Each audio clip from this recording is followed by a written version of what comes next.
I want to really talk about why I'm a few minutes late because it's like annoying, but I'm gonna record this first part. Okay, I'm going to talk about why I am a few minutes late. Let me just get my Fugi up. Let me just get my little guy up. My little guy, because this is important. I will be posting this to YouTube to really tell people what's going on, because this is just abusing YouTube's systems to hide shit. So, for those who don't know or don't really care, I have been covering sonic phobia. Now, sonic phobia is a interesting little conundrum. Sonic phobia did something that managed to piss me off so much. It's almost we're almost at like that point.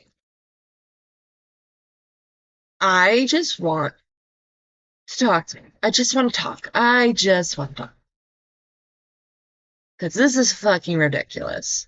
Let me get the censored versions, because for some reason my computer.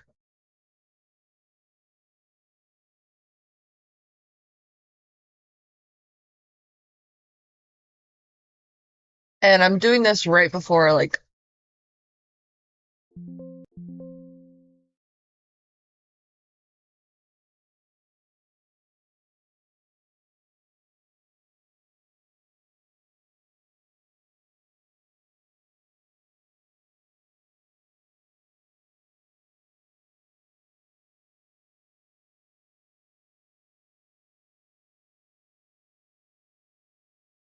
where is the other one? I know I had the other one.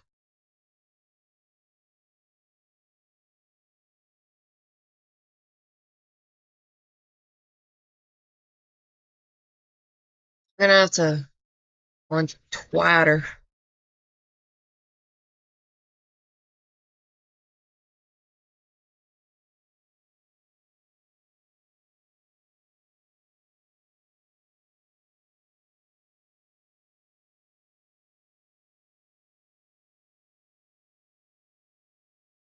Okay, let's.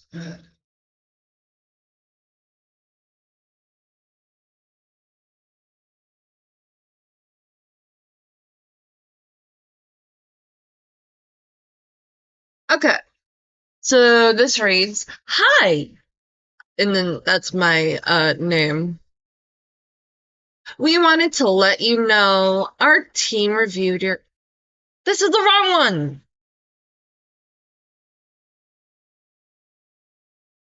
It's the wrong fucking one.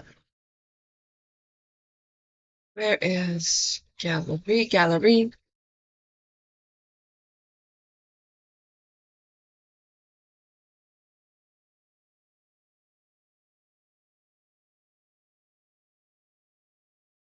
I think I got the wrong one. Hang on. Hang on.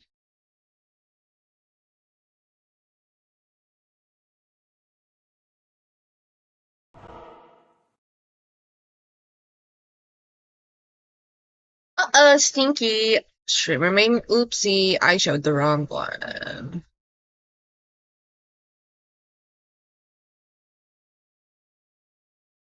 Or did we? Hang on. Nope, this is apparently the right one. We reviewed your content and we think it violates our sex and nudity policy. We we know you may not realize this was a violation of our policies, so we're not applying a strike to your channel. However, we have removed the following content from YouTube. Thumbnail on video. And this is my latest stream. We realize this may be disappointing news, but it's our job to make sure that YouTube is a safe place for all. If you think we've made a mistake, you can appeal this decision. Find out more details below. I have appealed it, but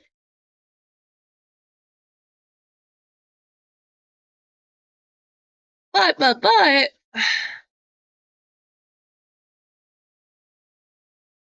oh,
I'm just replying to somebody. But I have to make sure I got the other email.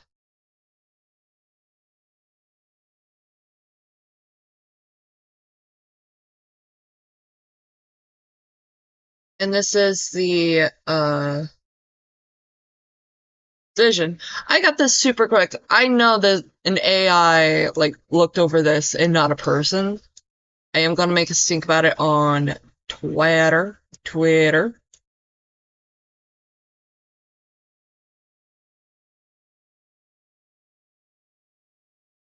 But let's see, where is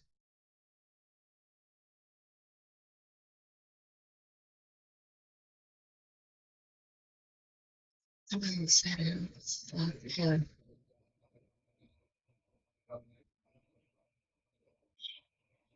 Give me a second, and here we go.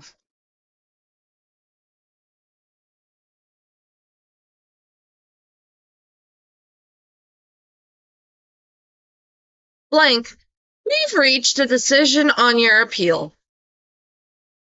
Hi, Blank. We have reviewed your appeal for the following thumbnail and video. And it's the stream, right?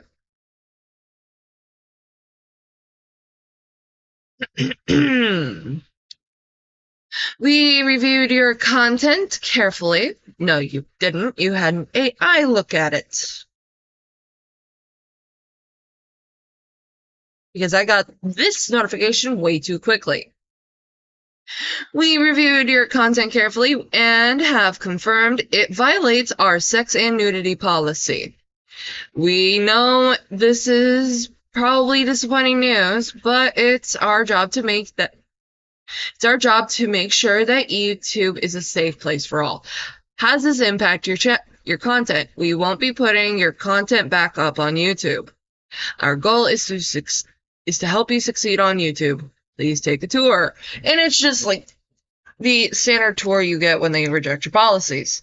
Now, who wants to see the sexually provoking thumbnail in question? Because it's gonna be like, oh, prepare your butts. I'm gonna show you this content. Ready? Ready? This was the thumbnail in question. This was the thumbnail.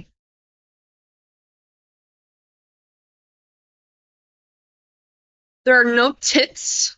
There's no ass. There's no gooch. There's no balls. It just has the fuck word.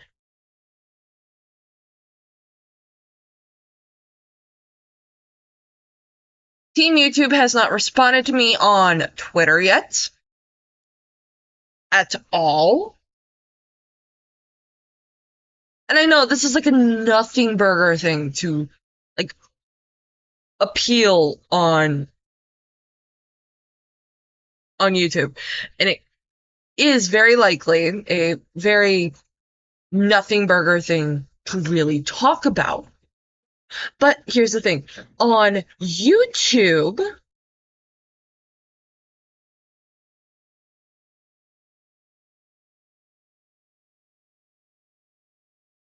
there is a thing you must really be careful about. False filings, false copyright, false reports happen a lot on this platform. There were no tits, there were no ass, because Sonic does not post tits or ass or any of that. And Shizuru has gone through a similar fucking problem as me currently.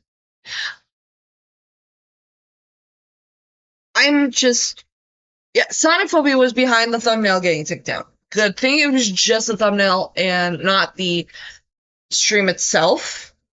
I am A/B testing different thumbnails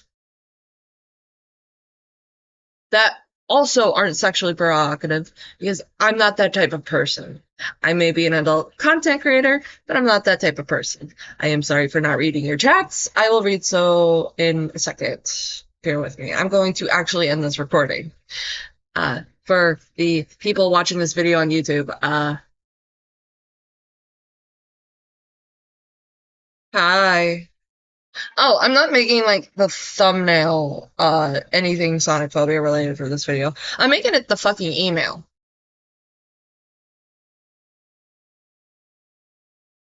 Oh no, they couldn't take down the stream. Want to know how I can tell?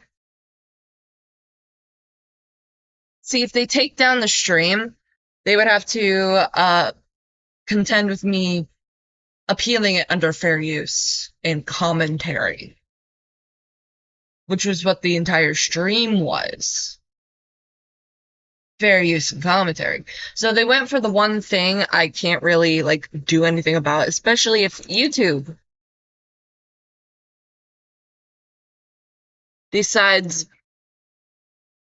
yeah, it really has, but I can't really complain much about it. Live streaming is like easy here. Let me just down. But to let you know what we're doing today. Yeah, free speech. Let me read your guys' comments. Gray was busy with chat. Okay, they're funny. Bouncy Bounce. Oh, what they do now?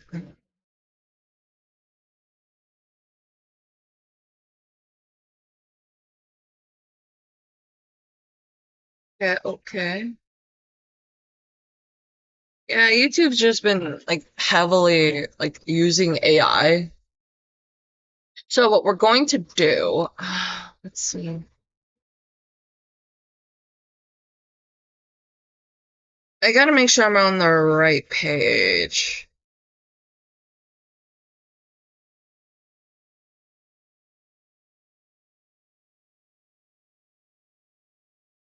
Because we're looking at the wonderful world of Welcome Home. Can actually,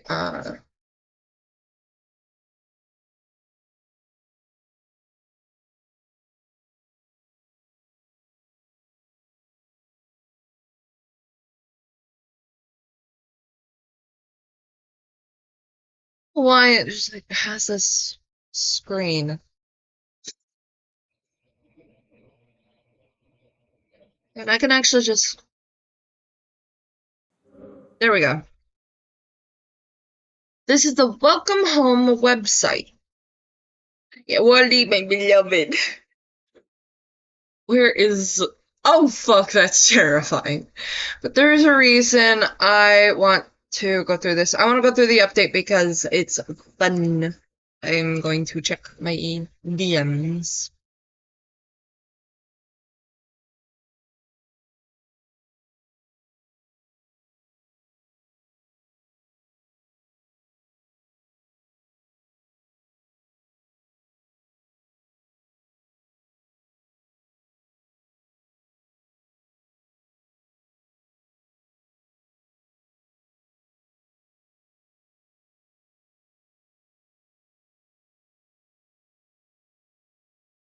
Just checking something. Hang on.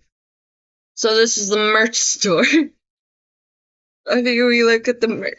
Wait, is there Wally plushie? Is there Wally asking for a friend? Hang on. I'm actually looking. New arrivals. Eddie plushie. They put the lavender on Eddie. Tongue cheek. Oh my gosh, there's a welcome home poster. Hang on. Look at this poster. This is so cool. I need one of these. Oh my god, it's set like the Jim Henson company.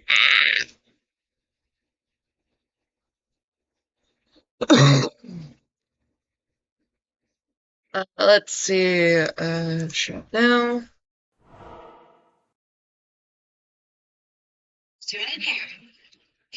I am not answering my phone.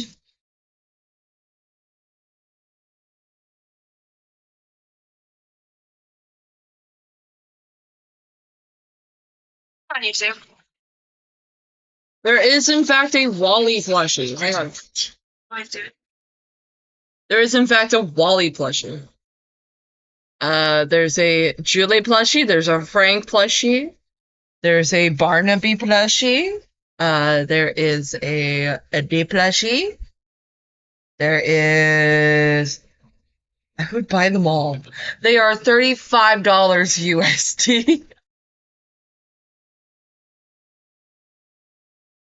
Oh, this is like a terrifying thing.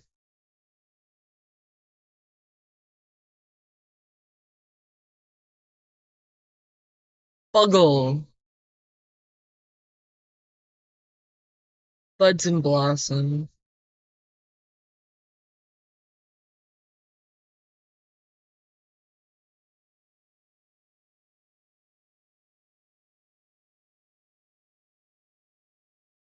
Welcome home to Welcome Home Store. There is no lore here.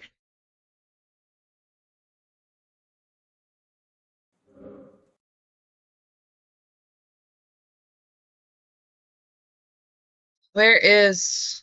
I got a website. All jokes... I am not getting you a Welcome Home plushie. We are going to the website. Oh my gosh, my cursor looks so cute. I wish I had this for like opera. I want the city guy. Welcome home. Welcome Home is an experimental multimedia horror project created by Clown that focuses on unraveling the mysterious disappearance of a beloved 1970s children's television show of the same name, accompanying a colorful cavalcade of puppets as their beloved neighborhood begins to skew and distort into a haunting perception of reality.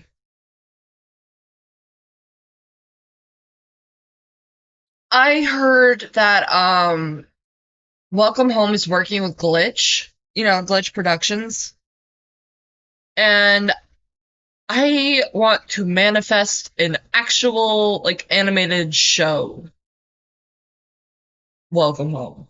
That's just I want it. I want it so bad. It doesn't have to be accurate to the lore. It can be fun. Welcome Home fandom is still going down. Anyone in the fandom still? I refuse to be part of the fandom. The fandom is atrocious.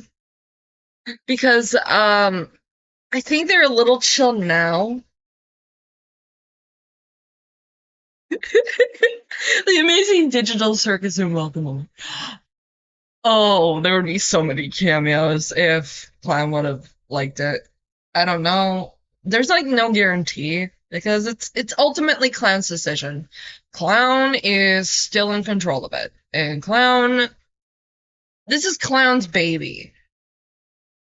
He dictates what happens with their baby. And Jack's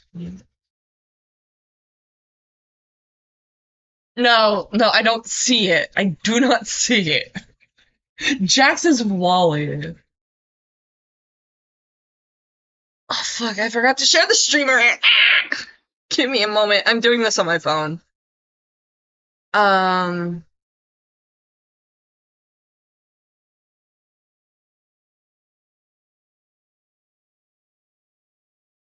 Through an array of old merchandise, you will find what dwells within this home, tucked behind its beautiful wallpaper.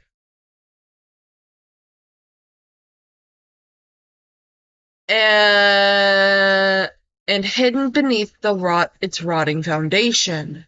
So take the hand of someone familiar. I wonder whose hand I'm choosing to read this with.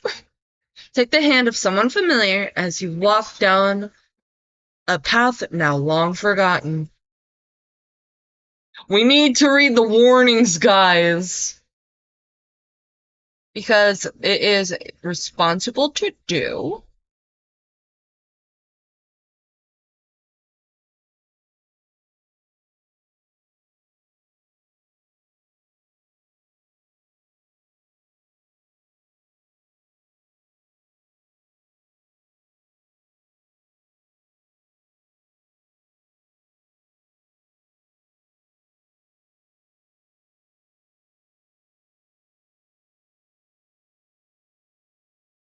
Would you like, won't you be my neighbor?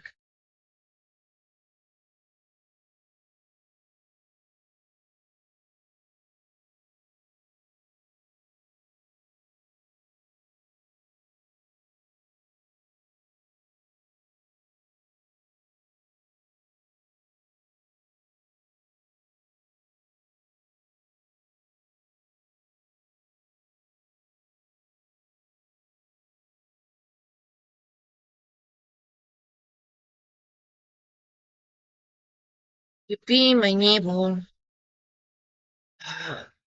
And if you guys want, you can like the stream, subscribe.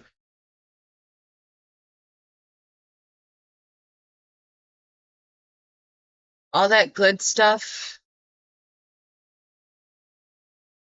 Okay, I'm just gonna put on blue sky and ladder. And if you want, you can go over to my Ko-Fi and commission me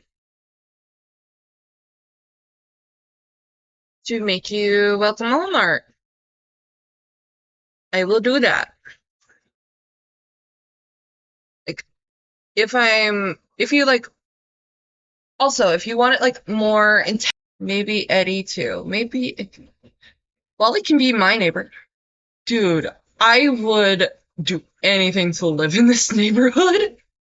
It's so peaceful. I say as I am on the warning screen. But I'm doing my little shill. You can also, if you want it more like intense in horror, because on Ko-Fi I have to be safe for work. You would have to DM me either on Discord, Blue Sky, or Twitter for that. I wish I could get Wally art from you.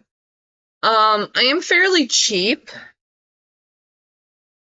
Isn't it also horror too? Yeah, this is a horror project, but I make horror art. Hang on, I'm gonna open it in like a new tab. I'm not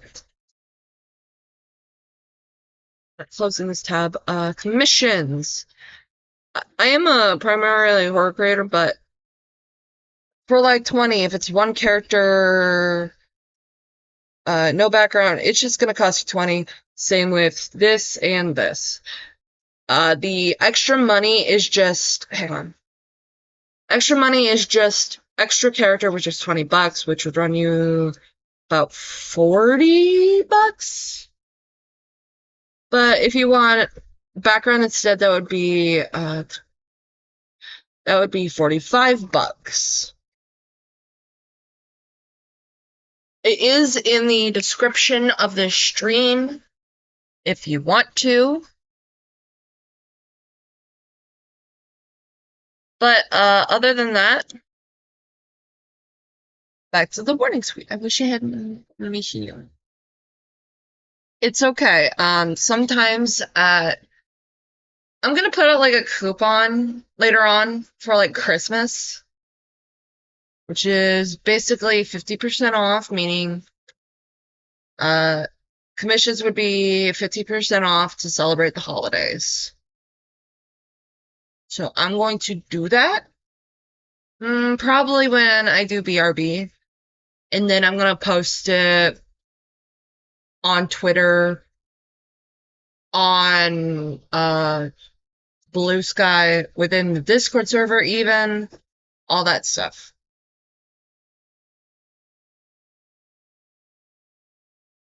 Yeah, Gray Santa. Because the holidays are about like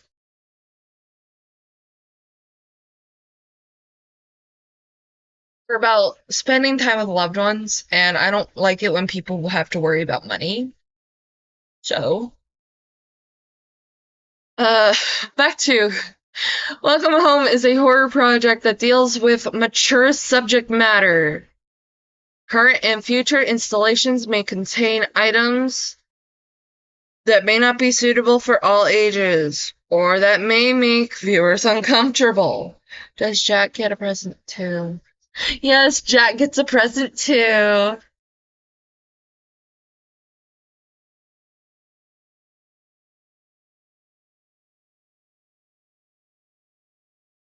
Such as listed below.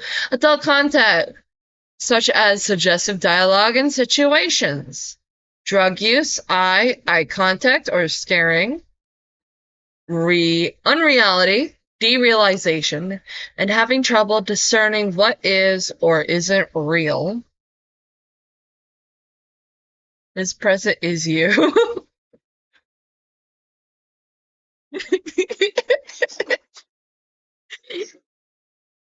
Shh. It's a surprise. Gore and other visceral imagery. Wally can stare at me all day. His staring is like similar to like. I'll get into it when we get into it. We'll get into it when we get into it. Puppets and or mannequins, that is par for the course with this. You're just wrapped underneath the tree. Auditory unease such as disruption or unpleasant sounds. moving and flashing visuals such as moving GIFs or bright flashes in video. In addition, Welcome Home and everything within its little world is purely a work of fiction. All events and characters portrayed are fictional and not based on any real persons or events. Please take care and keep your well-being in mind as you enter our happy home with yourself or your neighbors. Oh, we got a door. Lastly, a message from me to you. Everything made was a labor of love, from sprite work to music to illustrations to the website itself. I hope you enjoy visiting this old neighborhood and spending time with it at your own leisure. It means the world that you came back to visit. It means the world that you came back to visit us every time. And as long as one person is waiting by the front door, I have a reason to keep going. Thank you so much. One more thing. We know it can be enticing to cut to the chase and get to the dark underbelly of this dilapidated home. But half of the story is finding and experimenting things for yourself. Welcome Home is meant to be explorative, and we hope you'll take the time to peruse through it at your own pace.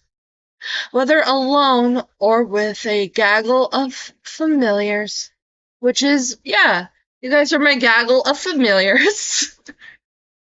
And we're gonna enjoy this nice and slow.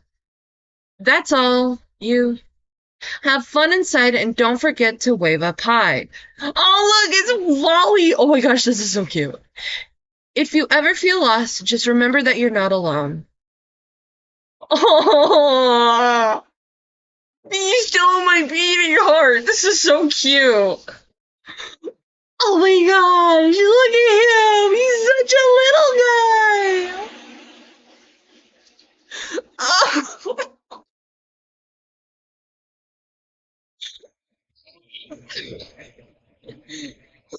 Oh. If you would like to support us, then hop over to our one-stop, non-stop Welcome Home web shop, which is this, I think, yeah, this right here, Hattie's Place. She has all the plushies and stuff. I want to hug him.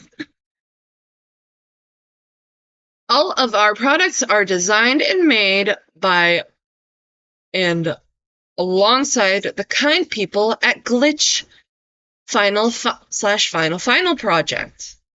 Every purchase helps support everyone who works to make this house a home and keep production for Welcome Home going for another beautiful day. And then we have our credits. We got Clown. And this is all like their platforms. Huck/Fig Bedsole, Rocky, and then we have credits. The art director, all the people who worked film crew, voice of Bea Pillar,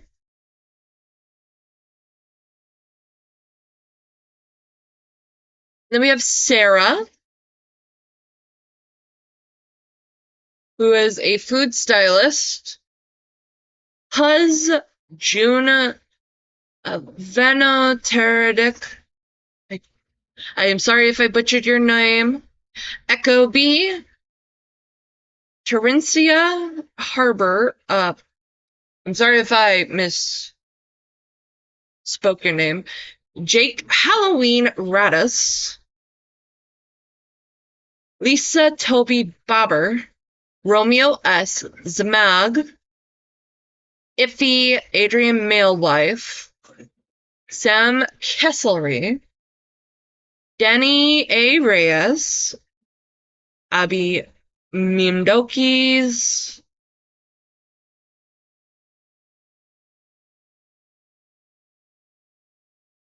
Sam Keston, Anchovy,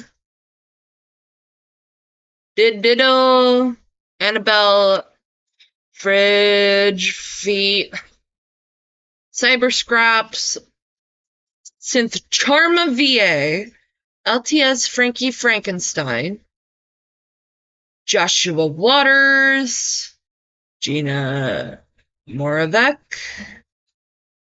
Sarah Jolly Mod Mad, Holly Snowman, Mohammed, Uncle Ali, Imran, Dindaris, Moto, Dave Petillo, Laura Petillo, Peter Lutzma, Andy Bova of Simple Sound Studio, and Ryan Gregg. Some of these are the VAs for Welcome Home. So Joshua Waters is the voice of Eddie Deer, Cousin Skedaddle, and Be Joyful. Gina Moravec is the voices of Sally Starlet, Fran Me Joyful, and the narrator. Sarah Jolly Modmad is the voice of Poppy Partridge. Holly is the voice of the narrator, Ravenous Senta. Snowman is the narrator, Santa, and Be a Pillar. Muhammad Uncle Ali Imran bin Daris is Jonesy Joyful. Let's see, where is...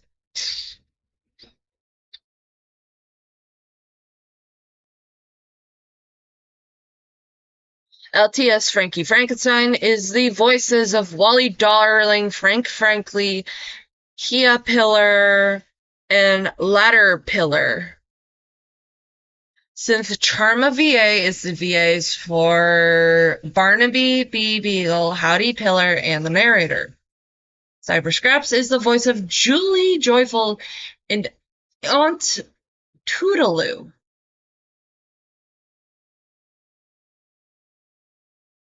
Any other VAs I can name?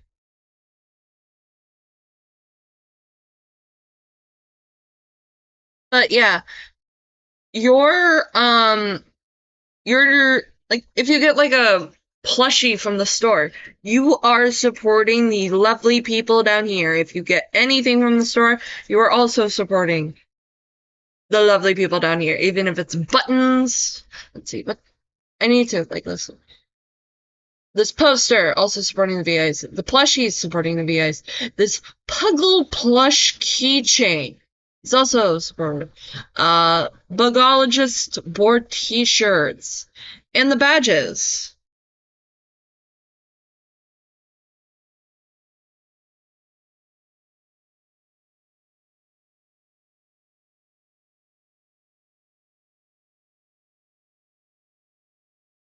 Don't tempt me, Greg. But I'm just letting everyone who watches this VOD know what's going on. So now, let's go greet our neighbors. Welcome home. Welcome. Hello, neighbor. Welcome home. Oh my gosh. It's in gelatin. Oh, and it's got whipped cream at the bottom, pineapple and cherry on top. So, let's see this update.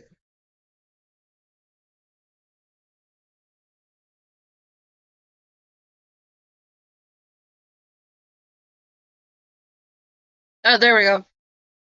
This is the Frank Frankly update. Welcome home Welcome home. And it's got like bugs everywhere. Oh my gosh, I get. Hang on. Hang on.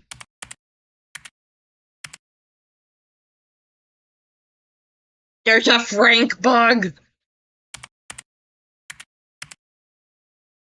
With a hop, skip, and jump, you are ushered into the colorful, serendipitous world of Welcome Home. It only takes one stroll down the neighborhood to know this is just the nicest place you've ever seen. Watch Wally and his colorful array of friendly neighbors learn about the vibrant world of Welcome Home and take part in the nonsensical fun. Welcome Home, now lost to obscurity. Thank you for visiting. Where's Wally?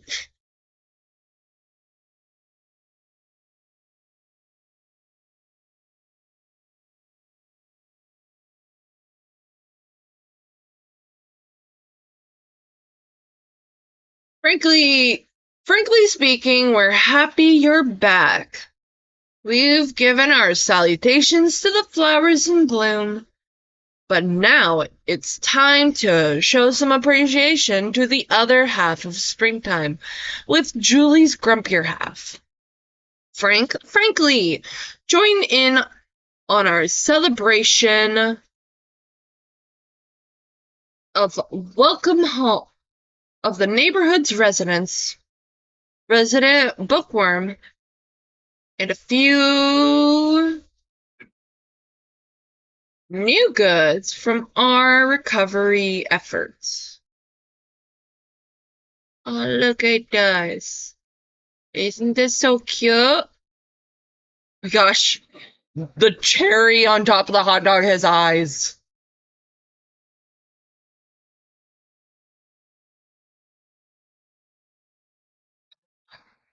What's this? Did it just bark at me?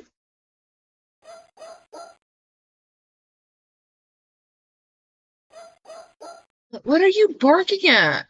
I don't see anything.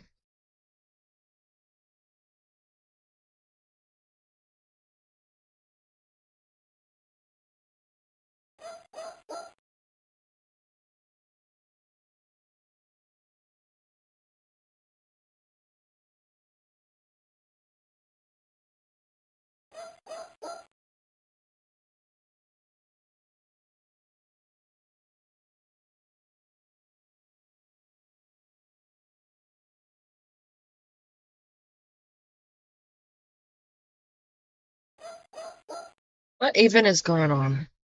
Let's go to the About Us. The About Us. Welcome Home. The Welcome Home Restoration Project is a team of anonymous individuals dedicated to compiling,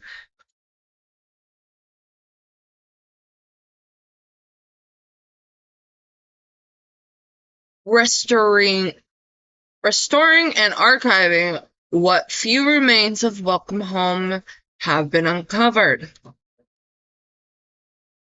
It is through the collective efforts that we will awaken the memory of this lost place of media. We strive to establish a friendly and open community of friends, family, and fans, just like the colorful and quaint neighbors in our beloved home.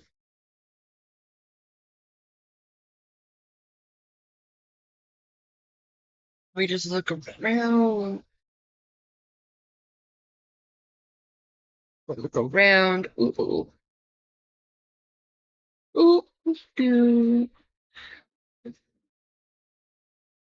We already know what this website looks like.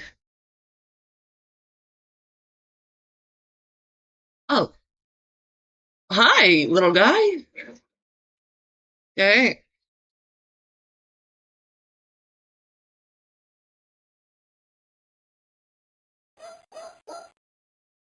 Where are you staring at? Something with him? I mean, it would make sense since it's the Frank Frankly update.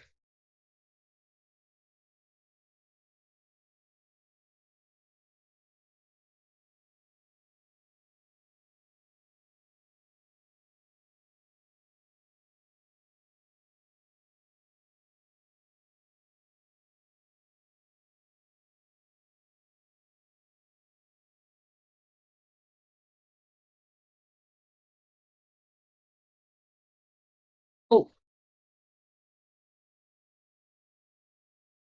let's see. Doesn't look like it.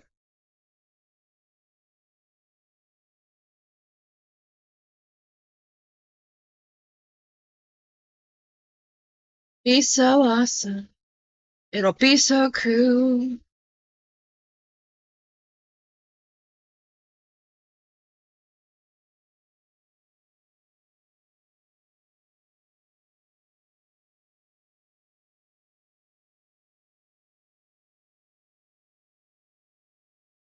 Gonna drink some water.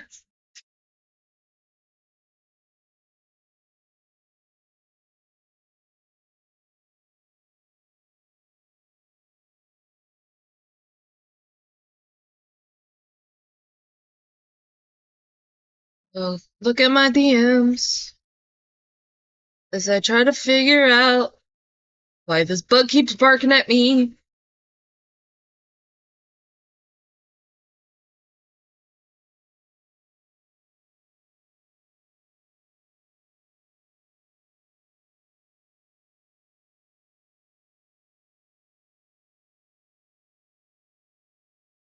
You're awesome. You're so cool.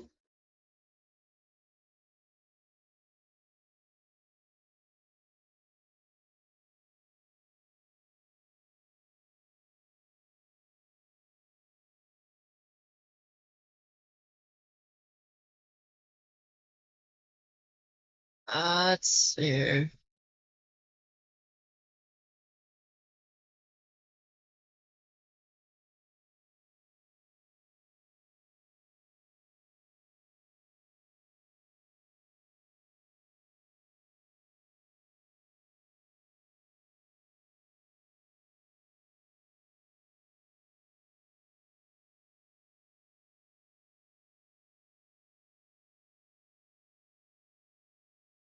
Do I click his nose?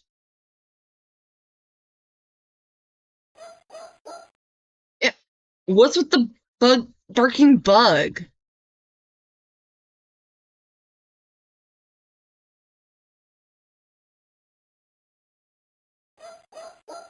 And don't go. Are you a dog? Or are you just one of those barking bugs?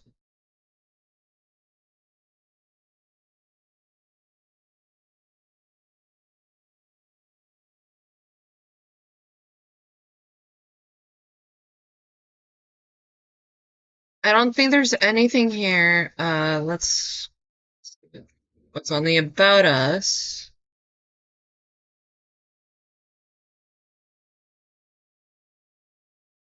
I don't think there's anything clickable here.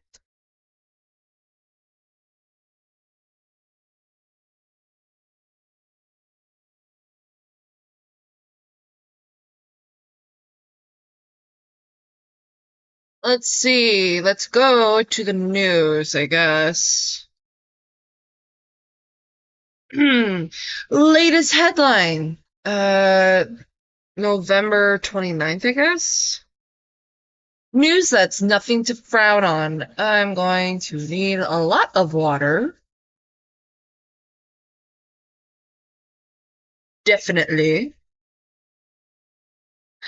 Hi, Sheeton. Oh, it's okay, Brianna. Vlad's gonna stay up.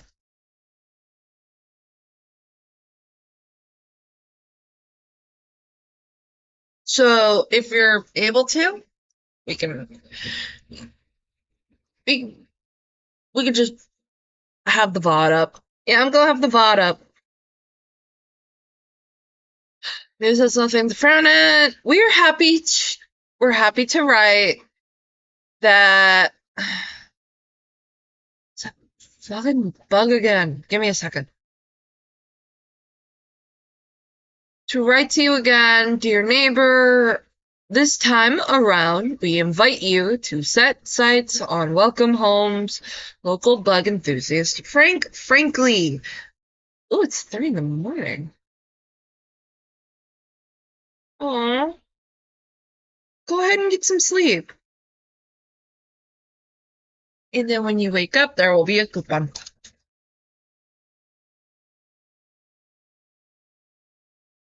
Strangely enough, we've noticed that there are a few items on display that display Frank without Julie present somewhere in the material. And again, the Playfellow Workshop seems to we've noticed there are very few items that display that display Frank without Julie present something in the material. Then again, the Playfellow Workshop seems to have been fond of pairing them off as both comedic and romantic foils, and could have conceptualized them with this in mind. Still, even Welcome Home seems to explore Julie's character more than it does Frank. It's possible that Frank's existence was ended early in the show's run, or his character had been introduced later when creative changes took place. Whatever the cause may be, we'd like to assume something. We'd hate to assume something so soon, so little has been uncovered, and instead opted to sort through what we could find with Frank Frankly in mind. Although it isn't much, I hope you enjoy what we found. This brings us to our next bit of information. We have both good news and a bit of bad news. Ooh, yeah.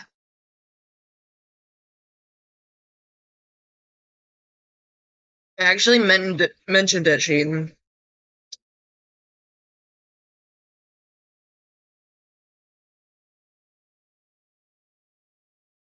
Because you're going through like the same issue with them as I am.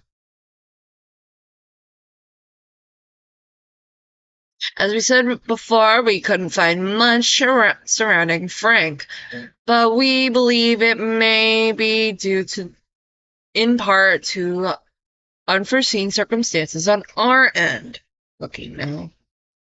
A wild animal was discovered inside one of the boxes. Wait, a wild animal? How does a wild animal end up in like, that stuff?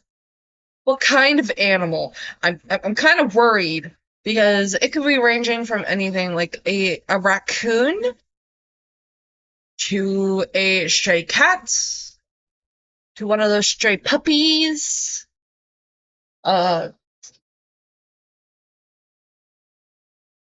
Like, did you find a bobcat in the boxes? Inquiring minds want to know. And we had received for the restoration, among other things, which has made it more difficult to continue our research. This isn't entirely unheard of, and it won't affect our efforts in the long run.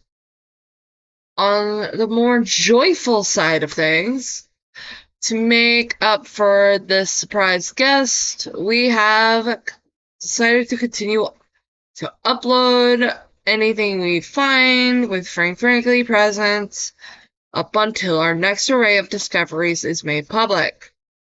We have a feeling a darling broadcast wasn't just an isolated special. Until then, as always, we thank you for your continued support and hope you won't forget us. Don't forget to wave up high. Welcome Home Restoration Project. Now let's get to this bug. Okay. Where do I oh. My cursor turned into an eyeball. We are uncrumpling paper. Dear Wally, I'm not sure why you asked for this, but here you go. Here's a drawing of your button on your telephone from Frank. Oh, this is a cute little picture. On the eyeball. YouTube hates the word fuck. Ring, ring, ring. Why is there a chair? Hang on. I would have to, I don't know if you guys can see it, but there's a chair here. It's not like everything, looking at Welcome Home. Why is this 5 minutes? I can download it? No. Oh. There it is. A way y'all can, listen along with me.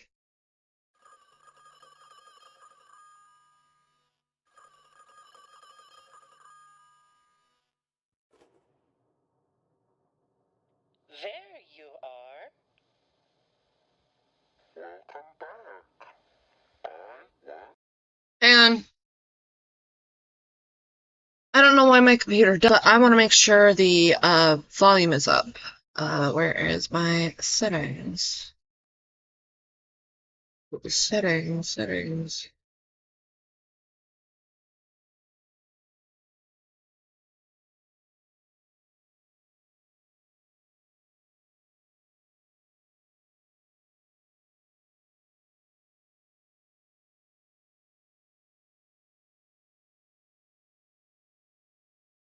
It is up.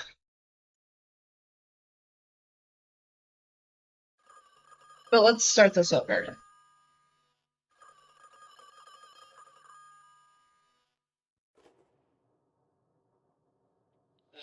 you are. Welcome back. I was waiting for you. Oh, wow, well. You know how I know when you are here? Wally, my dude, real quick. Make sure you get a cough drop. You sound like you left the window open in December, my dude. Alright. When you leave, the screen gets dark. When you return, the screen glows. So, I pick up the phone and talk to you. Oh, that's lovely. I am happy you answer. Do you remember why you came here? You were following rules to play Gather. Okay. So you could see Julie. I knew you would succeed. I told a poem Julie gave me the last time I spoke. Would you like to hear it again? Okay, sure. A rose without thorns, but still has leaves, is filled with fear and with hope. When both are not there, however, there may be neither hope nor fear. It is from a book. Language of Flowers. Okay. How can something look one way but mean another? How cumbersome. How complicated. The body does this too.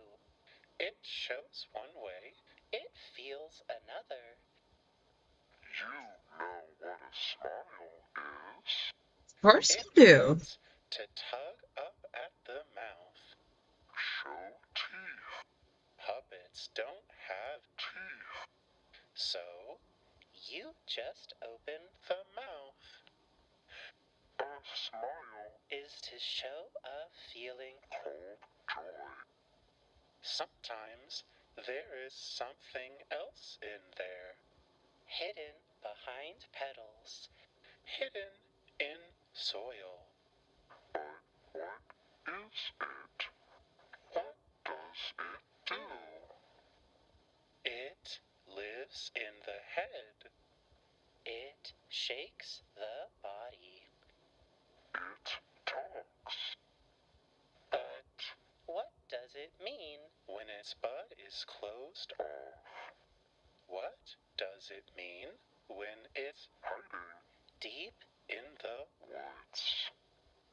The answer is not in the book. I wonder why it hides.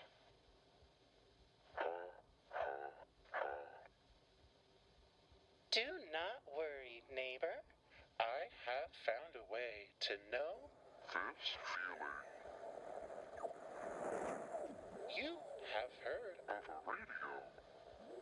Yes. A radio is just like a television. But you cannot see anything.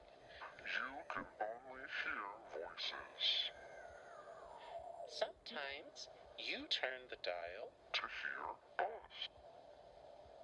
A darling broadcast. You turn the dial to change the voices. Down here. It is sometimes hard to hear, but it's warm and fuzzy, just like static. Just like me. Remember that line? Okay.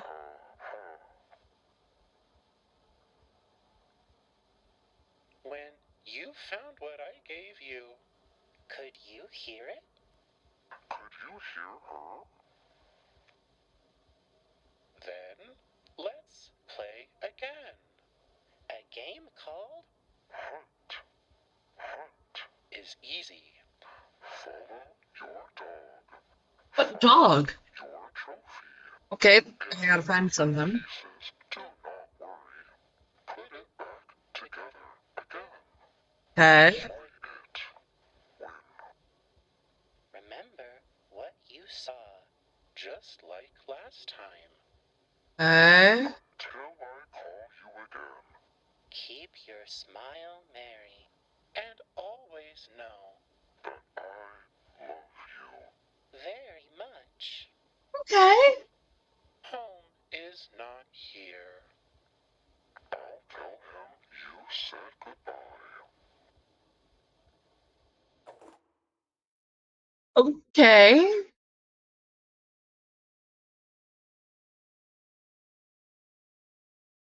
And we're left with a chair. What a quaint little chair. Thank you for that. I'm guessing this is our dog. Because it's the only thing that's been barking. Back.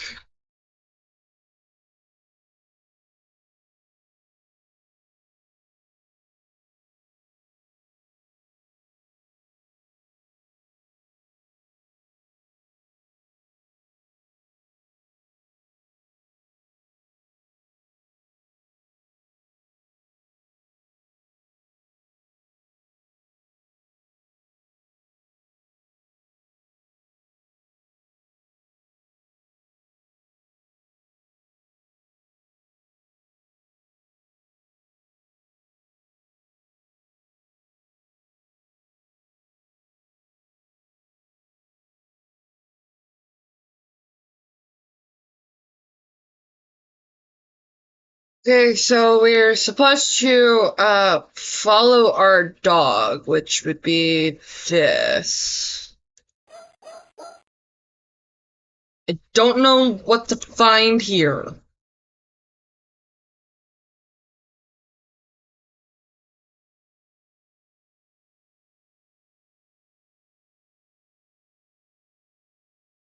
So, we're probably gonna go around.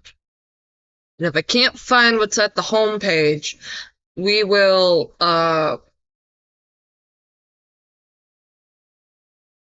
seek assistance. Let's see, discoveries.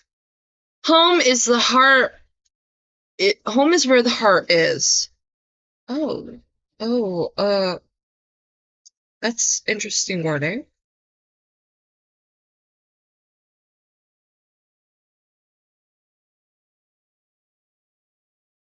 And welcome home's residents are the heart of its neighborhood.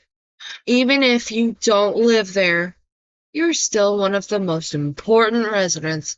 But don't worry, with the help of this colorful array of neighbors, it'll feel just like home.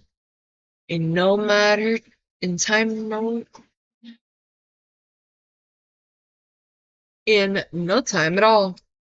Storybooks.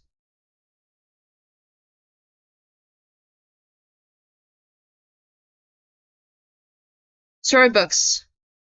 Slowly but surely, we began to uncover media that confirms Welcome Home was once on the air. The remnants below are artfully illustrated storybooks written and sold to further share stories of the neighborhood. Many of these were bundled with records so readers could listen along to their favorite neighbors. We got Primarella. We got Frank's favorite chair. That's our new discoveries. Eddie Big Lift. Eddie's Big Lift storybook record. Date unknown, published by Marlowe Records.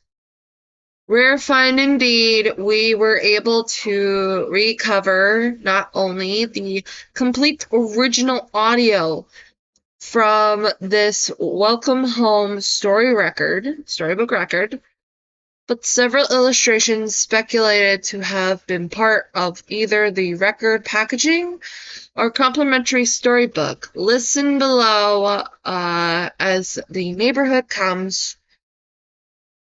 Oh, hi, Mochi. Hi, baby. Are you liking your new bed?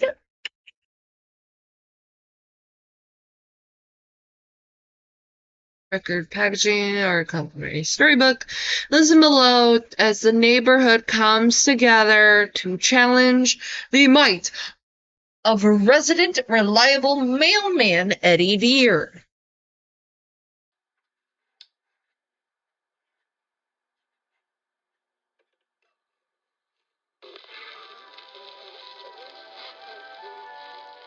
Well, it's a showstopper of an idea, Julie. I'll give you that.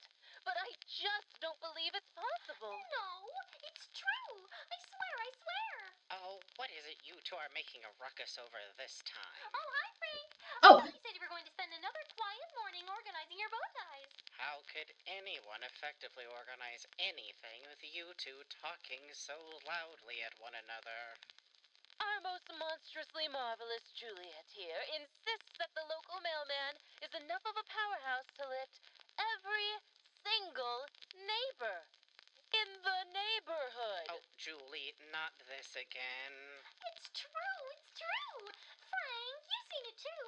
Now, Eddie is fairly capable, what with carrying all of his packages and such around, but... So you agree? I did not say, Julie, our neighborhood includes the likes of Barnaby and Home. No one could. Eddie can lift a house! I give up. Well, I simply can't accept such a boast without proof. Oh, I can prove it. Here comes Eddie now. Okay. What do you mean you can prove? I've got mayor here for... Oh, no. Eddie, catch me, quick, catch me. See? Okay, that she just throws herself at Eddie. Poor Eddie. Eddie, why?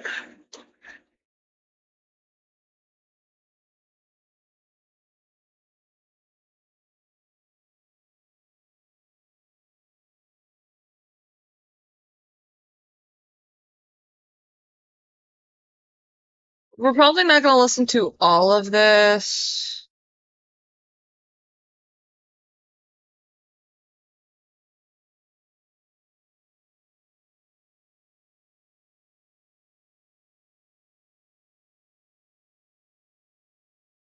Then there's Haunting Taboo and Yours. Halloween, Housewarming, Storybook. Oh, it's two. Two recordings. Brick by Brick. Ooh. Oh, my cat is being naughty. Muggy, you are not a raccoon. Quit going in the trash can.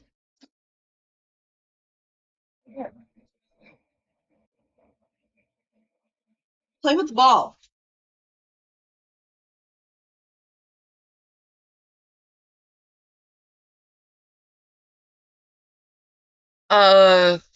Day Unknown, published by Marvel Records. Springtime Salutations. Day Unknown.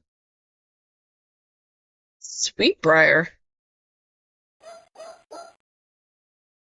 Don't know why you're on Sweetbriar. I don't think there's anything in it.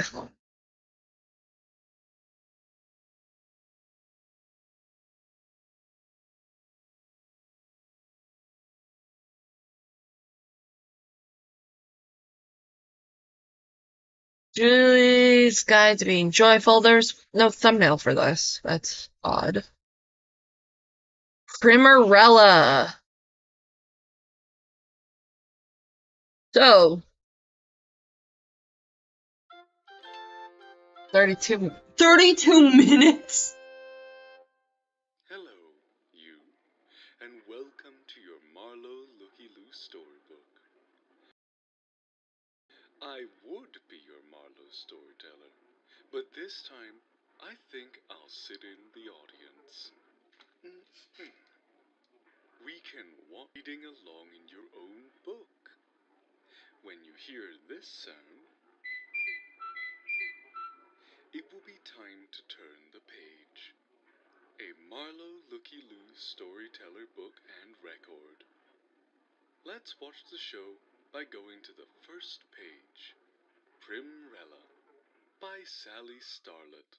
And narrated by yours truly, Howdy Pillar, of Howdy's Place, fame and fortune. So I kindly volunteered to fill the role.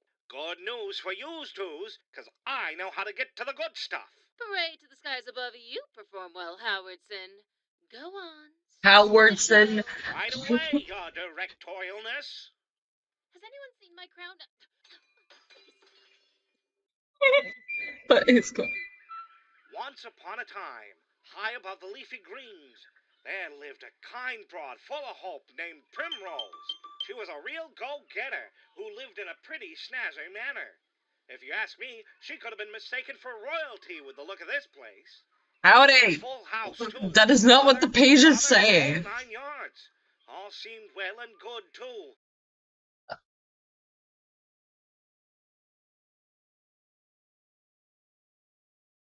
And I think it's because it's like Howdy's style of narration. Yo, people, what did I miss? Creepy phone call with Wally is all you missed. And a little thing at the beginning in regards to a certain somebody that was recently covered yesterday.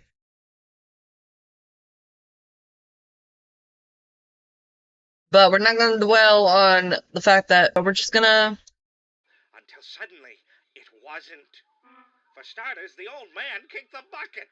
Then their mother abandoned the kids with her share of the fortune. That left our poor maiden, who was stuck with a bunch of Really beautiful, elegant, and poised women. Yet still, despite their appearances, these women were cantankerous, cruel, and cold. Unfortunately for the young Primrose, she would be forced to call these women her sisters. Their names were Bluebell, Honeysuckle, and Clover. Oh, he's actually rocking this fit. Look at Eddie. Look at Eddie. Eddie looks snazzy. They're alive too. I'll check out the pod later. I'm more focused on taking a stroll through the neighborhood. Through the neighborhood. Knew it was a mistake giving my sister my cough drops.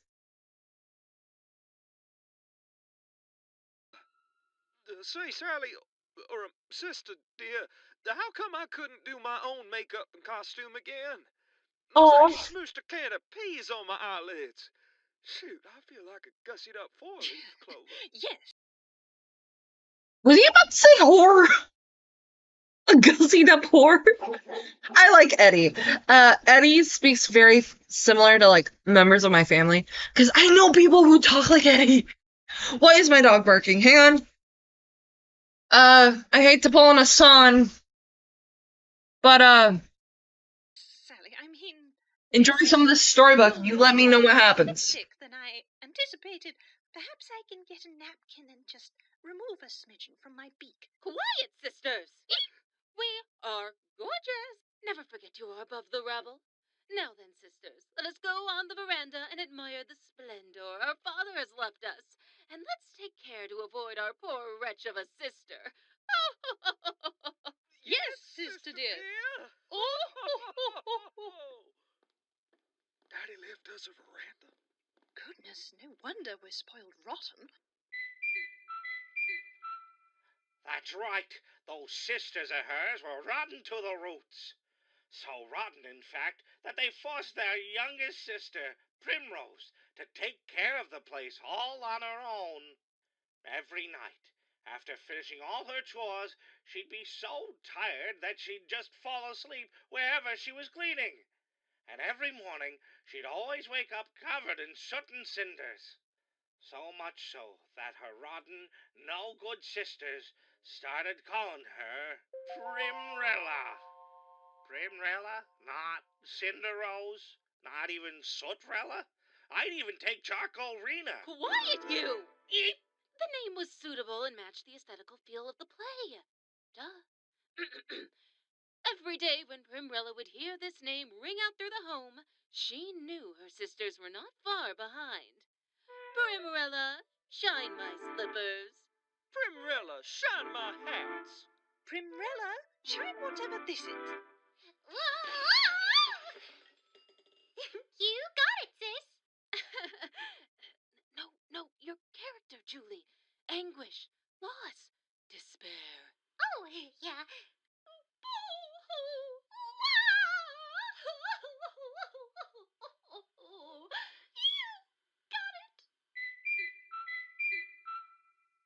Thankfully for old Primrella, she had herself.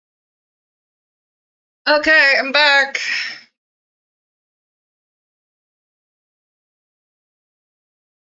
What did I miss? I also got some Cheez-Its.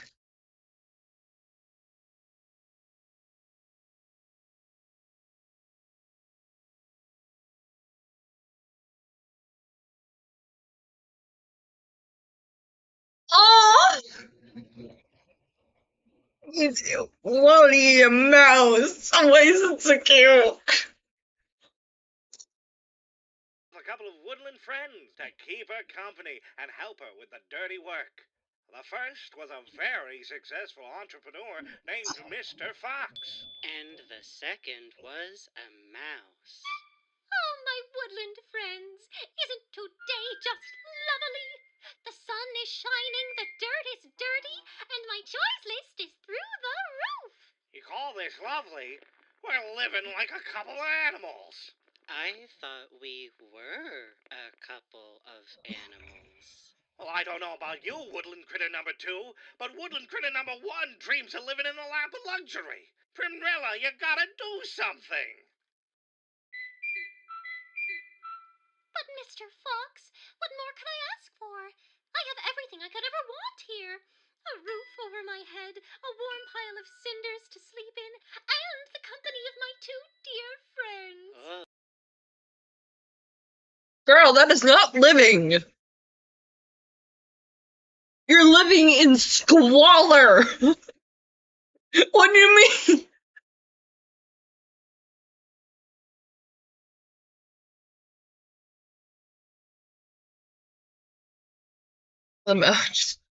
I had to share it as a joke about other people. Oh, she has a good point. What more could one ask for? Well, it ain't good enough for this handsome devil. Don't worry, Primrella. Your connections ain't going unrewarded. Time to do some old-fashioned sticking my nose where it don't belong.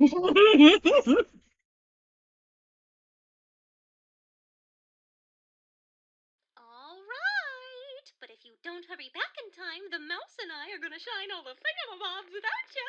Boy, oh boy, these thingamabobs are going to look so nice. Oh. How? As Primrella and the mouse worked on getting her rotten sister's goods all nice and polished, Mr. Fox made his way through the manor. He knew he'd find some gossip on how to get them out of this mess. Luckily for him, Mr. Fox overheard the sisters talking about a grand ball. Who threw that? Oh my, a grand ball for all the maidens in the land.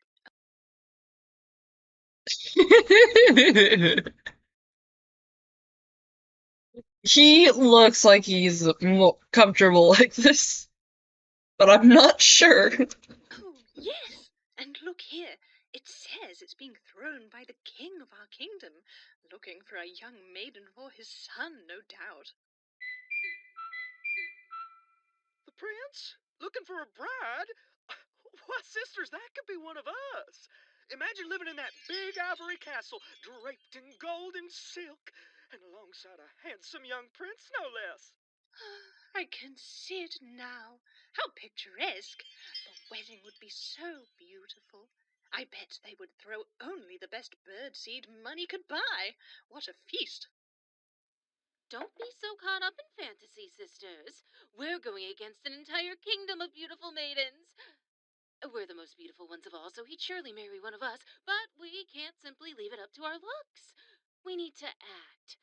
Let's make use of Primrella so we don't have to dirty our hands. Oh, yes. Let's get her to do all the work ironing our gowns. Yes, yes! And get her to spruce up the whole house, too, while we're at it. That's a wonderful idea. Oh, but take heed to keep quiet about the ball. We don't need her crying and begging to come along. Oh, sister, how delightfully wicked you are. Oh, yes! How dastardly! Then it's settled. Primrella? Primrella? Where are you? Jumping katydids! I forgot Sally's got some pipes on her. Well, you heard it here, folks. A party's happening in the kingdom, and poor Primrella has been ixnayed from the invitation list by her own family. And she doesn't even know it yet. So she takes on her sister's work like she always does, laboring away. Primrella does give him a few questions here there, though. Your dress is so big and poofy, Clover. What's it for? Oh, thank you. I mean, wait, I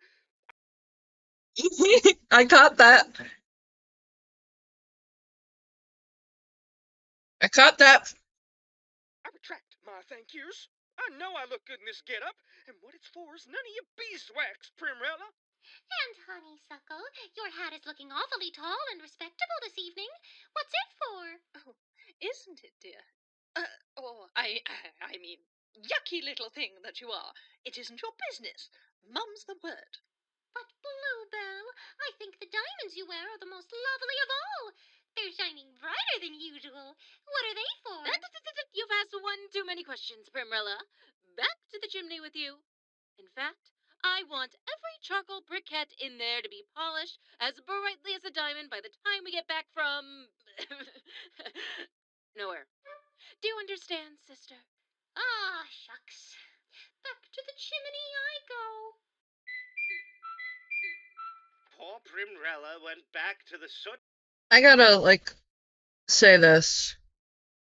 This is so very nicely illustrated. Like,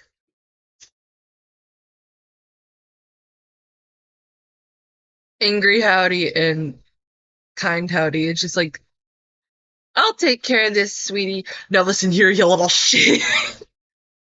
Cinders. Lucky for her, the aforementioned Snoopy entrepreneur is on the inside looking out for her. They are? Is it me? No, it ain't you. It's me, the sly, clever, and very successful Mr. Fox. Hot dog. Primrella, your sisters are taking you for a ride. They are? Where to? To gullible Schmoville, population U. Oh, I've never been there. Neither have I. Your dastardly sisters three all got an invitation to the King's Ball. It's happening tonight. All the kingdom's maidens are gonna be there, except you. What? What? What? But I'm a maiden. That's right, and they weren't gonna tell you a darn thing. Oh, Mr. Fox. What is That's this? just not true. My sisters are kind and thoughtful, just like Mother. They're only looking out for my best interest. I bet they just said it slipped their minds. In fact, if I get a dress ready for the big ball, all on my own, I know they'd let me come with them. I bet they'd even let me ride with the coachman. Maybe even on one of the horses. Sounds like a lot of hooey to me, Prim. But who am I to turn down the opportunity to pitch a new venture? Mouse, get to the curtains. These look more like rags to me. Mr. Fox snapped his fingers, and the mouse pulled back the sheets to reveal the party dress of Primrella's dreams. Wha-pow! Wow! Is that... Mr. Fox, you didn't! I most No, there was no way in hell. I would not even go near this thing. You don't know if it has asbestos in the pockets. Howdy! This is awful! Howdy! How do you know better? What is this? And Walt's just trying. certainly did, Primrella. It's a genuine dress of nothing but the servant quarters can offer. A potato sack built for a princess. A And potato a sack bow bill. made of rope on top to add that special little something something. Bring it No! This is not the dress! Wally! home, Mouse. Wally just. Primrella, you're going to go from grime to glamour. So, how do you like it? Oh no! Mr. Fox, Mouse, I've never been happier. I've never lived What is this? Just wait until my sisters see me now. Oh, this. Sally looks like she's a disappointed mother. Poppy looks like she's mad, like she's personally offended with the potato sack. And Howdy. And Eddie.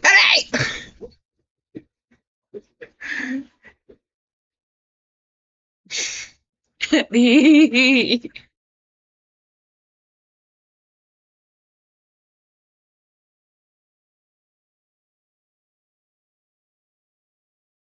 Eddie looks like he's about to convey, like, a cornbread, like his mother's secret cornbread recipe to Poppy. Primrella was ecstatic. And who wouldn't be with an outfit like that? All ready for the party, she rushed outside to meet her sisters, right as they were about to hightail it out of there.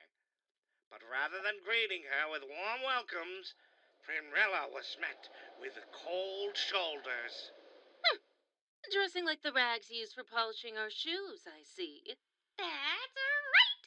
Handmade, too. By some friendly woodland critters. Oh, sister dear, don't tell me you've stooped so low as to talking to the rodents. They're not rodents. One is a mouse, and the other is a successful entrepreneur. He even made me this dress. Don't bore us with your nonsensical fairy tale weaving. This party is not for the rabble like you. So you may not come with us. I can't come with you, but I have a fancy dress. An ugly little thing you pulled out of a bucket, more like. I wouldn't even let you polish the family soot pile with a raggedy thing like that.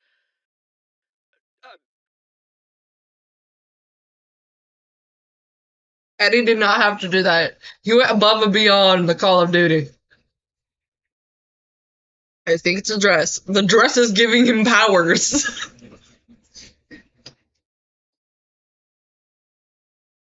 So, fancy dress or not, this buggy's too small for the likes of you. If that's all right. But sisters, I'm ready to go.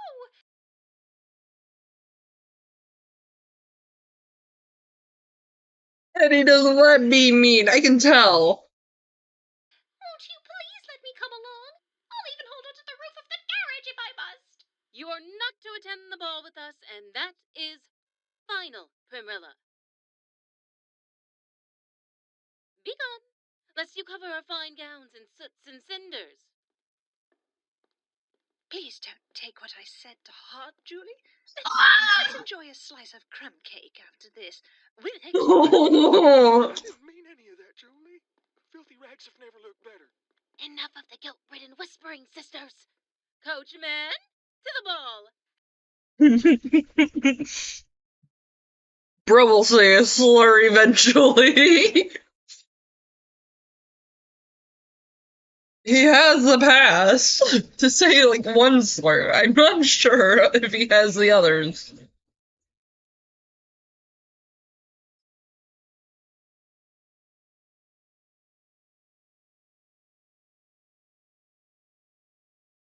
I mean, he does look like he's about to say a slur in this moment. But, oh, they're so sweet. Oh, Sally's just trying to maintain the part.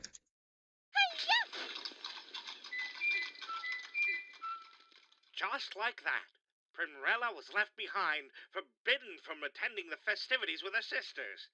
In a fit of tears, Primrella ran to the garden of her home, unable to do more than cry herself silly. Almost makes you a little teary-eyed, too, doesn't it, Mouse?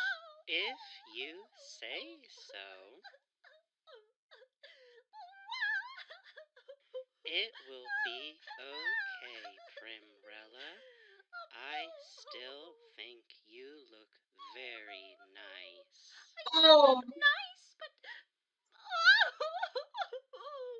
but it doesn't matter because there's no way I can get to the ball. Don't give up just yet, Primrella. Oh yeah? What's that? Because Mr. Fox has the script, and he's read ahead.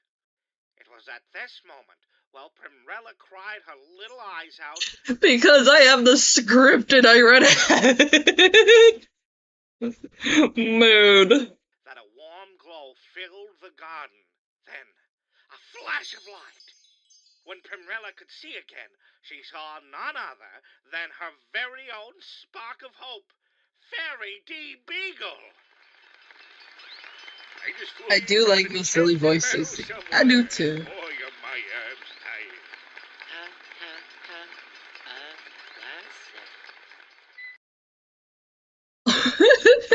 classic. They should have made the smoking pipe his wand. There was a missed opportunity here. Oh my god, you! I'm sorry. I'm gushing over how adorable they look. Look at Wally.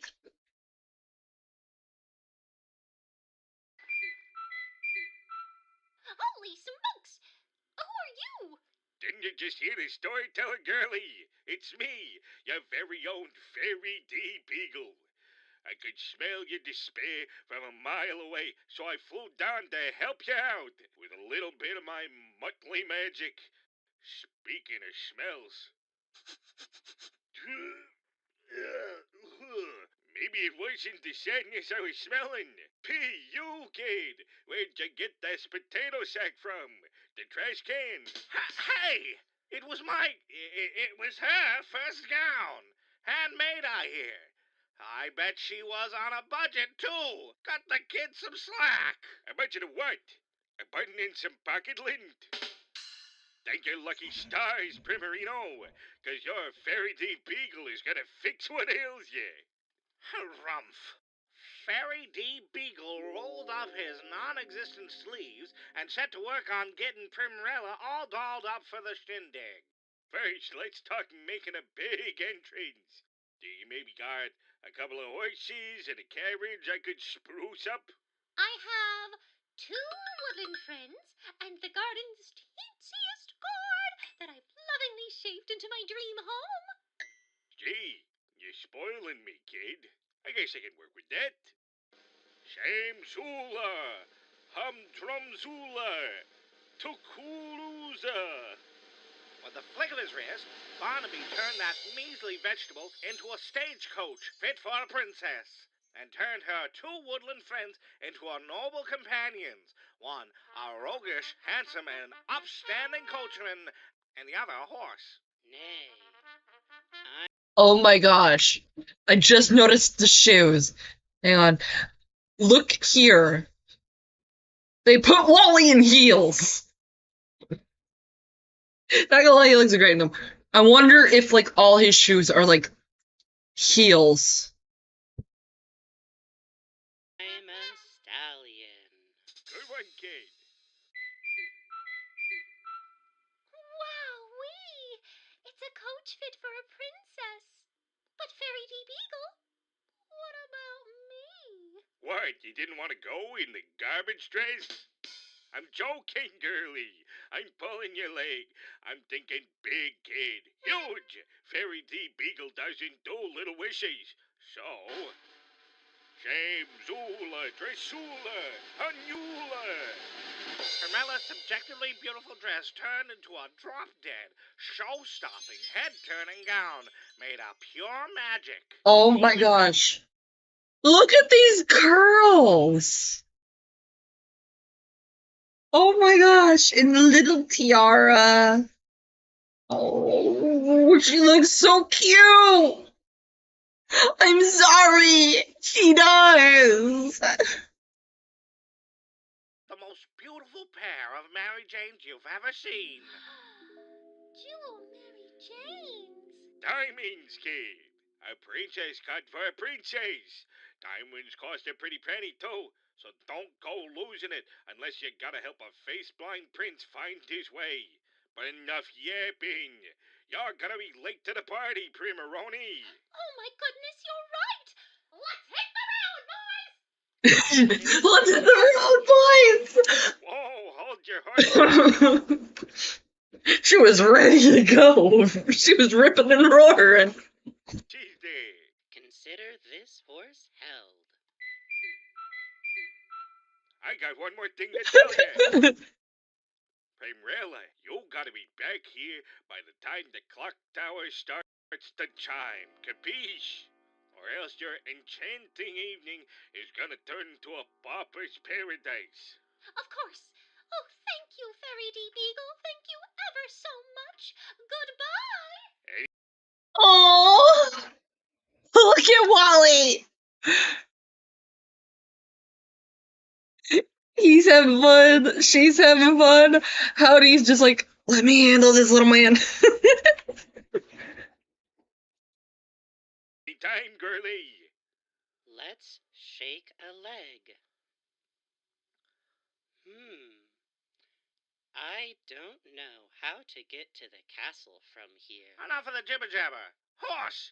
Primrella's gotta get to that castle, pronto, even if it means carrying this dolled-up jalopy myself. Or else a certain rotten sister of hers is gonna fire me from future narrating roles. Primrilla, to the ball, hiya!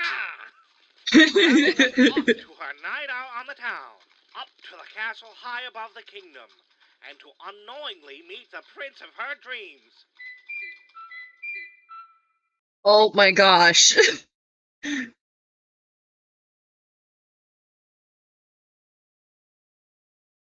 He is great for this role, I can tell. Look at the way he stands. And he's also wearing heels. That has to be killing his feet, though. Sadly did not think this through. The prince, though, wasn't too keen on doing all this boring princess stuff. Father, must I really find my bride at this ball you've thrown? I don't feel it necessary to be involved with a young maiden true. Oh, you'll find a young maiden true tonight, all right. I'm not long for this world, my boy. I need you to carry out my will as a favor to your kingdom, and as a fulfilled parting wish to this land's beloved king. Father, this kingdom is fine, and you're not parting. You're perfectly well and good. I've seen you doing cartwheels in the courtyard after you came up with the idea to have me betrothed. No, poppycock, and horseradish. I was being stung by a bee and acted accordingly. Stop being ridiculous, my son. Go out there and mingle with the gentry and nobility. As you wish. The prince would spend nearly the entire... Oh my gosh.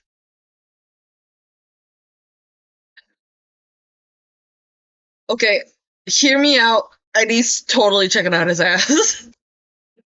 He's like, my man, my man, my man. You cannot tell me they're gay for each other without saying they're gay for each other. Are they all three checking out his cake? In this moment? Eddie looks too focused. Entire night mingling with the maidens, left and right. He wasn't impressed by any of them, though. Not that they knew. If anything, all the maidens here thought they were the belle of the ball. Did you see how he looked at me out of the corner of his eyes? It's so obvious he's smitten with me. No, no. Did you see the way he brushed past me? I believe he's quite enamored with me. Stop bickering amongst yourselves. This is no way for ladies to act. Besides, we all know he's enraptured by my mysterious aura. He's just too timid to approach me. Only in your wildest fantasy, sister dear. I think he much prefers clovers. Nonsense. He's always had a soft spot for honeysuckles, especially if they're orange. Oh, you both sound ridiculous. I shan't give these thoughts the time of day. Except to acknowledge that you're both wrong. As the sisters quarreled amongst themselves, the prince snuck out of the party and made his way to the castle garden to get some time to himself. However, it wouldn't take long before he realized he wasn't alone. Primrella stood there amongst the flowers. I noticed something. Like, if I... Am I able to go back? Approach me. With the And horseradish up to the castle. I need to get a good look at her shoes again.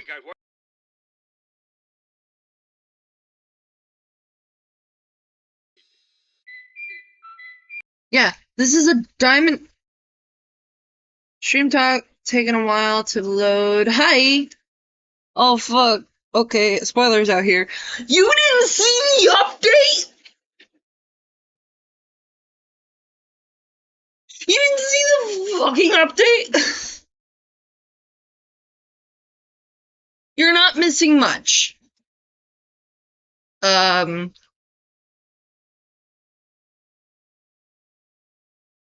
Jack? I love you lots.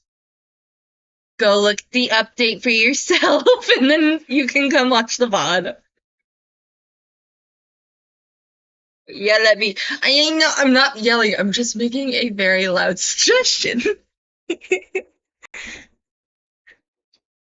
Oh, but I can't be mad at you ever. I love you too much. Okay, she has like a diamond ring on the show.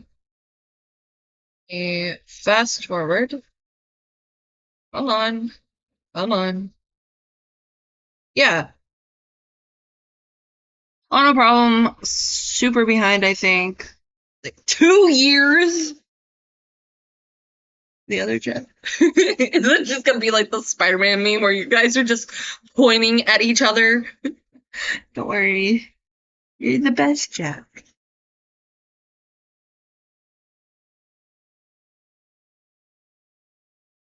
With that like diamond ring on her shoe, plus the framing of the shot, like she's a bride at her wedding. The puppy.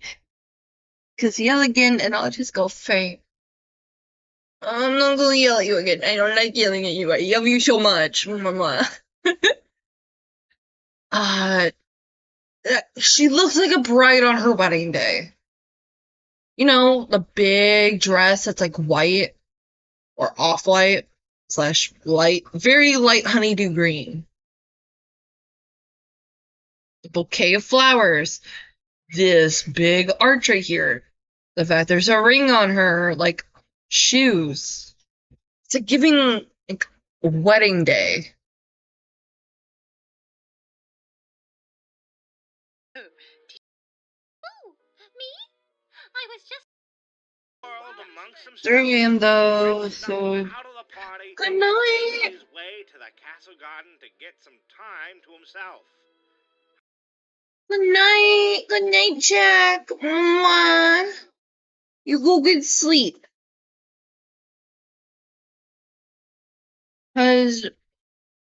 Because I care about you a lot. I love you lots. And you should sleep.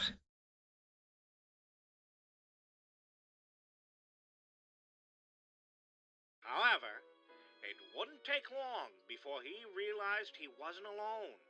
Primrella stood there amongst the flowers, big hair and all. You there! What are you doing so far away from the ball? Who? Me? I was just admiring this castle's big garden. It was calling to me. Dear Prince. We might have to work on nicknames so Jack of Slates doesn't get confused.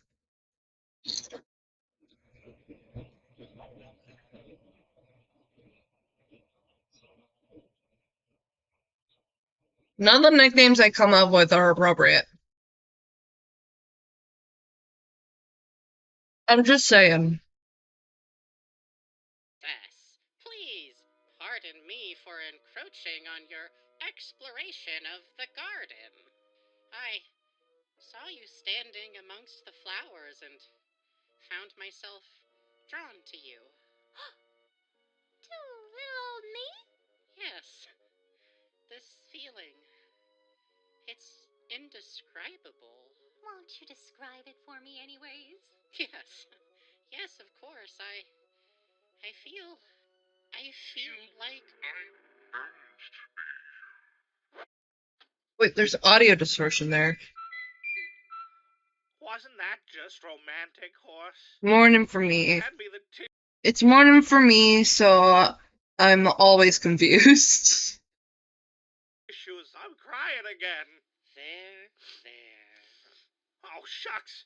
I'd forgotten about the rest of the story. Right then and there, the clock tower in the garden began to chime out loudly into the dark, letting everybody, and I mean everybody, know they had to be home before a certain magic curfew. So move it or lose it, Primrella. We gotta skedaddle before you turn into a pile of potato sacks. Oh, rats! It's already time for me to get out of here. Get out of here? But Princess, where are you going? There's a charcoal briquette with my name on it, handsome. So I have to run home and polish all of them before my sisters give me a talking to. But it was really nice meeting you. It's too bad we both missed out on meeting the prince. See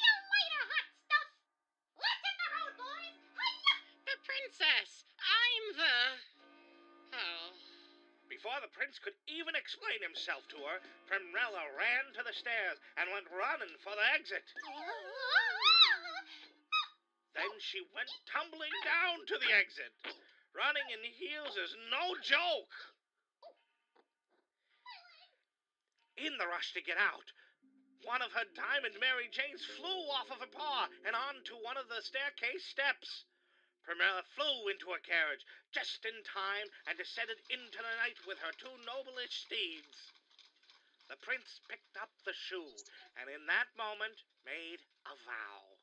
With the skies above as my witness, I shall find the princess that fits this diamond Mary Jane and take her as my bride. Huzzah! To ensure. Oh my gosh. I noticed that how they keep saying Mary Jane. Even though it's like slipper, which I think is just like the way that these characters would naturally call shoes. But yeah, I'm getting a better look at this. It does look like a diamond ring on this. That On the is a occasion of diamond my ring. son's wedding, I too decree that all the women within the kingdom be made to try on this diamond Mary Jane, regardless of status and stature. With that, the search was on for the whereabouts of that mysterious princess that fit that very diamond Mary Jane.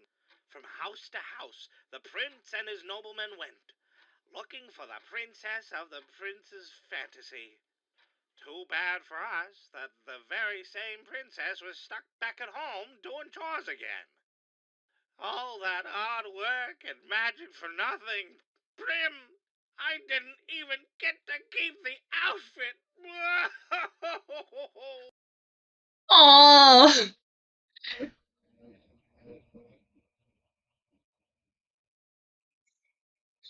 you really liked the outfit. Oh, don't cry, Mr. Fox. I know we're back to shining charcoal briquettes, but who would believe that little old Primrella was a princess? All I have left of that night are my daydreams. Oh, I don't think you will have to worry anymore, Primrella. I see the prince coming out of a big, fancy carriage and up to our doorstep right now. Oh, no, I'm covered in cinders and soot. I don't look ready. You could be covered in grime and grease, Primrella. It ain't the dress that makes the princess, it's the attitude. Now go get 'em. In fact, put on the potato sack dress. It'll fill you with confidence. Oh, you're right. Thank you, woodland friends. Here I go. But Primrella wouldn't be the only one trying to convince the prince she was the one he danced with that night.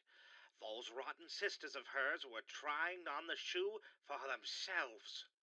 But as luck would have it, it didn't fit any of 'em. Oh, well, you see, I must have stubbed my whole foot on a boulder when I was coming home last night. That explains why it doesn't fit. Yeah, me too.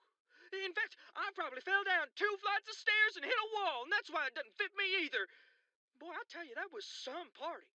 Well, it's obvious what the problem is, isn't it? The shoe must have shrunk on the way here. Or perhaps the clasp was put on wrong. Or. The only obvious thing here is that you three are not the princess I danced with the night prior. Yeah, it does look like a It one. was I who danced with you. That's right, it was. With her newfound courage. Sally looks horrified. She's like, God damn it, the potato dress? Really?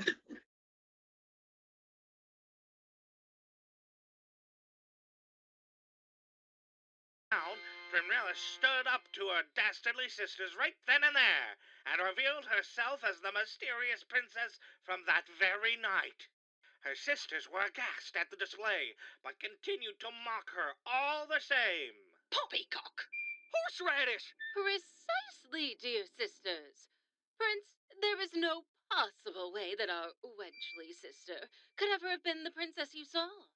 Look at her haggard, potato sack wearing, cinder covered self. Potato sacks and cinder stains matter not to I, madame. I stand by my vow.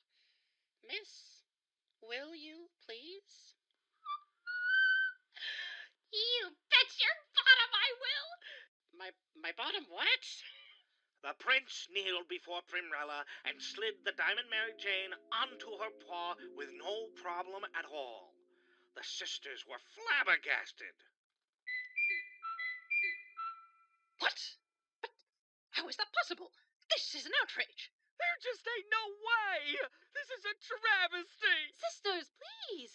We must not get hysterical! We're beautiful, elegant, and poised! This is a mistake! No, for this is love.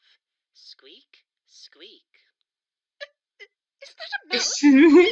Yes, I finished polishing the charcoal briquettes, and now they shine like diamonds. Someone get it away from us! Anything but a mouse! Oh, sisters, I'm feeling faint. After the shocking reveal of their sister as the mysterious princess, the mouse was just too much to bear for these rotten sisters three. So much so, in fact, that all of them unceremoniously fainted in response, never to be awoken again. Huzzah! Good gravy. Gravy aside, miss, I now know it was you who was the princess I danced with that night. Please, may I have your name? Oh, you bet. It's Primrella. Are you sure it's not something else? Maybe like Primrose? Remember? I'm all in on the sut. Primrella it is. Oh, he's so cute. Look at Wally. Look at Wally. He got curls in his pompadour. Oh, you're so cool. Oh, and he got the little ruffles. Aw. Foiled again. Well then, Primrella, please, I beg for your hand in marriage. Live with me in the castle as my princess. Could the woodland critters come too? I have two of them. One is an entrepreneur. No, sure. Why not? The more the merrier. Then it's a yes. Huzzah! Well, there you have it, folks. Primrella, through being kind, tenacious, and full of hope, bagged herself a prince and moved into the castle. The prince and her had a beautiful wedding and everything. Most important of all, Mr. Fox and the resident mouse were living in the lap of luxury, draped in gold and silk. Oh, but Mr. Fox, what about Primrella and the prince? That's easy. They lived happily ever after. Thank goodness.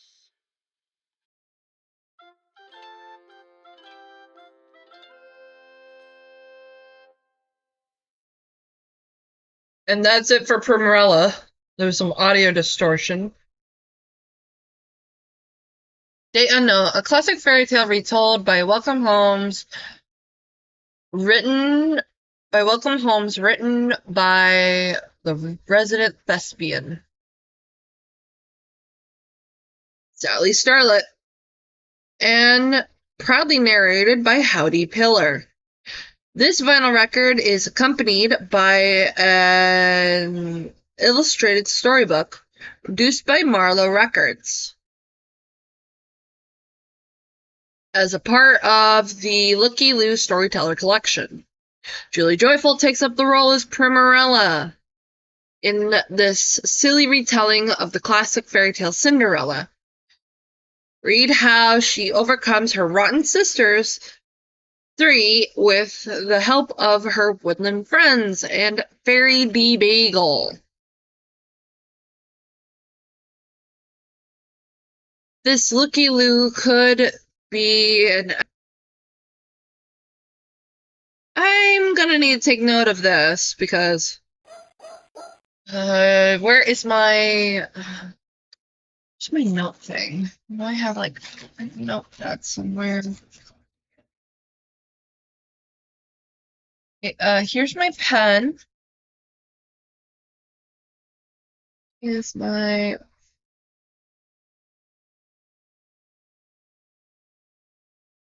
There it is. Little note thing. Sorry, girls.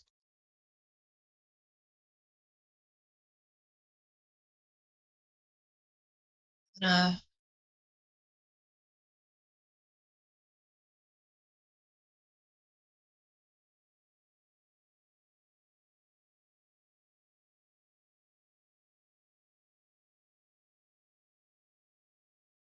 uh,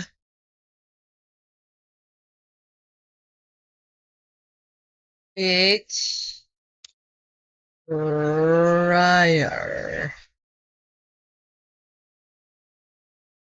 Hey, got that written down. Be mindful of. I've been live. 2 hours. Okay, so we're going to put this up. I'm going to put on some music.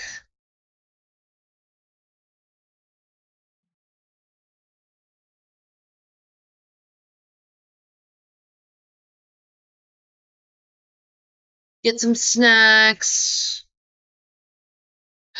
Some drink. I'm gonna refill my water.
Okie dokie. I am back, guys.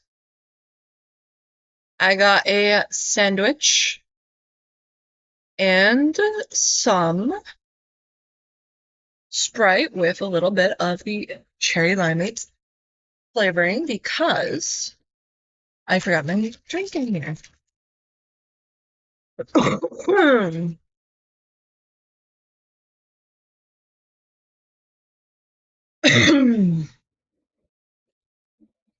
But now we get on to Frank's favorite chair.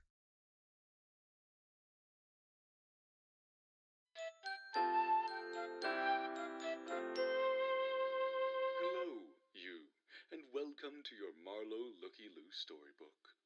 I'll be your Marlowe story. You can read along with me in your own book. When you hear this sound, it will be time to turn the page. A Marlowe Looky Loo storyteller book and record. Let's visit our friends. Hi, people that came in. First page. Frank's favorite chair.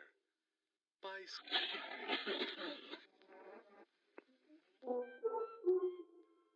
what a beautiful. Oh wow, distortion off the bat. Just like every day before today, and every day after. Who better to enjoy this beautiful day with than the resident bug enthusiast himself, Frank Frankly. In fact, there he is now, admiring the local bugs of the neighborhood. Say, Frank, mind if we join in? Oh, hello, you. Yes, of course you may. Look here, aren't they lovely? It's quite a sight. What would you call it? You know, I'm not sure I'm able to say. A butterfly seems so informal of a title. Everything has a name, after all. Did somebody say they was looking for names? I've always been partial to Barnaby myself. If it isn't Barnaby B. Beagle, coming over to have his usual fun with Frank, no doubt. Hello, Barnaby. Hey there, Belly. Hello, Barnaby. What brings you I here forgot today? it. I'll be right back. Trouble, I assume. Throw the Now, screwing. come on, Frank. Let me know what Act happens. like I'm up to no good. When I'm just stopping to smell the flowers. Your sunflowers are looking extra sunny today, by the way. How kind of you to notice. And your favorite chair is looking awful, might I add. How kind of you to. What? Awful? My chair is just fine. Oh, yeah? Barnaby was right. Hey. Frank's favorite chair Back with was a us. lowly wooden stool. It didn't have Sorry pictures. for yelling. It wasn't colorful. Are you sorry? It didn't have a cushion, so it wasn't very comfortable. Its little legs would wobble from time to time, and it creaked loudly whenever Frank would sit on it. Isn't it get started? None of that bothers me one bit. You two are wrong. Frankly speaking, it's a lovely chair that fits me just fine. Oh, Frank is cried he in okay? surprise when he leaned a little too far back in his chair. It broke apart underneath him, and Frank fell to the ground. Woof. I heard the tomato screaming. What happened? Julie cried. When she peeked over the white picket fence, she saw Frank on the ground and Frank's favorite chair. Oh, no! Frank's favorite chair broken into smithereens? No, no, say it ain't so! Oh, he's going to be inconsolable. I'm afraid it's so, Jules. To go away, everyone run! It was only a chair. Who could Let's have a moment of silence for the most mediocreest chair in the neighborhood.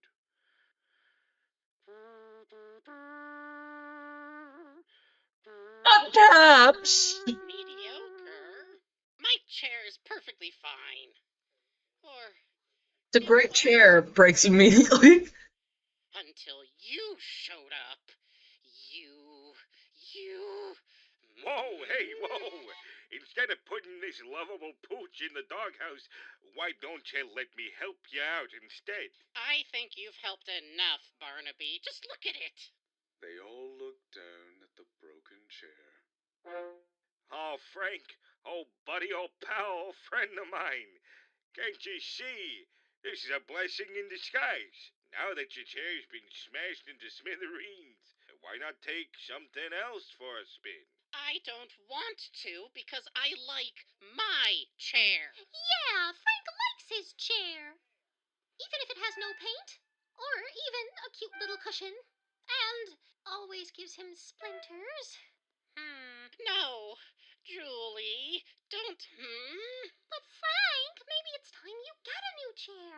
Think of the possibilities. You could get a tall chair, a short chair, a fluffy chair. Yeah, just fix it. A stinky chair, a funny chair, a noisy chair. Barnaby. That's it. I won't be taking part in any of this. I'm going home. Barnaby, we can't talk any sense into him. Sick 'em. Say no more. Here. Barnaby picked Frank off the ground and set their plan into motion. Plan? What plan? Oh, no, you won't. Barnaby, put me down. I'm not going anywhere. Let go of my head. Don't worry, Frank. We're gonna find you the chair of your dreams. Ooh la la. Ah, I don't dream. Please, Julie. Ah! With a spring in their step, the three neighbors headed into the neighborhood to find Frank out. Just this face. But Frank's being manhandled.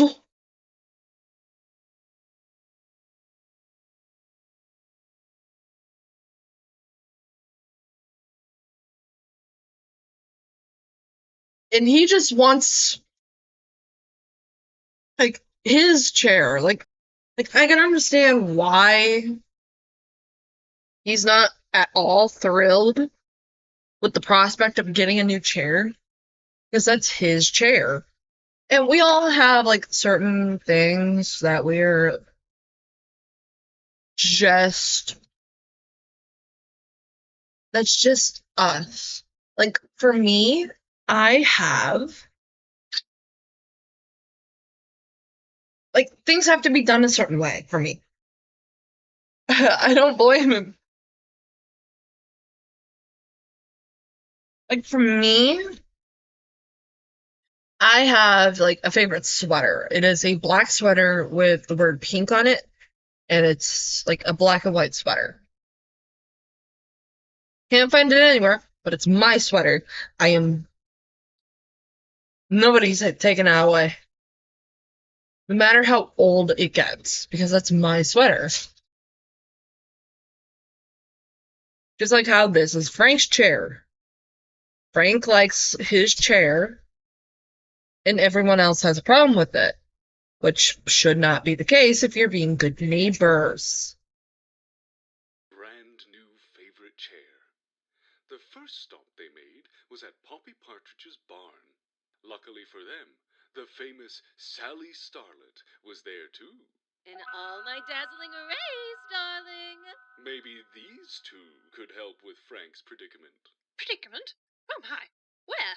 Don't get all your feathers in a ruffle, Poppy. We're just here looking for a new chair for Frank. Go on, Frank. Tell him. No, I am taking no part in this. Oh, Frank, don't tell me your favorite chair has... That's right, Poppy. Into smithereens. Both Poppy and Sally thought about Frank's favorite chair and all the good times they all once shared with it. Favorite chair? How do they know about that? Ah, yes. How did they know about my favorite chair? A humble and reliable little stool. An underdog waiting for the limelight. How tragic, Franklin. It was always one of my star performers. And I was quite fond of their company at parties. A glass of juice would never teeter on it.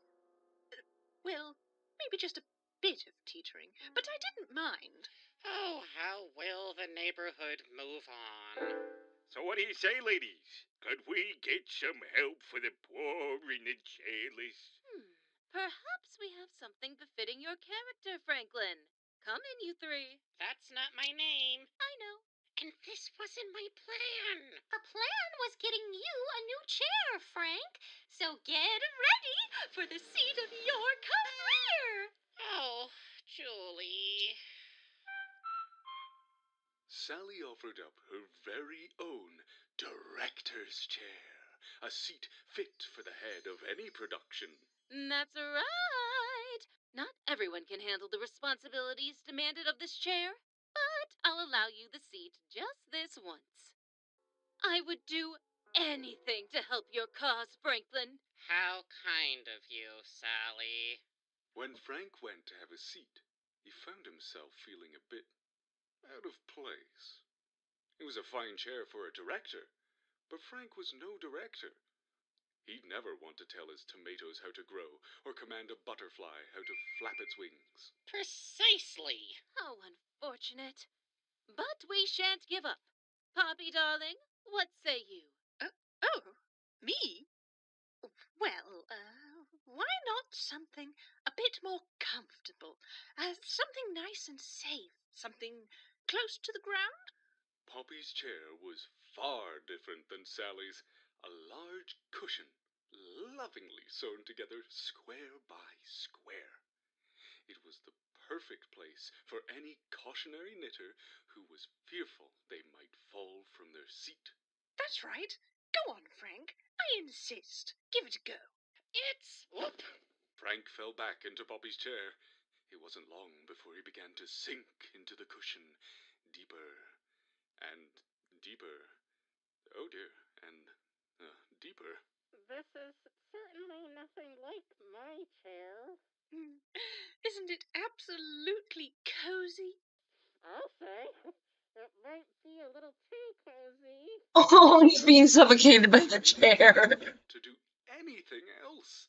A neighbor couldn't even sit up straight in a chair like this. Oh, to be frank, yes. Thank you, Poppy. But I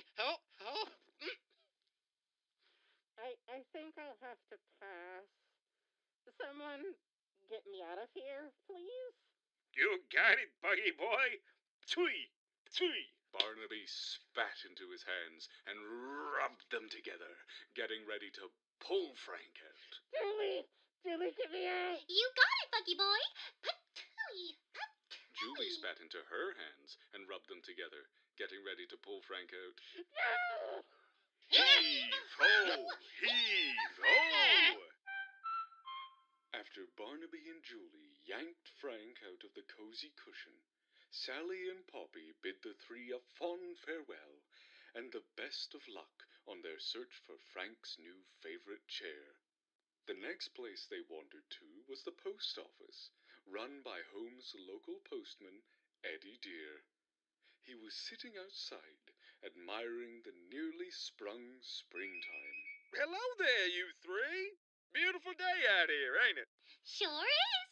But what are you doing out here, Eddie? Yeah, aren't your staplers and paper clips getting all lonely without you, Ed? Now, don't go talking like that, Mr. Beagle. I'd never let him be alone for that long. I've been meaning to get some sunshine since springtime has sprung. I thought it was the perfect weather to enjoy my stamp collection. Ooh, Aw, he has a is stamp this collection. family stamp I see? It sure is. And is that the commemorative Barnaby B. Beagle stamp I smee? It sure is. No, wait, that's just a stamp of a hot dog, Mr. Beagle. Close enough. As much as I hate to intrude on a good time, Or so he says. I believe we were in the middle of something. Frank exclaimed. And he was right. Barnaby set back to work and took it upon himself to look for the next seat in Eddie Dear's post office. You heard the big guy upstairs. Do what he calls. Mind if I sniff around, Ed? You know what? Oh, my phone. Oh. Of course you don't. Well, yeah, of course. If it's a chair you're looking for, Mr. Franklin, I got plenty to spare. Although I think I remember you having a stool of your own. Yes, it broke. Into smithereens! Into smithereens, even. Listen closely to like Barnaby's line in this. Mr. Franklin, I got plenty to spare. Although I think I Mind if I sniff around, Ed? Claimed. And he was right. Barnaby set back to work and took it up. As much as I hate For letting me alone for that long. I've been meaning to get some sunshine since springtime has sprung.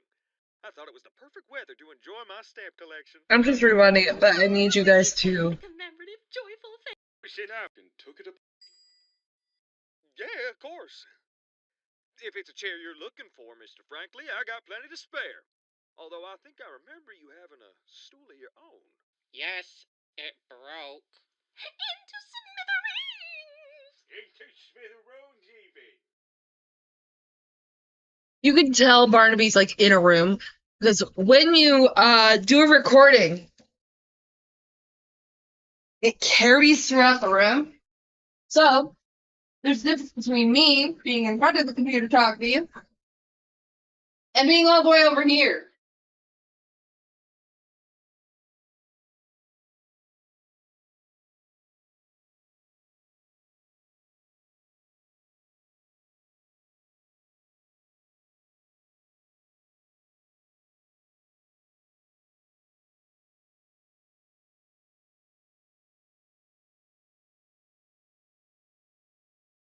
So yeah.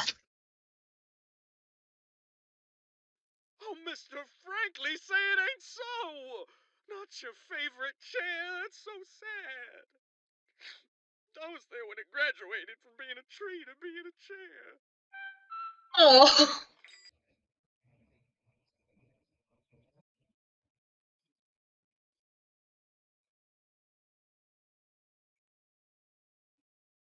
But right here is the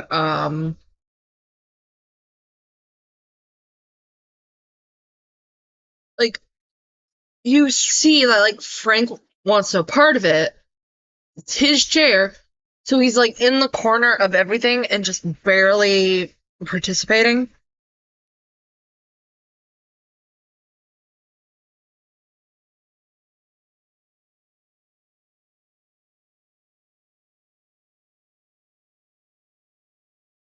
So he's like, "Oh, say it ain't so," but he sounds more broken up about it than Julie and Barnaby.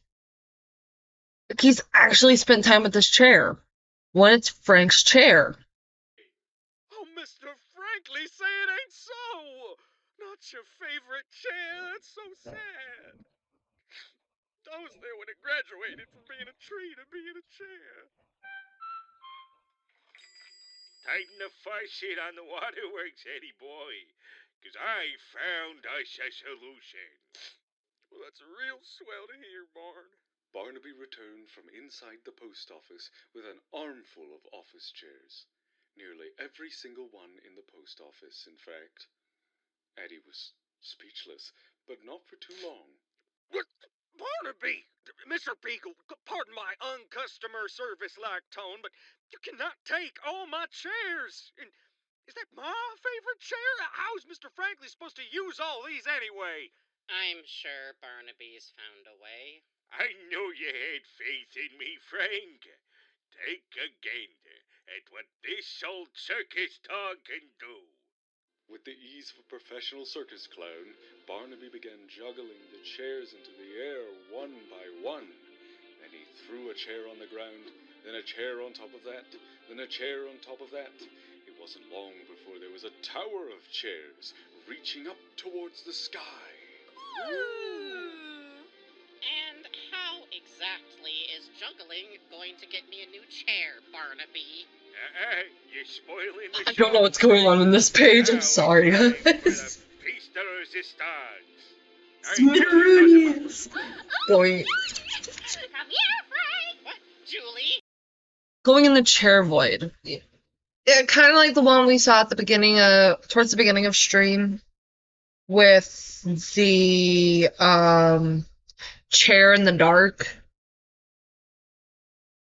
But I can confirm it is not Frank's chair. It is like a dinner table chair. I would have to find it again. But it's like none of the chairs featured so far within. What in the hell's going on with you two? Why are you guys fighting? No more fighting. None of that now. You be good.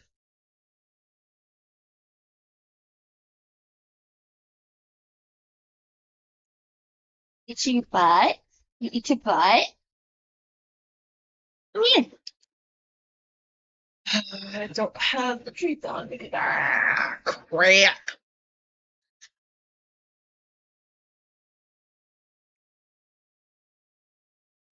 But we see all these varieties of chair. Poppy's is pretty much a beanbag. Sal's got the director's chair.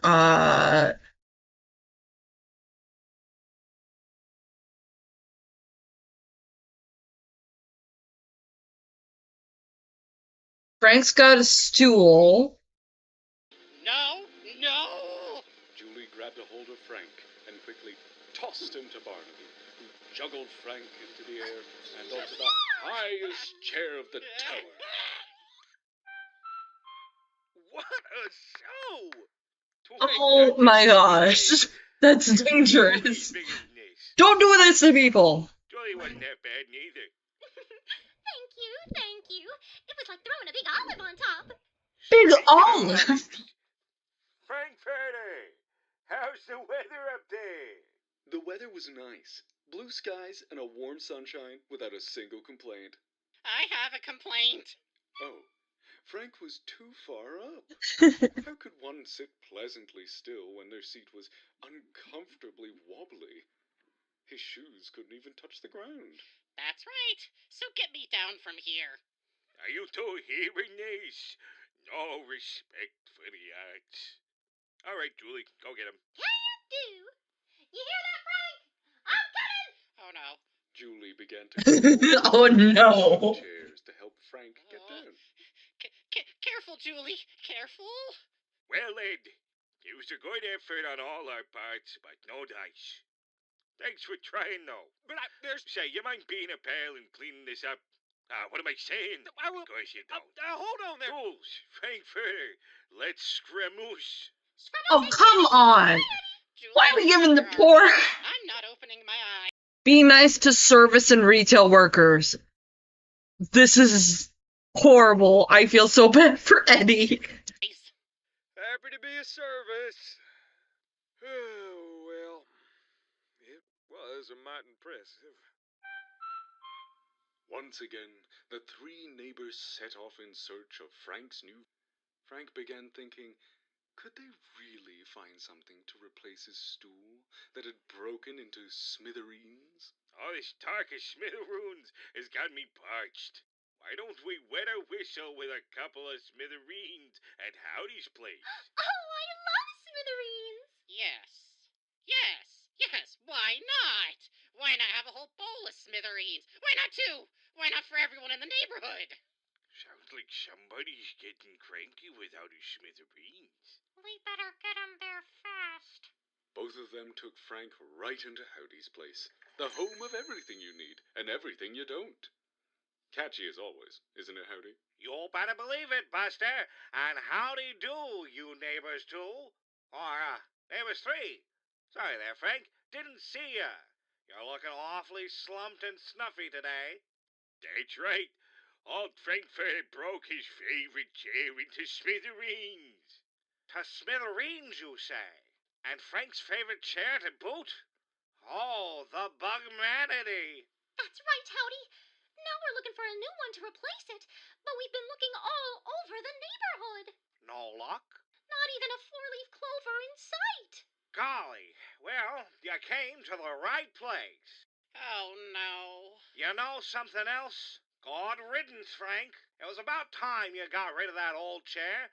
Now you can get a brand new chair. Then in good time, it'll become an old chair. Then you'll come back to your old pal Howdy Pillar, and I'll get you a brand new chair. I don't know about that, Howdy. There's nothing to know, Frank, because Howdy Pillar knows the don't-knows that's giving you the walls. Feast your eyes on this. Howdy turned Frank. What is this chair? Fair price. That's not a good sign. With recliner. This is a recliner.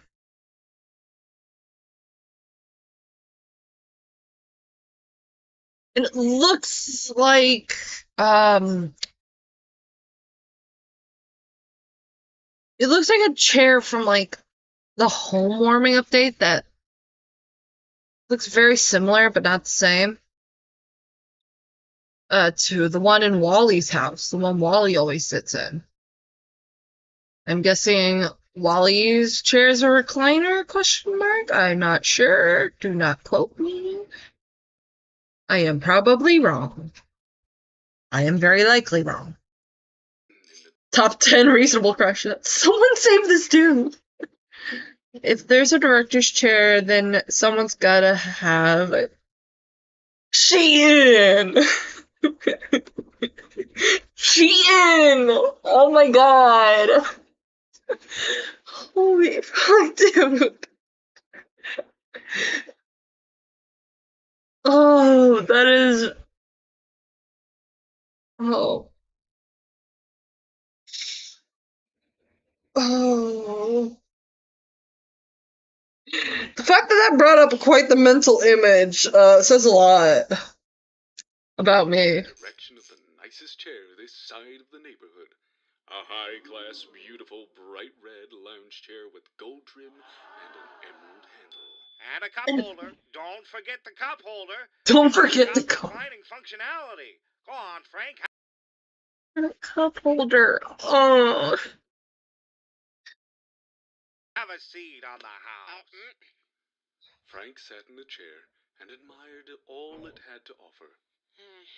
The red cushioned seats were perfectly plush, the gold trim was undeniably fancy, and the emerald recliner handle shined. Oh, my blossoms, Frank! She's the most luxurious chair in this whole wide neighborhood. But it's not. Julie was right.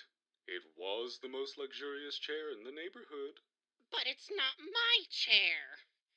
It's not me. So, Julie! Barnaby, howdy. It was all very nice of you to replace my chair, but I need to go home right now. Now, who am I gonna sell my high-class, beautiful, bright red lounge chair with gold trim, an emerald handle, with a reclining function, and a cup holder, too? Julie quickly perched upon it, smiling sweetly. I'll take it. Wrap it up nice for me, won't you, Howdy? Barnaby, pay the caterpillar. Yeah, Bon. Pay the caterpillar. yeah, Bart, play. All right. Wow. Hey, the caterpillar. I think she's a fucking lobster. Hang on. I gotta check how long I've been live again. So I want to make sure that we're doing good on time. That way. Hold your antennas. So as I walk into a bar, the bartender says he'll buy me a drink if I juggle a few bottles for him. When I tell him no, he says, "What are you, chicken?" And I tells him, "No, you're thinking of my mother." Your mother? Yep. She's the chicken who crossed the road. To get to the other side? Nah, to go to the bar. Oh? Go to the bar.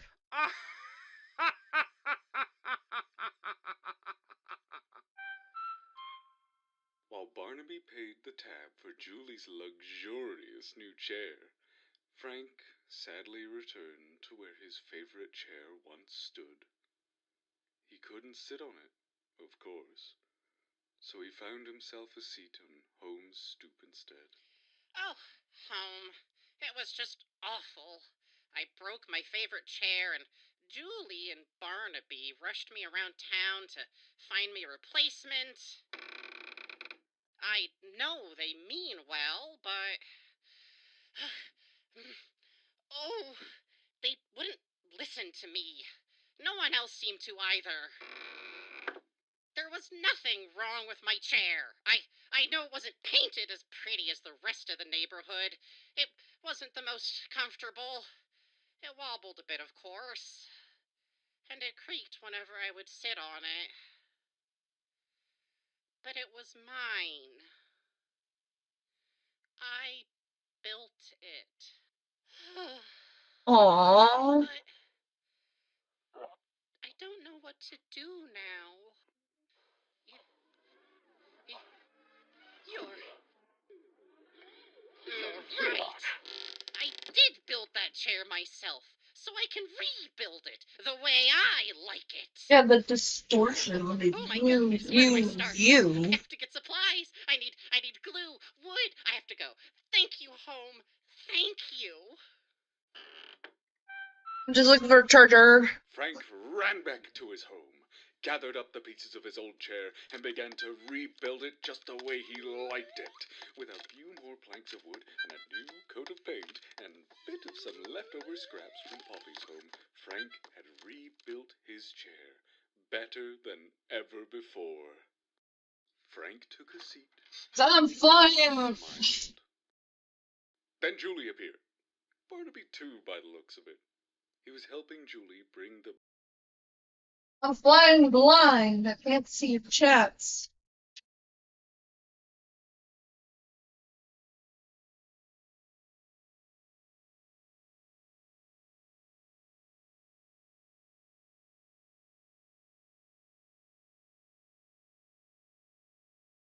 big, beautiful red chair to her home.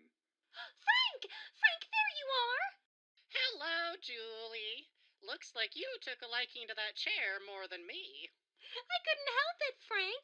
It was speaking to me. It said, "Buy me, Julie. Buy me." Did the chair say, "Push me, Barnaby, push me"? Because if it didn't, why am I lugging it home? Because we wanted to say we were sorry to Frank. And, oh, well, gee, my house is right there. Indeed it was. Ah, phooey to the both of yous. Don't listen to him, Frank. He's just sour. This chair. But I wanted to This chair looks so cute. Not gonna lie. A little green chair with the yellow cushion. So cute. tell you that we're sorry we didn't listen to you, and that we're sorry we didn't find you a new favorite chair. What do you mean, Jules? Look at him. Old Frankfurt have found his dream chair, just like we planned it. I made it myself, thank you. But I accept both of your apologies. Aww. With the busy day behind them, Barnaby, Frank, and Julie all had a seat and finally took a moment to enjoy springtime. Wow. Huh. That chair ain't half bad, Frank. Got room for one more? No!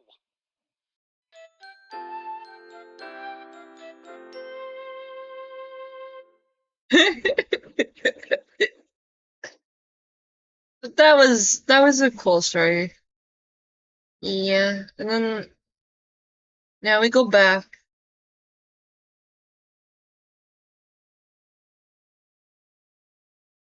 Toys.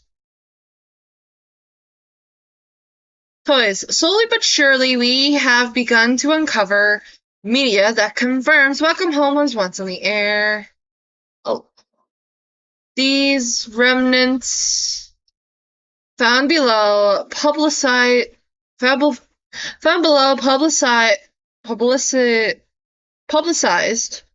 the show via toys and playthings of all kinds, including costumes, coloring books, play sets, board games, and more.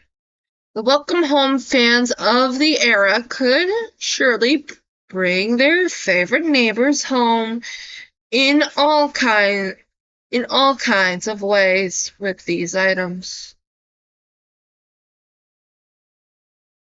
Choreography.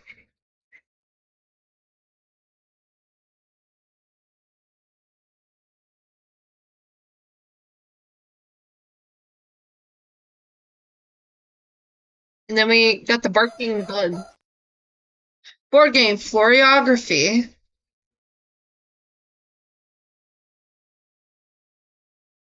"1974", a full board game based on Julie Joyful and the in the joyful family as the residents Grump, Frank, as well as the residents Grump, frankly. The goal of the game is to gather enough flowers in time for springtime. Flower and go. Act as action cards and tell players where to go on the board. Then players will pull a flower card of the same color as the space they landed on, with a challenge on the back. Completing this task will allow the player to keep the card and begin building their bouquet.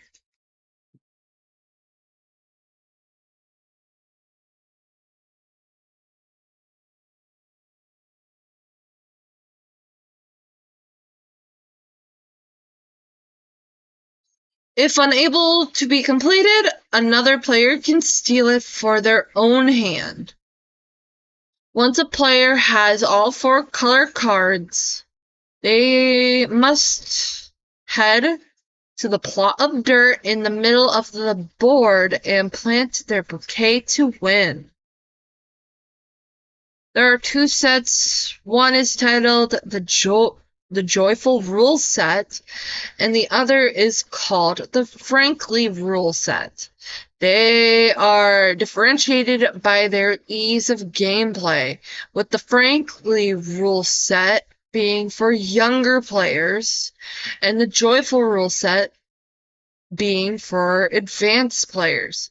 The former variation will only ask players to get 1 color of each card and make it to the center first to win, while the latter will ask players to get as many flowers as possible and make it to the end with the most to win.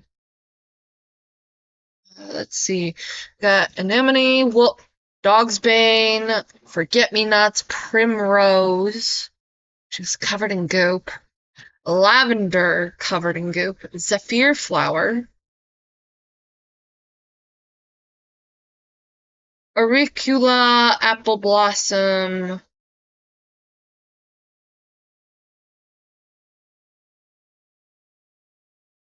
don't think it's loading all the cards. The equipment, 60 flower cards, 40 action cards, 1 of each. Oh, there's like 9 there. And a game board. Object of the game. The player needs to get a bouquet of flowers for springtime. The player who receives 1 of each color and plants himself in the soil first wins. Themselves, I'm guessing this game was made for boys? ? Flower card. Let's see. First turn, all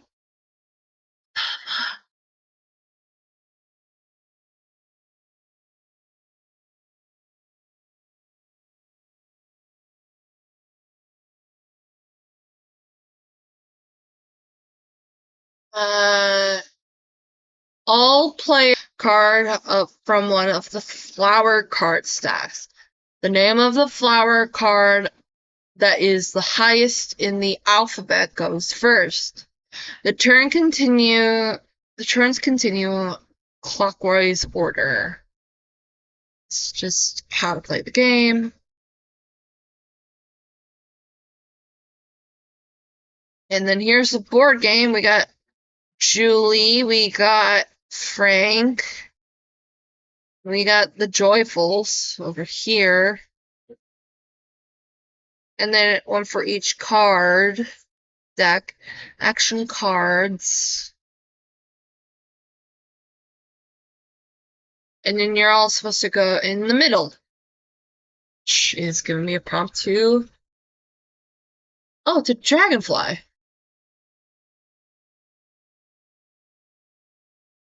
And the... Huh, what happens when I... Ew! What did I do?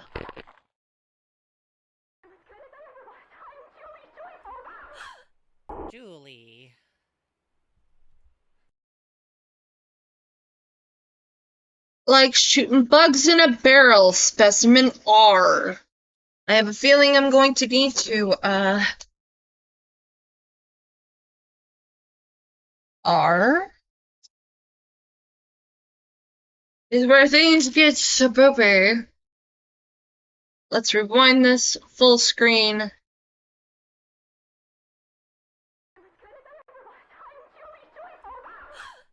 Julie. No.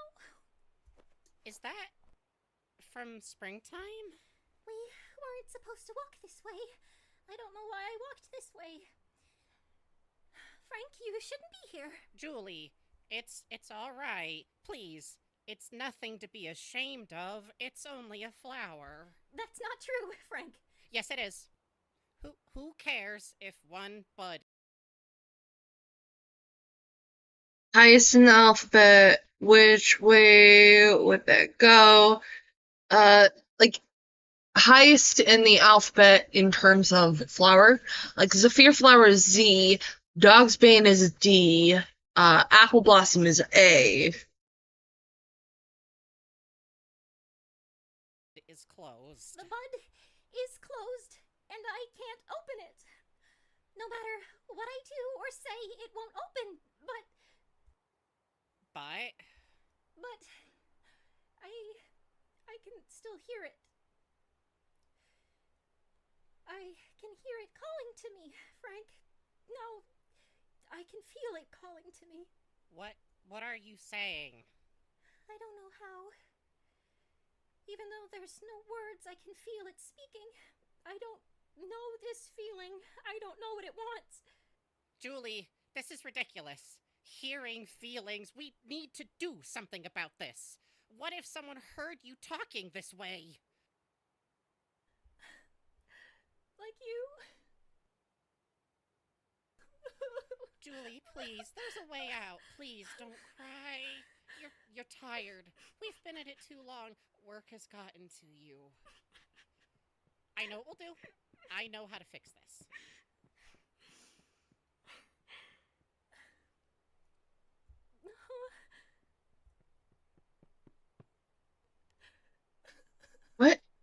What am I planning on doing? Frank, no. We're going to dig it up.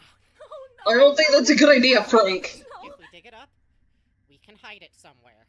Eventually it'll dry up and...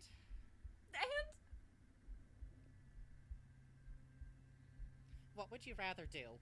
Keep wandering into the woods on your own? Keep talking to nothing? Crying over what you can't make sense of? It's not nothing.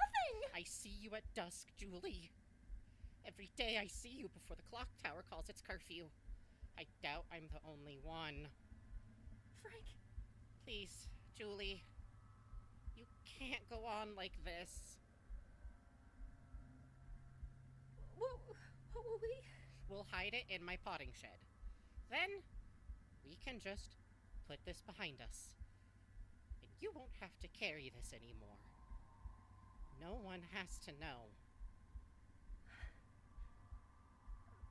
Okay. What I mean? Please don't make me do it. Please don't make me watch. Of course, Julie. They're talking about this flower like it's an animal. Or a person.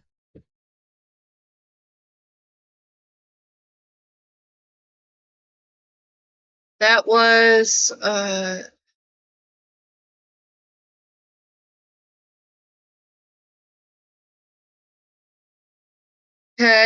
that was an interesting thing. Oh, and the barking beetle is gone. Oh, no, it's just sending. Wow. That was a trip. Let's get back to the discoveries page.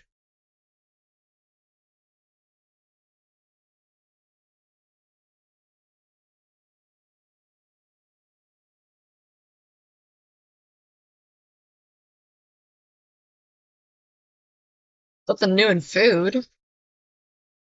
Huh. What's here, though, guys?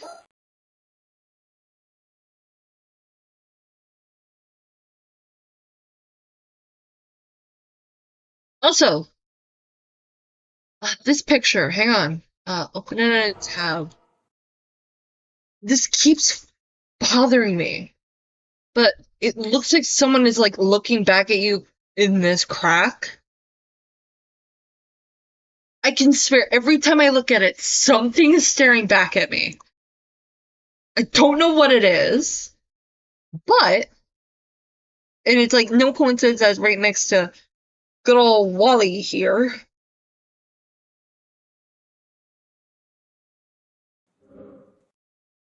But I think that's absolutely creepy. A crispy sweets frosted cereal. What in the world? It's a butterfly. Little. Oh my gosh, why? We're just tearing apart the poor bugs. Hook, line, and sinker. Specimen P. Looks like a deformed Marge Simpson.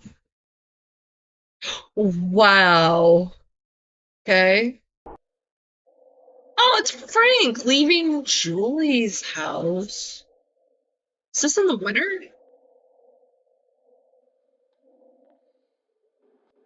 Poppy! Poppy, it's Frank!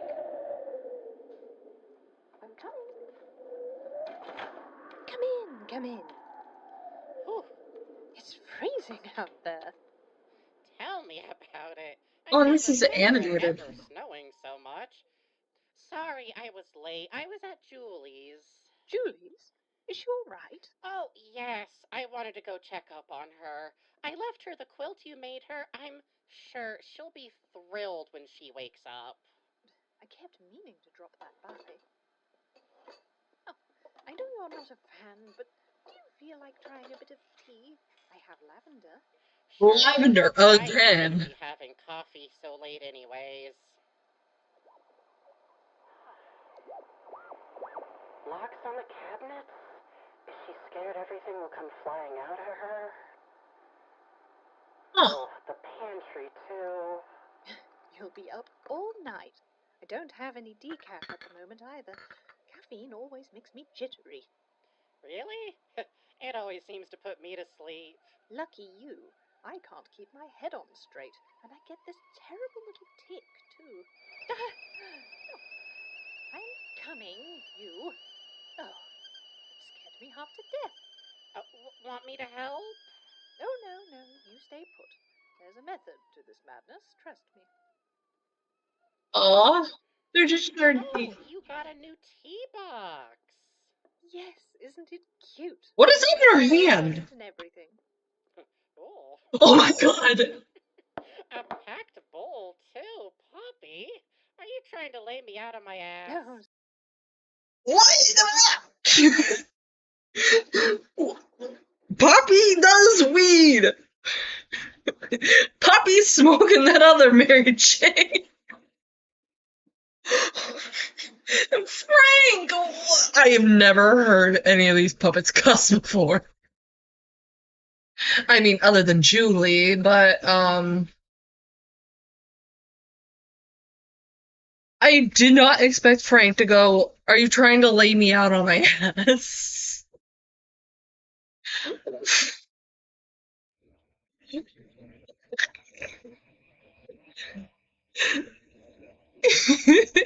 I'm sorry. stop. Let's Calm continue. me down.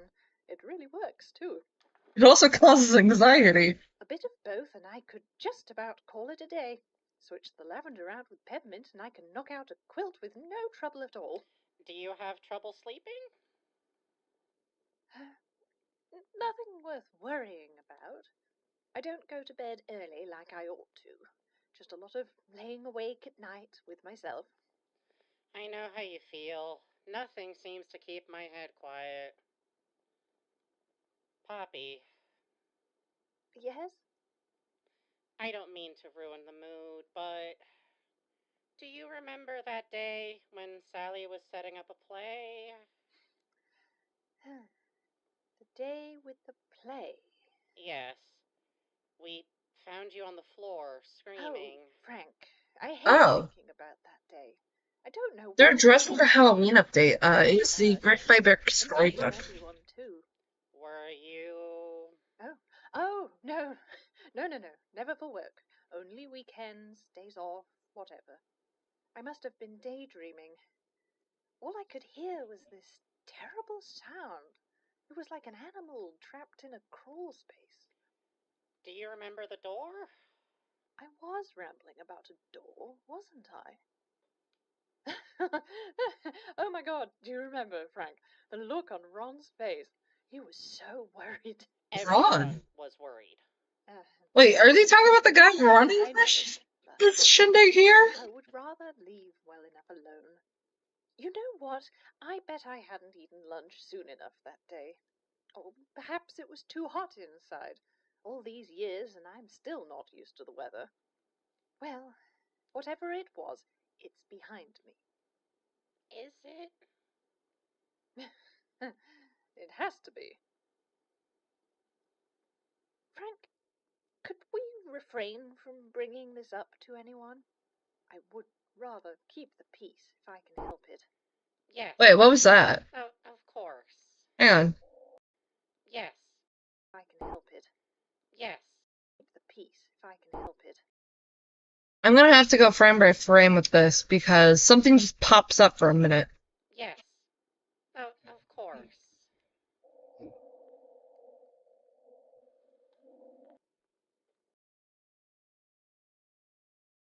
Okay.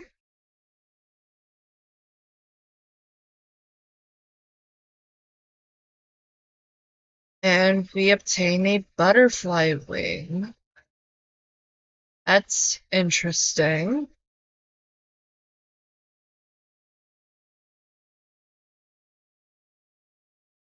Huh. That, that was an interesting video. We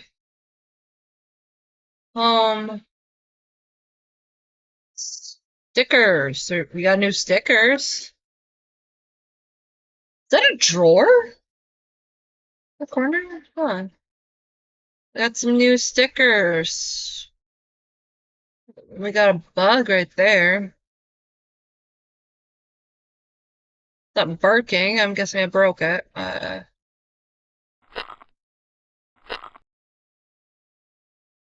What a catch, Specimen L.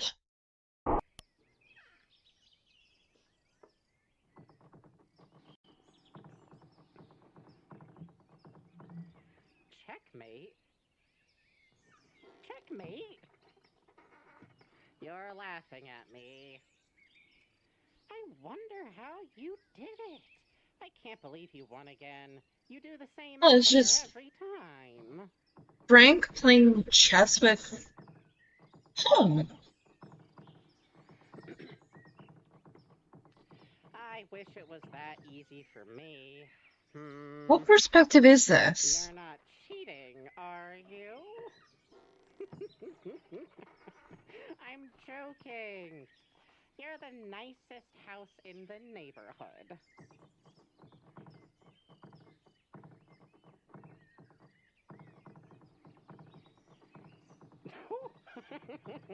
We're just in the bushes Like, being good weird. point. Maybe we should add some window boxes. Might be a little hard to see past the flowers, if you wouldn't mind.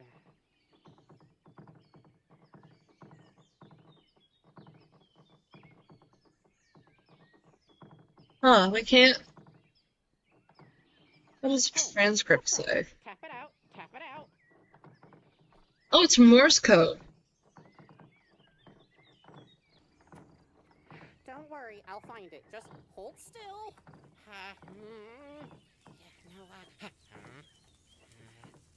There Hate you solving are, this. you little rascal. Look, look, they're off. See? I think we can glean what is being said. What are you doing? Oh, hello, Wally. I didn't see you there. We're from the Frank's all right. perspective of a He bug. just had a little scare with a beetle. Not that? You were talking to home.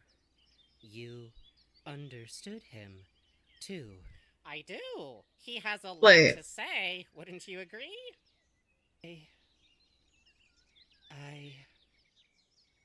You don't understand home. I do not. Home does not talk.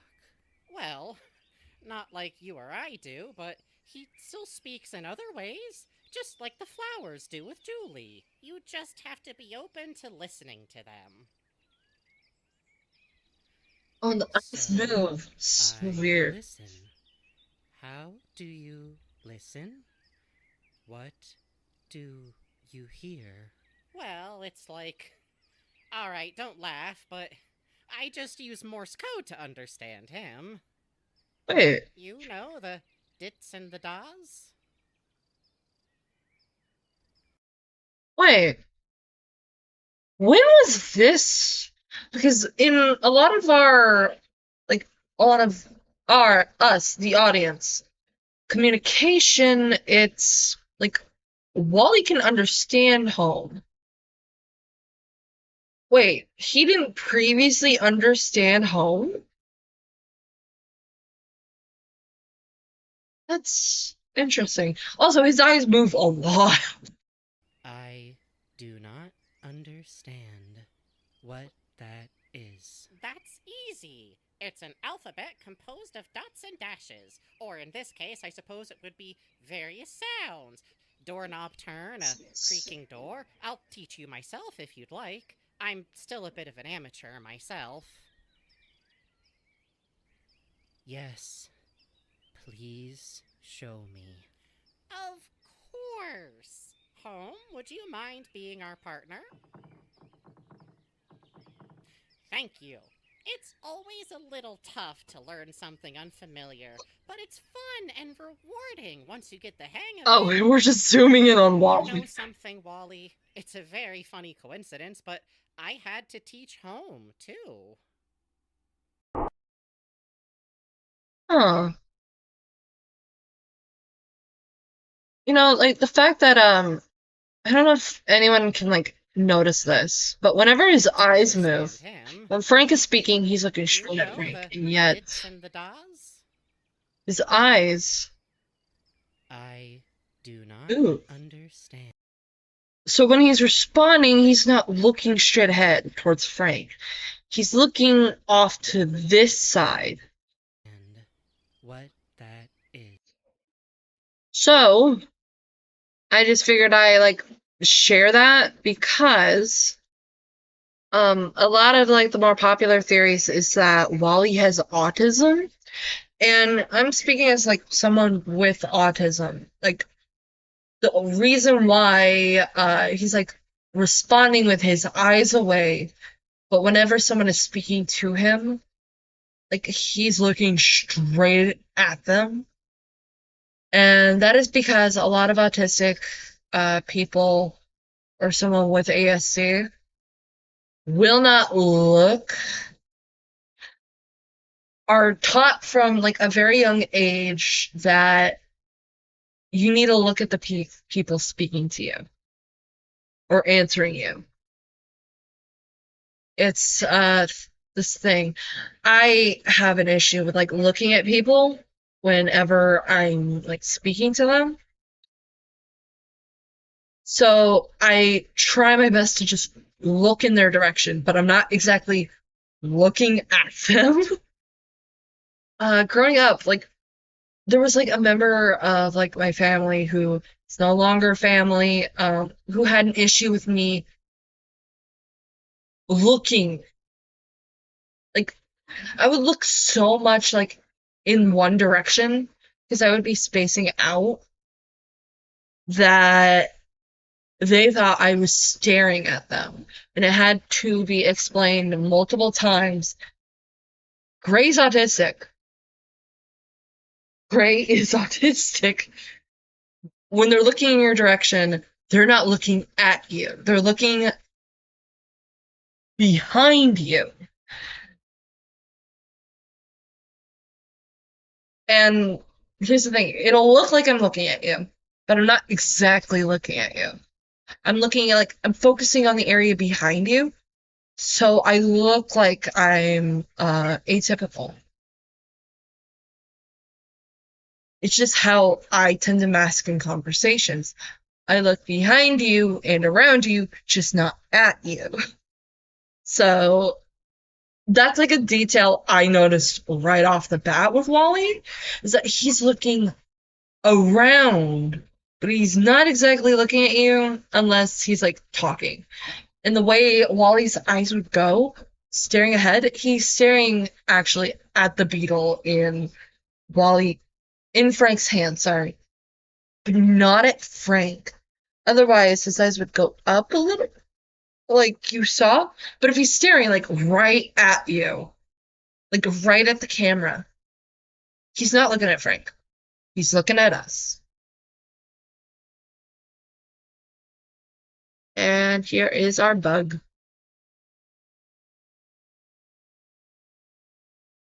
And these cool Ahim stickers.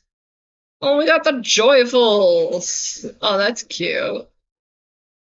Then the Halloween stuff, the Christmas stuff, all that. Aw. But notice this.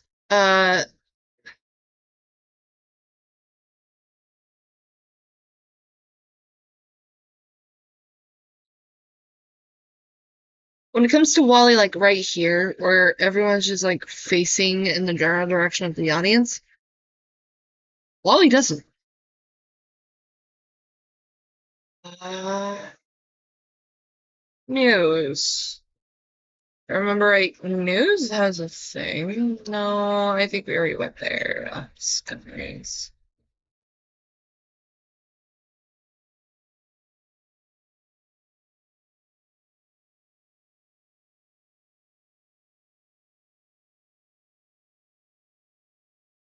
What are we missing? Discoveries, news. Then we're back here. I'm gonna look it up real quick. I know I should probably just be finding this on my own, but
da, da, da, da, da, da, da.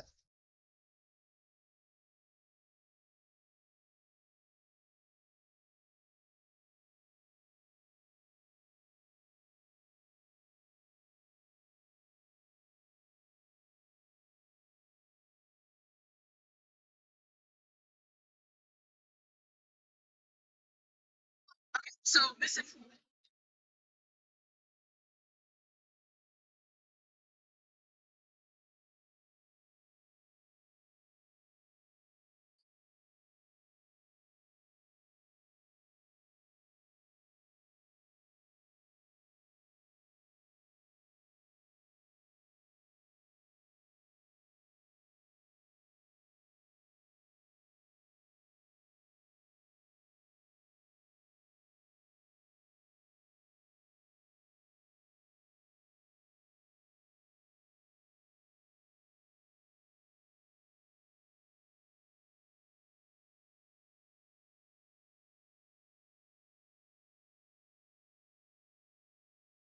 It's hidden in the website code.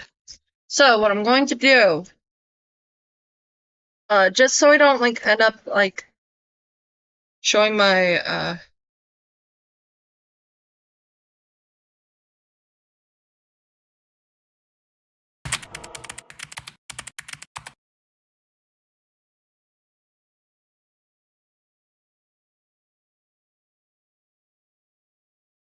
control you. Okay, so it's control you.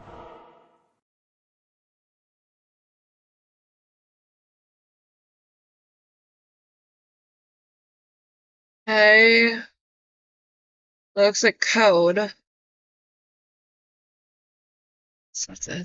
Assets.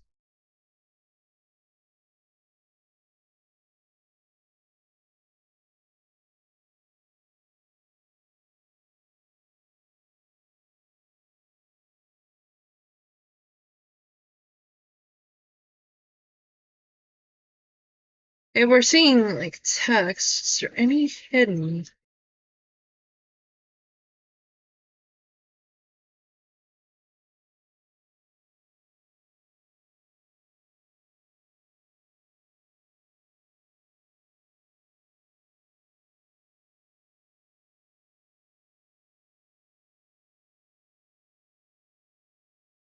Wait, where is this code?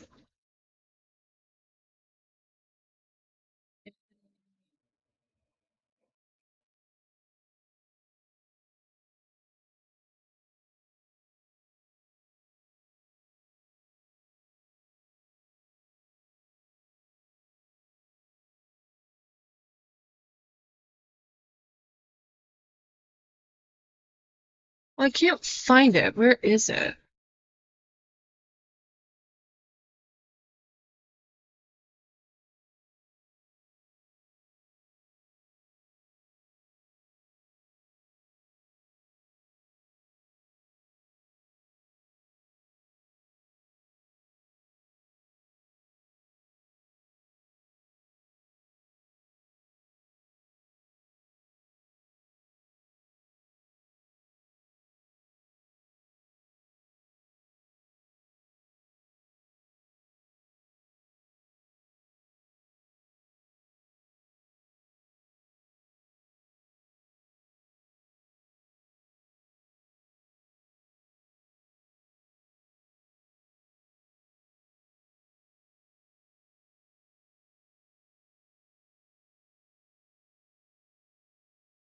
Still looking.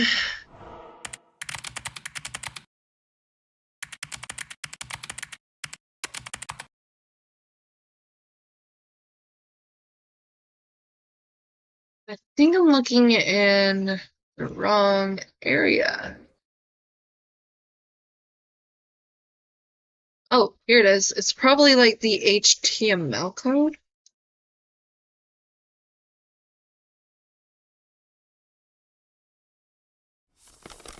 Right, hang on.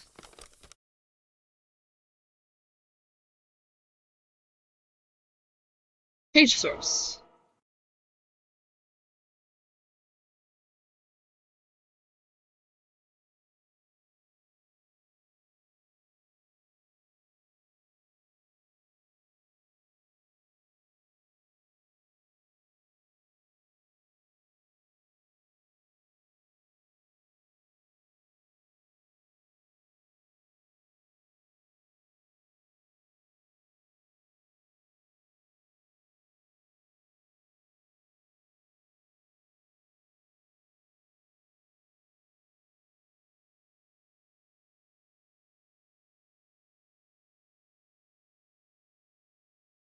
Not here.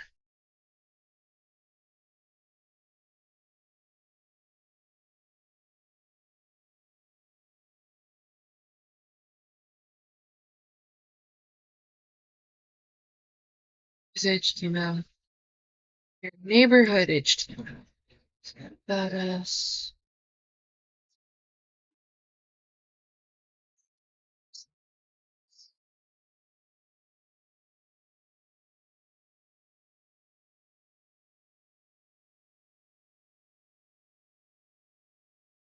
Okay.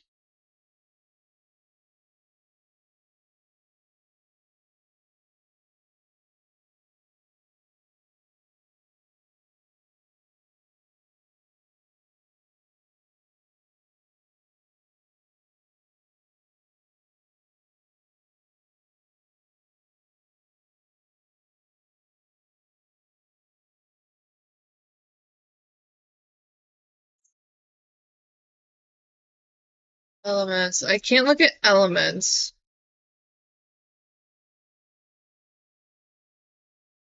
Oh, here it is. Home title.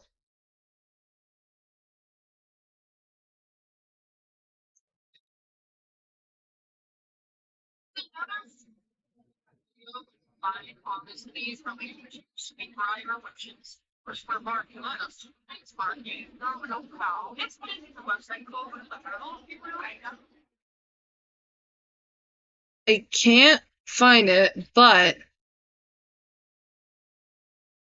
I think it's due to like where I'm looking.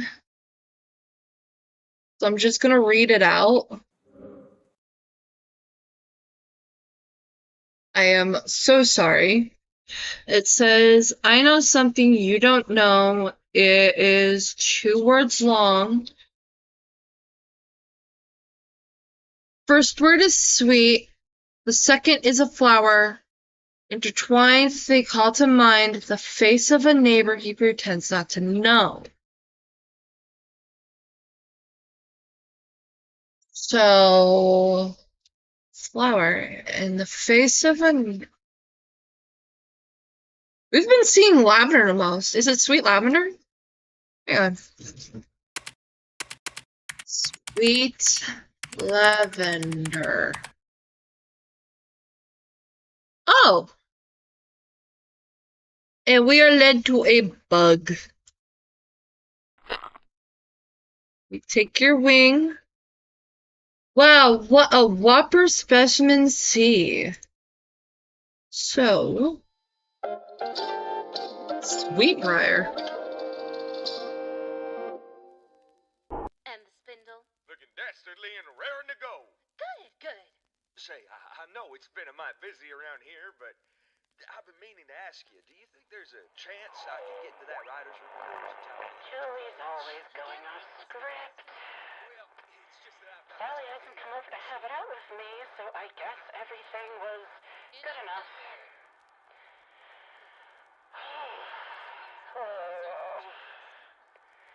Always if these prince rolls. Will she come up with something else? All I do is wait around to say 2 lines. At least I don't have to bounce off Barnaby anytime soon. He always gets his way. Oh, he always gets his way. My lines? What were my lines? Had I Oh. known you were in such turmoil, I would have sought you out sooner. Mind if I fix the costume, Mr. Franklin? Oh, Ooh! yes. Anything to Sally's liking, of course. Thanks for being a peach.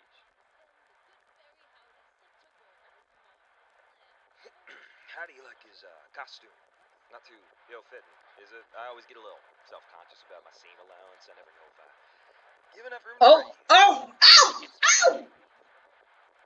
Good to hear. Oh, the fucking angle! Hang on!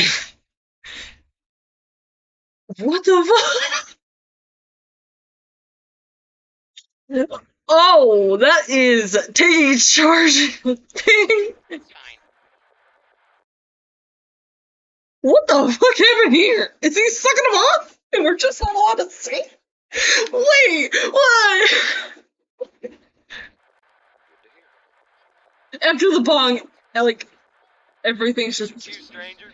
Why does he look fucking. He was sucking cock! He was sucking cock! Hang on!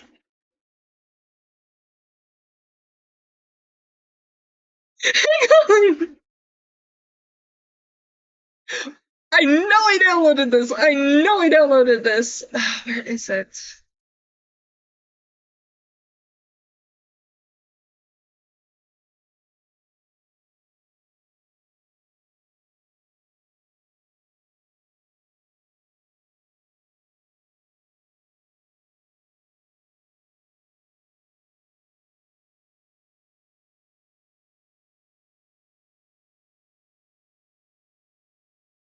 Hang on.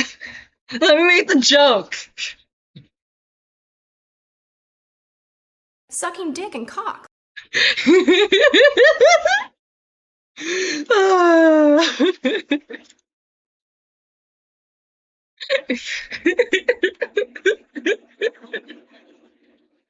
And you did it at my birthday dinner. Oh. But he looks like he is disheveled. He looks like he just had too much fun. Go get him. And Frank's just stunned. Pushing me around like that, acting so nonchalant, like everything's... All he cares about is this production. You might as well have just been a prop, too. Why did you just stare at him like that when he was... Why didn't I say anything? He was trying to talk to me, but I didn't know what to say. It's been so long. Shouldn't he know how long it's been? How could he not know? Doesn't he know how to behave? He's not an idiot, but he acts like he doesn't even remember. Does he not remember? Oh. To release him from this wretched curse and awaken her from her sleep.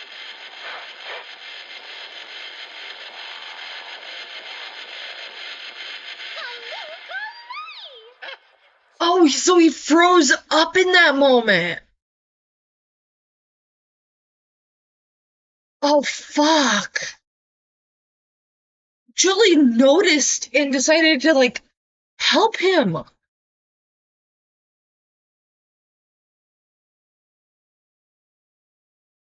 He was thinking about Eddie! He's a homosexual! Awoken from your sleep. That's Princess Julie to you. And that's right. It's all thanks to you that the curse was lifted. And yet... Oh, fuck. Hang on, we gotta...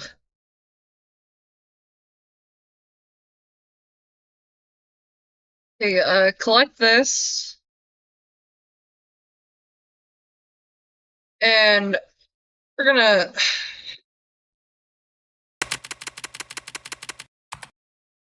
head right back. No. Hang on. There we go. So,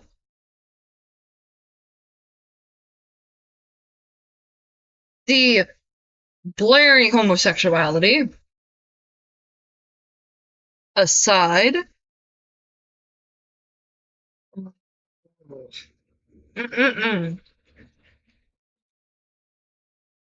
see,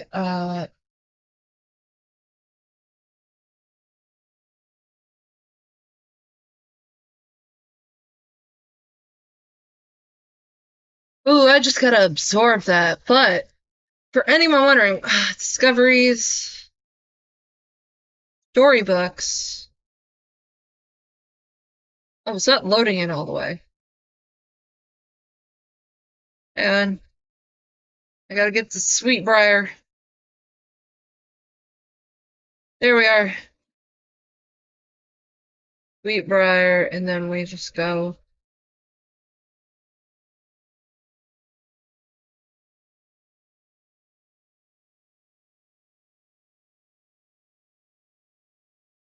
We gotta get to... Wait a second. I think.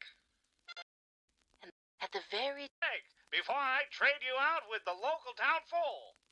Thank you, I think.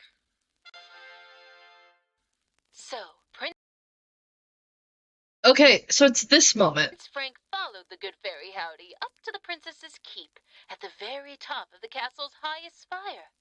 When he arrived in the room, he was taken aback by the scene before him. The princess's bedroom was as luxurious as a newly bloomed garden, and the princess's cheeks were a hue as warm as that of roses. Had I known you were in such turmoil, Sweetbriar, I would have sought you out sooner.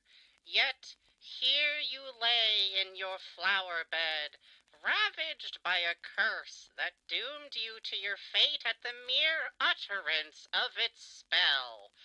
Allow me to grant you your freedom, sweet briar, and seal your destiny with a kiss. You an artist? This is really drawn out. Quiet! Barnaby the Wicked's body was trapped in an everlasting slumber, if one might recall. Silence filled the princess's keep as Prince Frank leaned in close to his sweet briar to release her from this wretched curse and awaken her from her slumber. Callooh-call-lay! Sweet briar, you. Yeah, he sounds surprised at this moment because he didn't expect that. He was in his own head. Wow.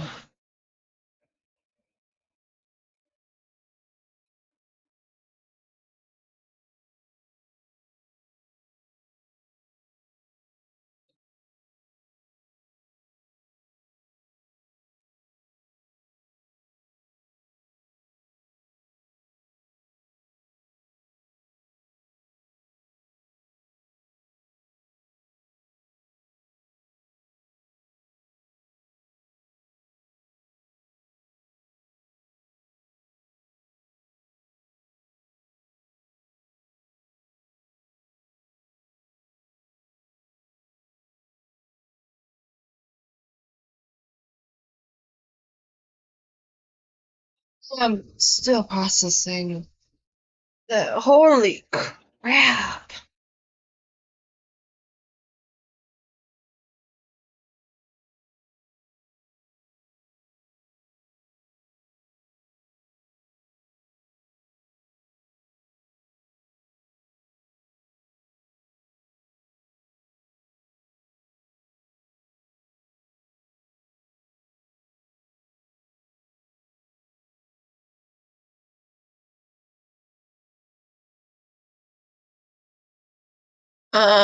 Let's continue looking around. Let's see if there's like anything else going on.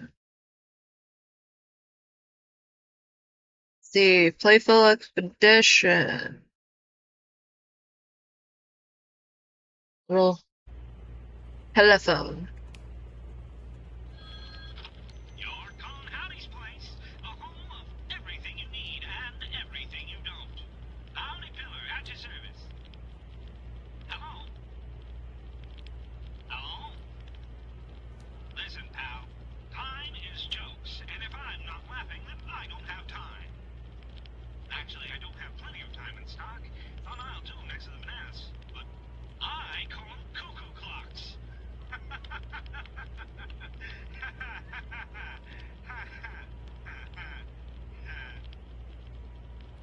All right. You're giving me nothing to work with, buddy. I only deal in funny business, and it looks like you're running low, pal.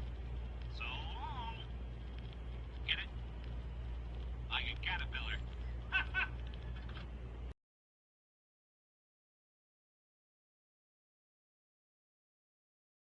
Well, might as well check out the neighborhood. Oh.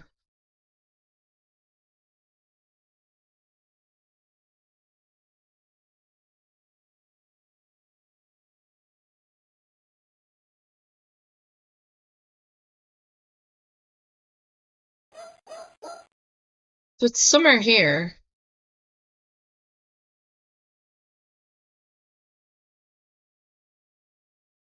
Oh. Oh, it's a bug. Oh, do I just... There we go. Proud... I'm proud of you, Specimen E. Oh, this is the housewarming update.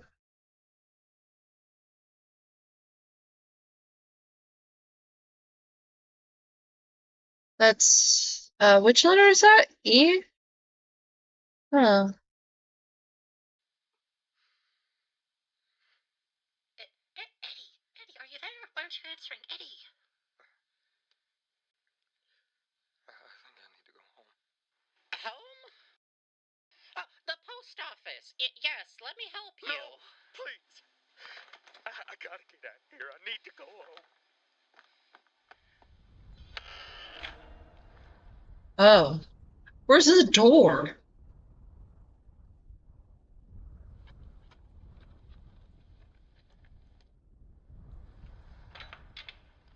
All we hear is the wind. Oh, this is so gay. This is so homosexual.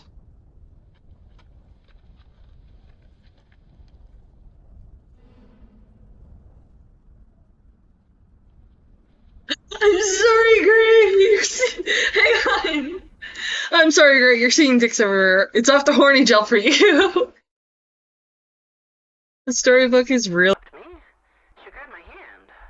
But what did she say? What are you doing, silly Billy? The party's this way. Come on, let's go eat, drink, and be merry. Was that right? Was she really this adamant? Was it really her? No, I have to go. I'm very sorry. I need to talk to... What are you doing here? Didn't you hear me, Frank? I said we should go eat, drink, and be merry. Doesn't that sound like the most?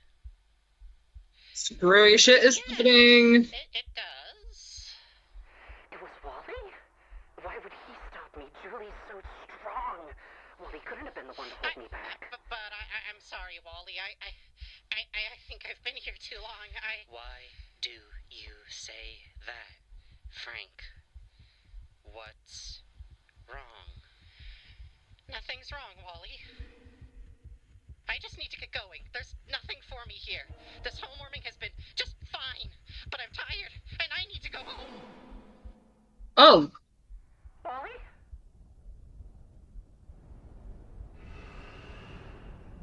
Oh, he's falling. What on earth is happening? It was me. I couldn't go through the door. But then, how did I get here? Why can't I remember?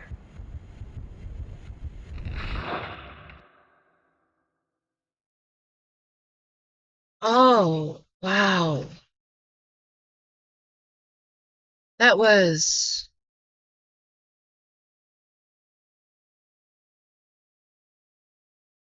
interesting. That was Echo.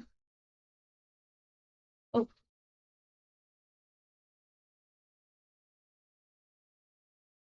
You're Wally. But what else is there? Huh, it did go by Julie.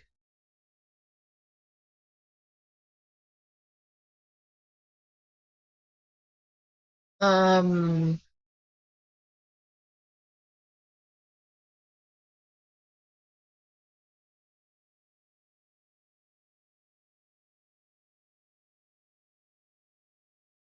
Carnaby? No.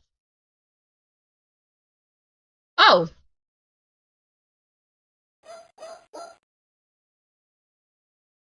Oh, it's the door. Oh, he's so cute!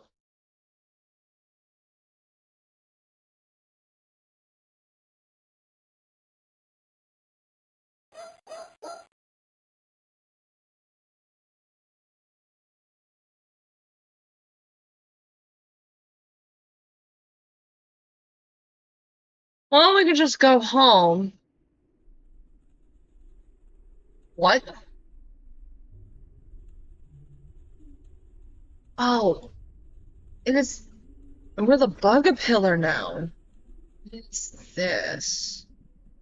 Well, this is the only option. Why are we in Julie's house? Yes, we can look around. That shape. Can't see the mirror. But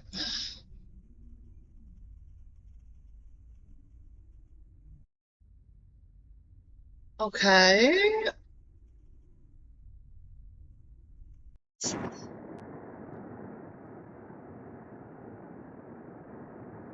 Why is the phone off?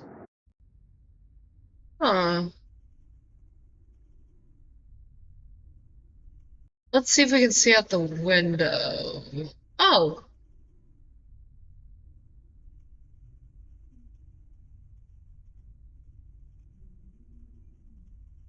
I don't know why you're staring out the window, Jules.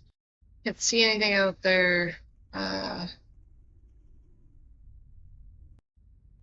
What's this? Mail. To Frank. Have a bug room mail in today. Oh, it's a cute little box on her bed. Wait, is that her bed or is this her bed? Why is there two beds? Guessing it's like the little lounge area to read books in. Uh, Frank, a little heart frame. What's this?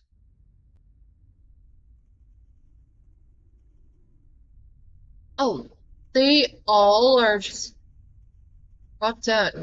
She's more in focus. Anything else? Ball, bed. Oh, I already like the side table here. Stool. Oh, drawer.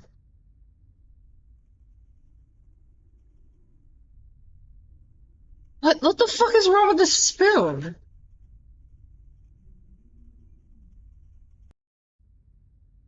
Letter. Dear Julie, I hope this letter finds you well. You've not been answering your phone lately, so I thought I would write to you. I enjoy writing to you anyways. Not the Muppet Toxic Yowie. Yeah, Flags, it's sadly the Muppet Toxic Yowie tongue.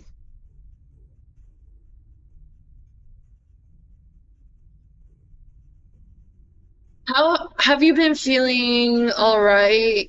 I know you don't like when I worry, but sometimes my mind jumps to the worst outcome with things. I know you'll say you're feeling great, but indulge me anyway, won't you?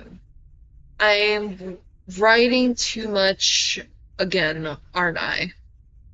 I haven't been to the meadows since the start of springtime. Will you come with me? We can picnic. Sincerely yours, Frank. Got a bug. Oh. Finish it. Specimen E. A.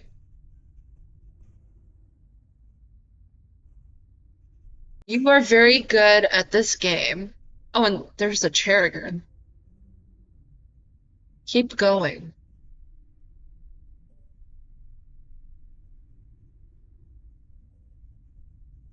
Come back to our home when you have it. All six pieces.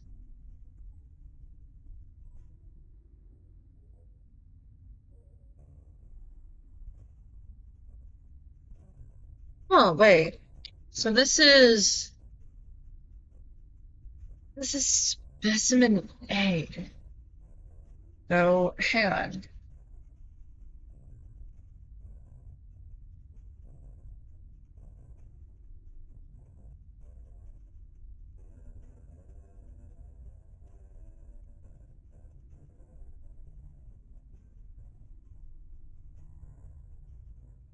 Huh. So, hang on. All the letters are like specimen letters. RPLRCEA.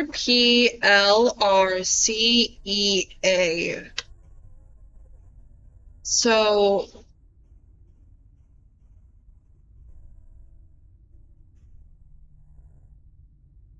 We're gonna see if what I unscrambled is anything.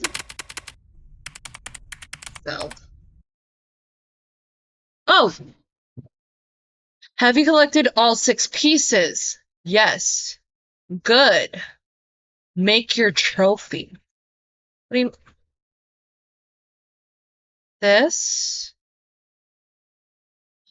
Centipede head, the dragonfly body, the butterfly wing, other butterfly wing.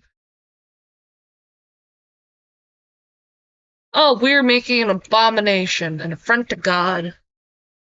Congratulations, I'm proud of you. This is your trophy.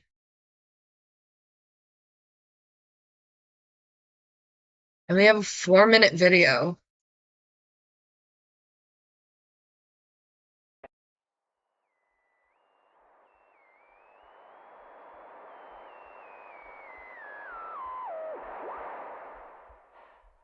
And that's a lot of material for a flower. Something nice for myself. I've been neglecting my journal. I really should take some time to update it. It's still there. There's nothing to worry about. It hasn't moved since you left it there. Stop worrying over nothing. What good will that do? Is that a body? Always overthinking. There you are. I knew I would find... This journal belongs to blank. You lost your field journal. Don't you remember? That's fine. I'll fill it up soon enough. You had to get a new one. How could you forget? Howdy jeered at you about it. Then, you didn't touch it. Are we too ashamed to look at blank pages? A reminder of all that hard work down the drain. No memory of the butterfly you saw either. Why can't you remember anything? Water. I just need water. Idiot. Abandoning the journal again? It's for the best. You'll probably lose this one before you can put anything worthwhile inside. It's not like anyone's going to read it. It'll be forgotten in a box somewhere. Then when you're gone, it'll be thrown away too. What a waste. Forget it. I need to clear my head. Hey, what's going on with your tab, dude? Why won't you open? Why won't you open? What's going on? What's wrong with me? This is probably one of Barnaby's idiotic pranks. That inconsiderate dog. He's got nothing better to do than to come into my house and... Wait. Did he come into the house? Is that why my faucet won't run? What else has he done? Did he go through my things? Did he... No, he didn't. You saw it right where you left it. It hasn't moved. No one's touched it. No one's going to find it. You can't remember that either. Why is this so difficult for you? You can't even keep your head on straight. How is Julie supposed to rely on you? How is anyone supposed to?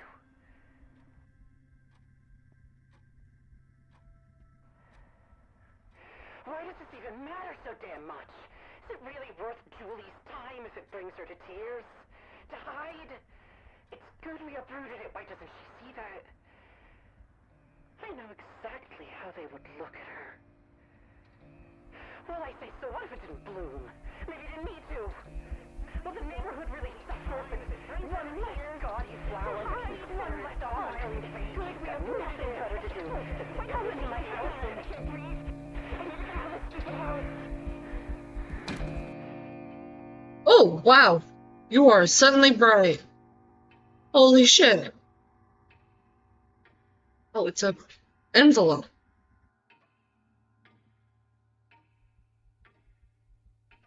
Red. Very red.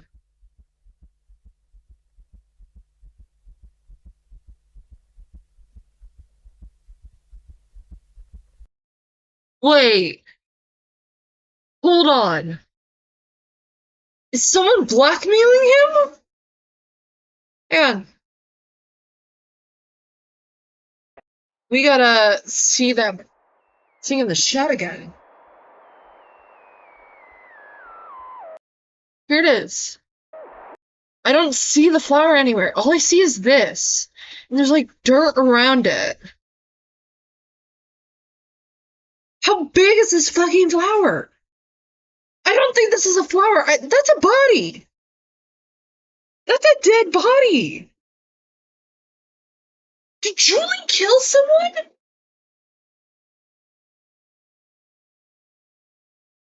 Is Frank hiding a dead body? Is this what was found underneath that flower that wouldn't bloom? And then, like, here. This seems like a red parcel. The bright red one.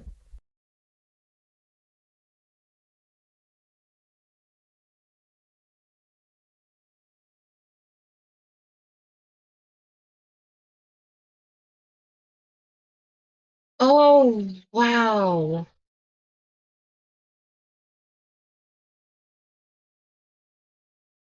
Ooh.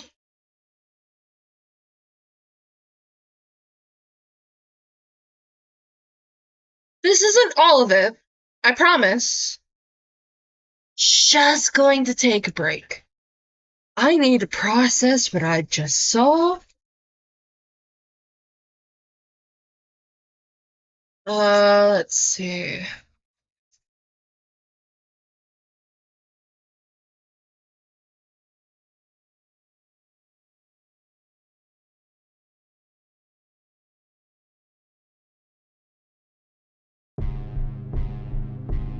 We'll be right back.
Okay. Hi, I'm back. And I feel like it's time to look at this website. This website is awayfrompryingeyes.net. And we're going to read the intro. Hello. If you have found this page, thank you. It shouldn't have been that difficult to arrive, but it would take effort to get here regardless. The Welcome Home Restoration Project is a unified effort that first launched in January 2022. The goal seemed so small for the website. It was to uncover Welcome Home fully and tell its story. It needed me. I needed it. Everyone started to look at us. You want this as badly as I do. I know you do, because you came here again and again to see what I found. I was sure the end was in sight, or had at least served as the beginning of it. But since then, nothing has made sense to me. No one has come forward or provided leads, and dead ends have since piled up. Nothing from our curator, who has since recovered. I don't know what happened to them to become so unwell to create that page. What has arrived, however, has felt truly upsetting. There was something on the old website we have since remodeled, but everything still feels burned into my mind. Videos, texts, crude drawings, invading the space that had been created. I felt nauseous when I found it. I was paranoid too. More so than I have been. I have been working so diligently to achieve this goal. It's been such a long time. It's been almost 4 years publicly, and I've yet to truly find it. So much sacrifice, focus, and time. So I created this website to catalog these findings alongside other unconventional discoveries of Welcome Home and its material. I've wanted to document this without upsetting individuals who look hopefully at Welcome Home and our efforts. I also don't want our contributor to find it. I don't know if this is them. How could it be? Still, it is better to archive what has shown rather than destroy it outright. I want to make sense of why they would do this. I want to write about what I have been feeling too. I have no idea. I have no one to write to. If something happens to me, it will be like nothing had happened at all. Our latest update, I hadn't realized so much time has passed. It is already March of 2024 when I write this. So much has rotted in my home since then. I don't want this to happen again. I will update as regularly as I can. The website is clean now. Nothing should be there, and I will make sure it won't happen again.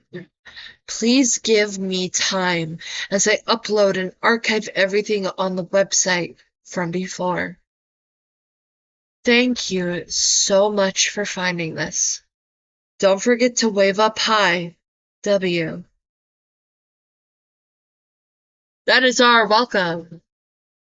We have first one, broken phone. I've been tinkering with the welcome home toy telephone, or toy phone. Or rather, I have been playing with it.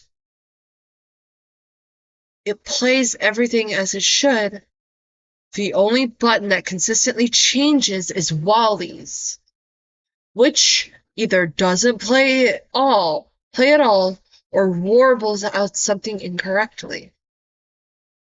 Today it rang for me. Sometimes it will do this. I assume a button must be jammed to consistently play that noise. Instinctively I answer it, but nothing will come out. I've caught myself saying hello into the receiver in the past, but I've stopped now. This time, however, the audio started playing. That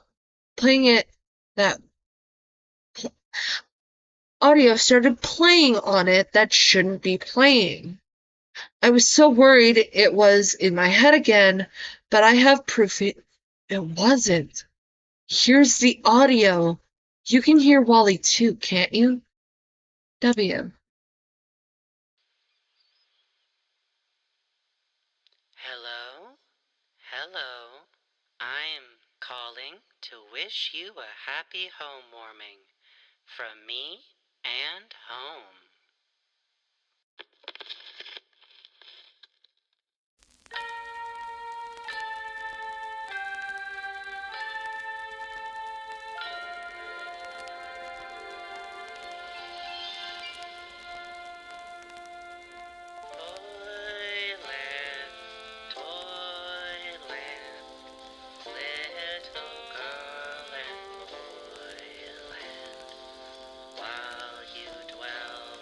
Hey!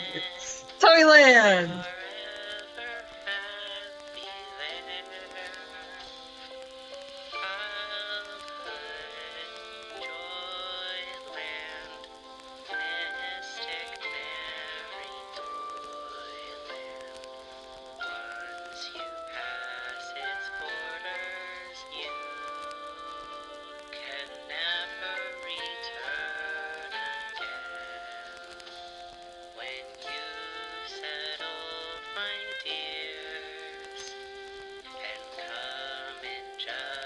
I was struggling to sing. Yeah.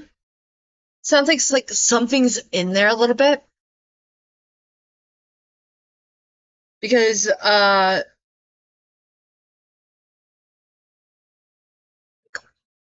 when it comes to like singing like that, you don't initially go off key because Wally's a puppet.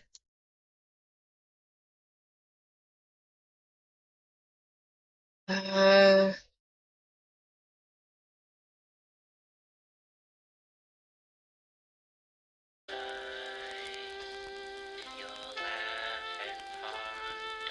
Something's messing with that.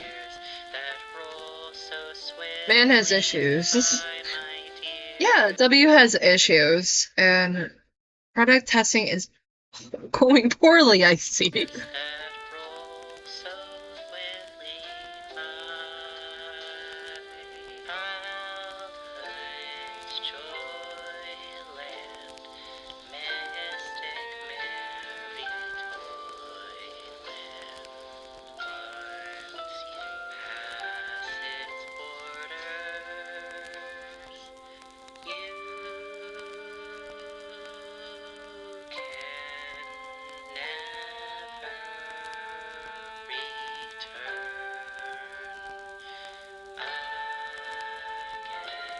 Doesn't help that, like, Wally's just naturally monotone.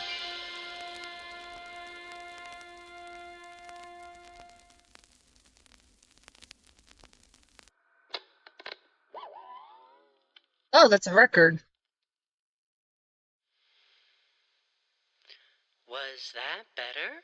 I've been practicing. I'm trying to get better at singing. Did It's you hard just like it? sitting with a monotone. You did great, Wally. I wish I knew, but you still won't tell me anything. It's so quiet. It's so quiet. It's so quiet during home warming. Aww.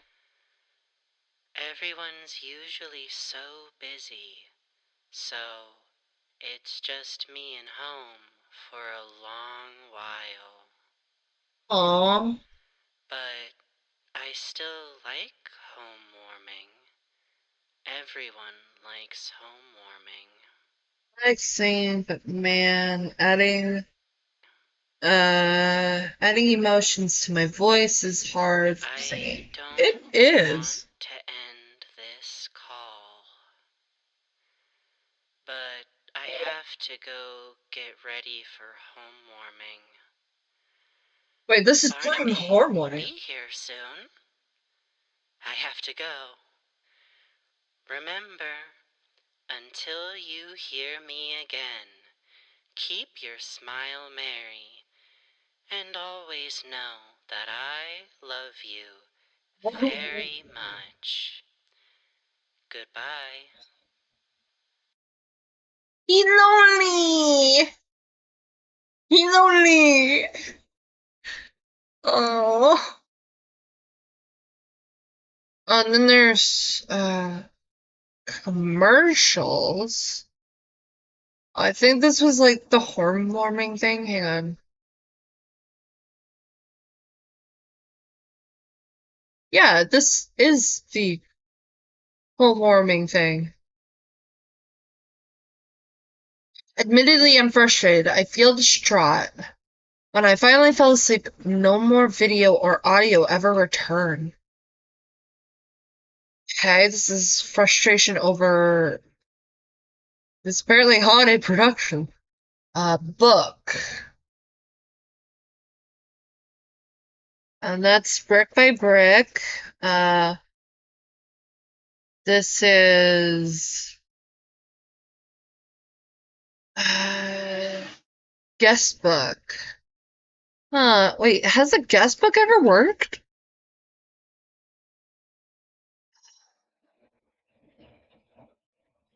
Hang on. I'm gonna open the website in a new tab.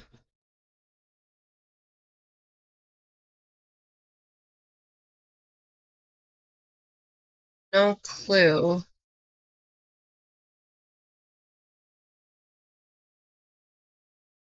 This is all new now.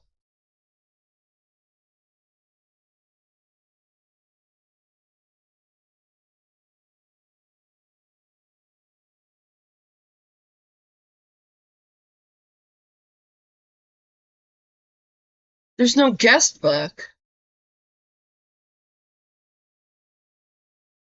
Where is the guest book? Hang on.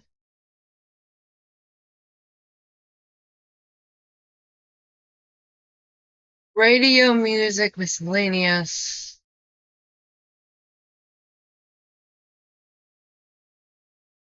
Yeah, and these are animation cells from Primarella. Anya Wally.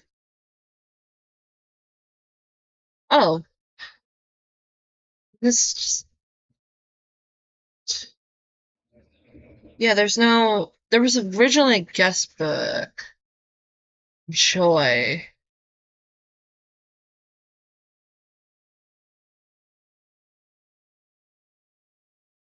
Isn't this exciting? This is a great gift. Whoever it is that sends me these items rarely ever sends me items fully created. It's always bits and pieces, just remnants of what could have been enjoyed so many years ago. A whole bottle of joy, just like in the advertisements on my central page. It's a bit milkier than I anticipated. But things must come with age, I suppose. But how lucky am I? I just know I'm going in the right direction with this website. I'm so happy I'm in this position. I promise I'll keep going. The advertisement for this product was right, too. It needs to be tasted to be believed. Why did you drink this? How old's this?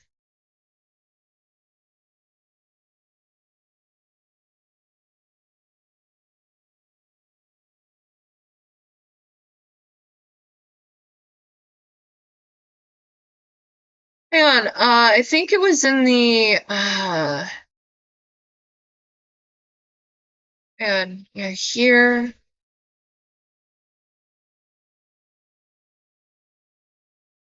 Yeah, here it is. The unknown,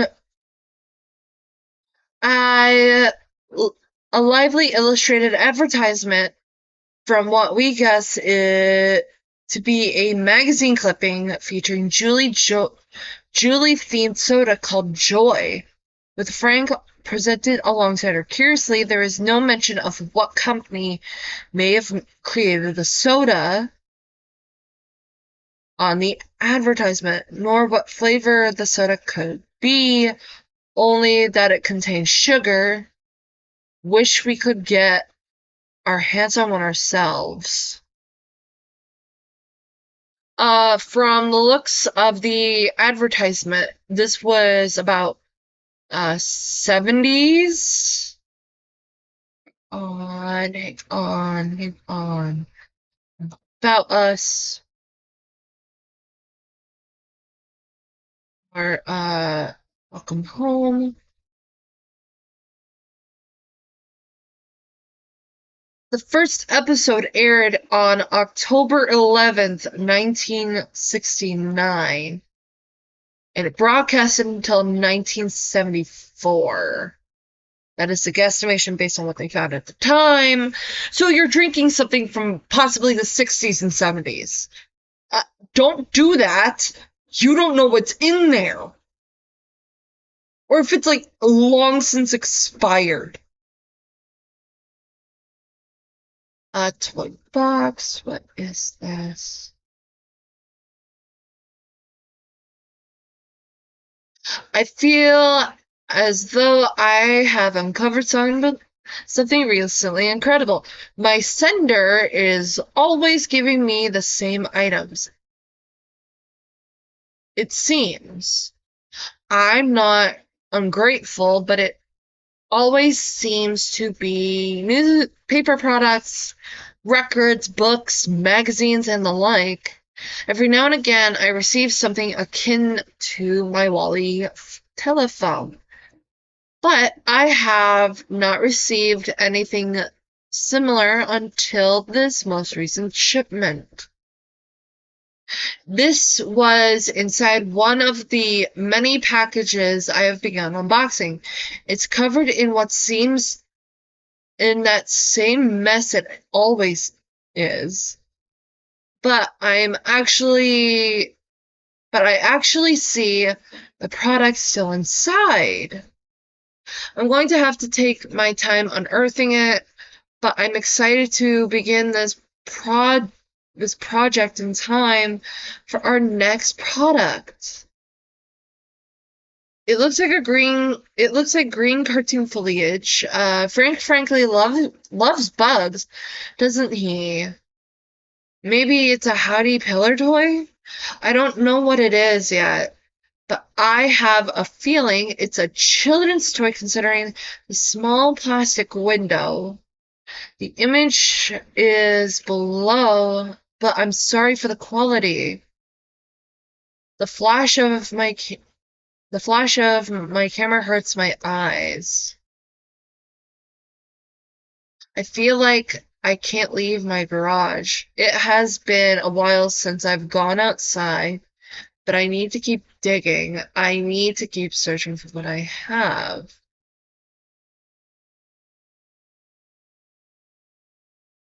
Open image. Tab. Toy box.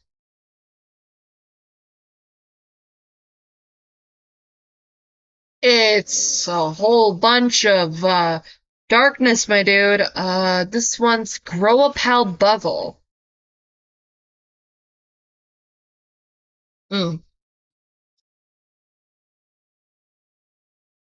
Entry 1. I feel like I've accomplished something so little. I've taken apart so many boxes filled with things covered in that substance, grime, mold, or whatever. I try to preserve what I can. Baking soda, white vinegar, bleach, it doesn't matter what or how much. It doesn't do anything.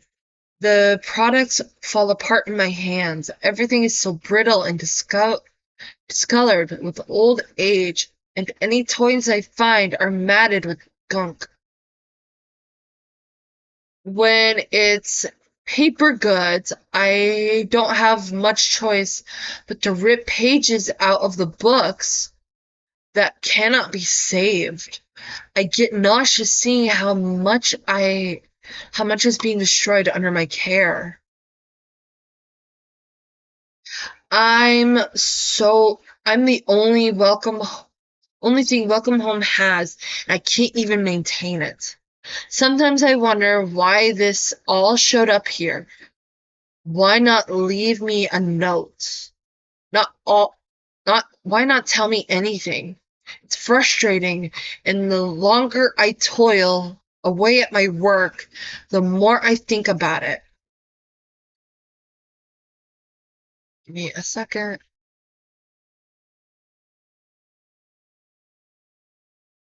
Oh, it's a mess. It's a mess. It's a mess here.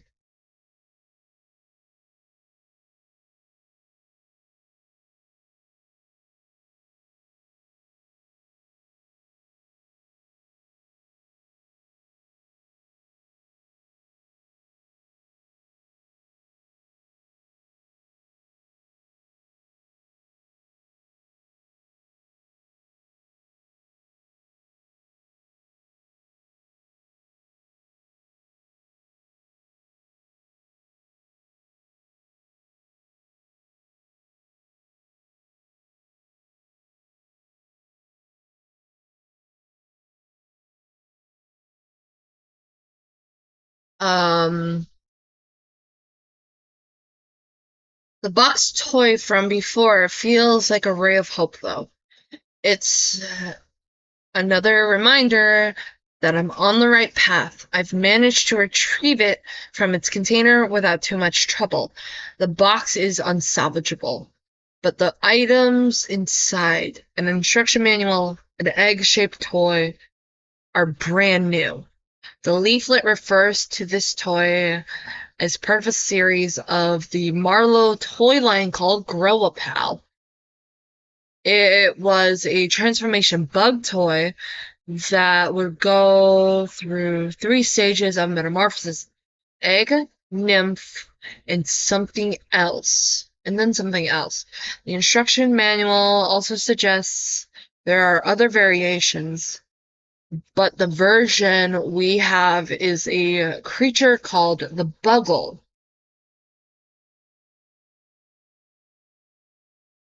It's supposed to come with an accessory that's used to move the transformation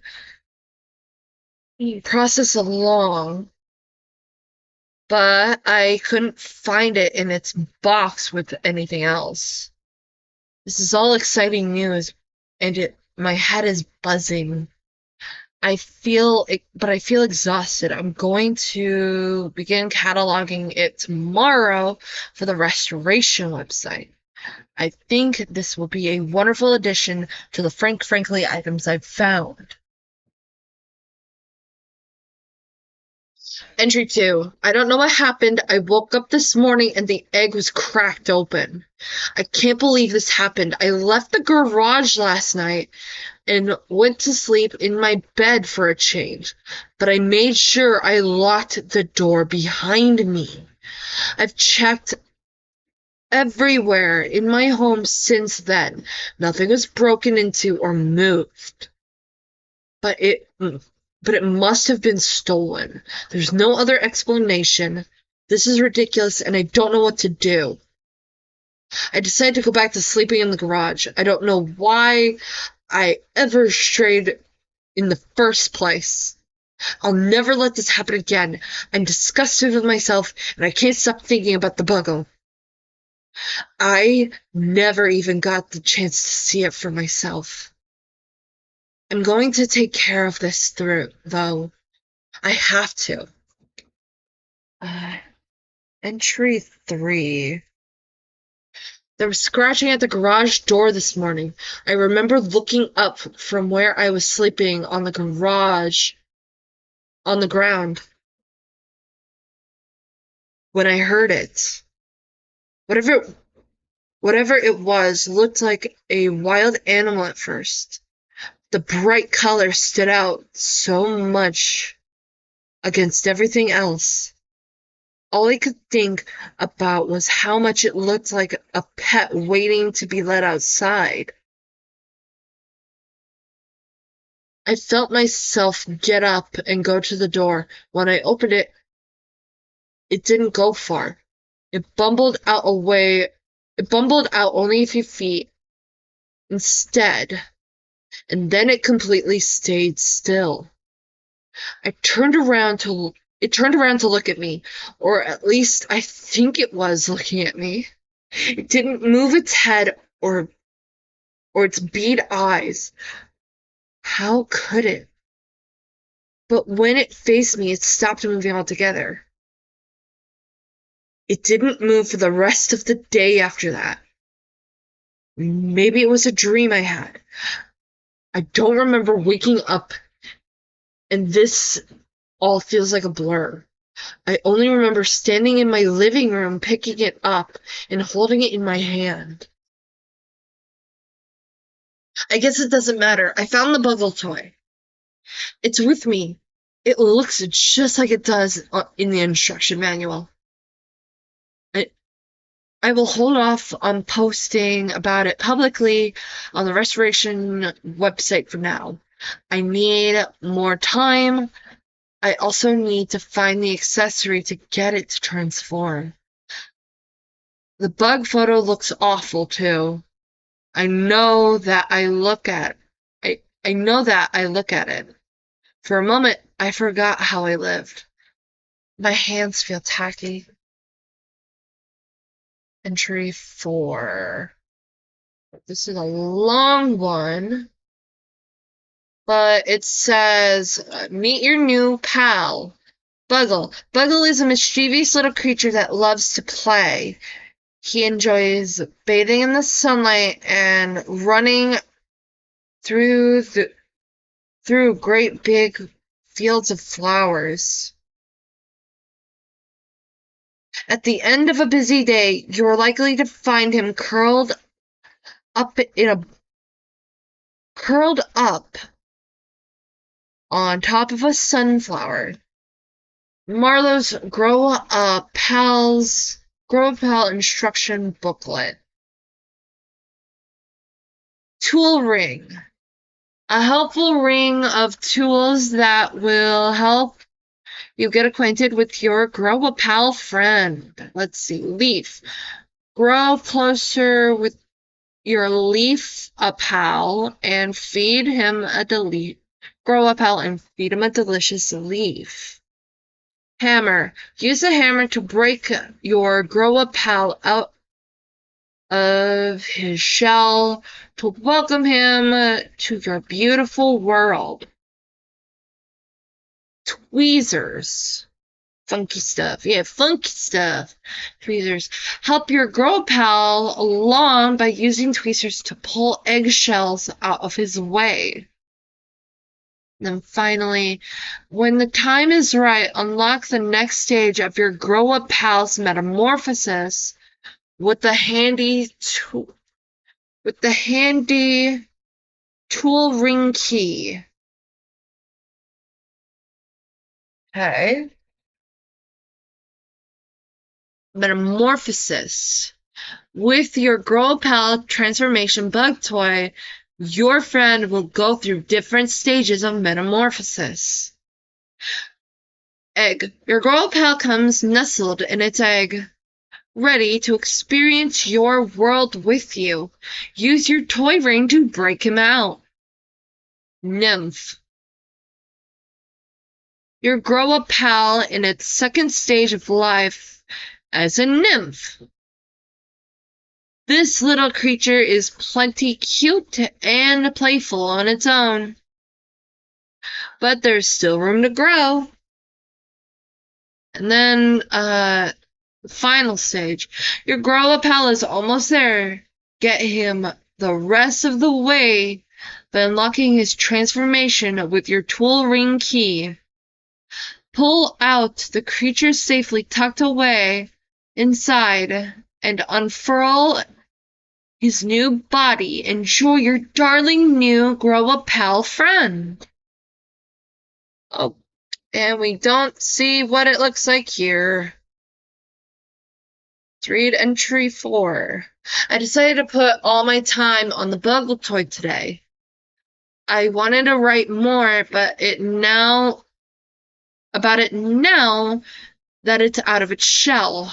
I'm still not sure how I found it, to be honest. The egg's shell could have been very brittle, and the plush toy might have fallen out and rolled somewhere I couldn't find it. I've been having trouble keeping track of things, so this was probably just a small oversight. Yeah.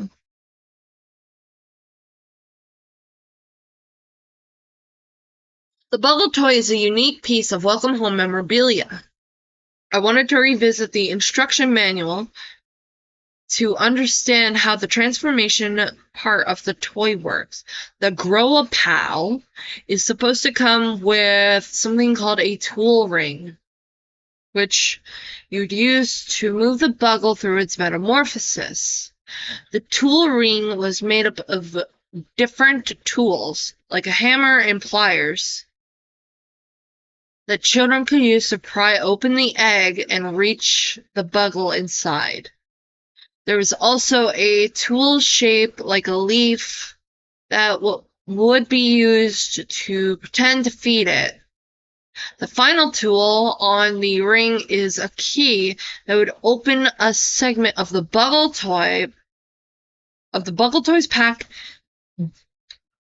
Toy's back, hidden underneath its plush wings. Presumably, this lets the Buggle reach its final stage, and it's not known what it looks like. The instruction manual only has a silhouette with a question mark. A selling point for this toy might have been the mystery aspect of what you could receive once you open it up. I still haven't managed to find the tool ring. Prying the small lock off the back without breaking it has been impossible.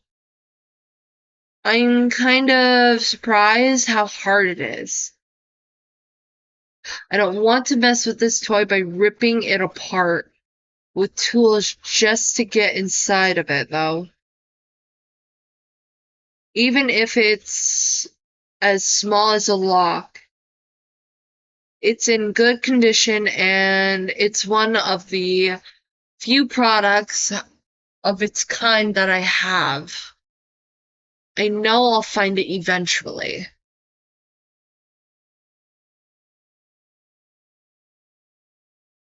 Let's see, I'm gonna check something real quick.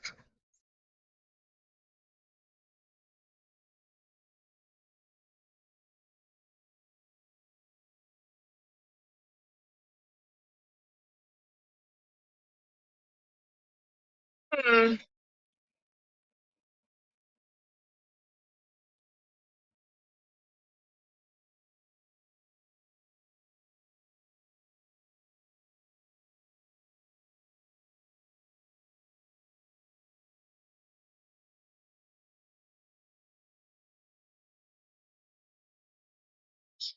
Ever since I found the bugle, I have been assured that no one has been inside my home. I've had trouble keeping track of where I put it down sometimes. However, I would put it down in one place, but then it would resurface somewhere else. I decided to put it in a box under my bed for peace of mind. Leaving it out in the open feels like a dangerous idea, but I'm pretty relieved overall. These small things have helped stave off the feeling of eyes on me. I've felt better. I have felt better about sleeping and eating, even if it's difficult to stay asleep or keep food down. The ringing has gone silent.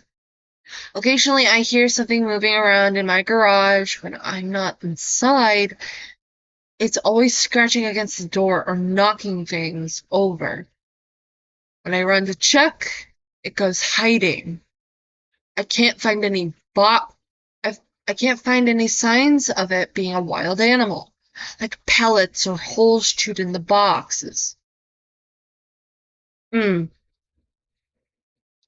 I put out traps for now. If it if it really is just a rat, that should take care of that problem. It's forced me out of the garage in the meantime, though, which has been making me feel antsy again. I've tried to focus on other things. I still haven't been able to find the tool ring.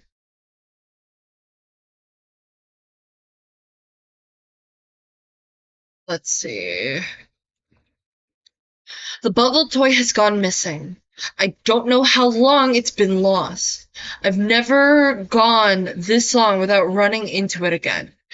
I don't know what happened. I never took it out of the box.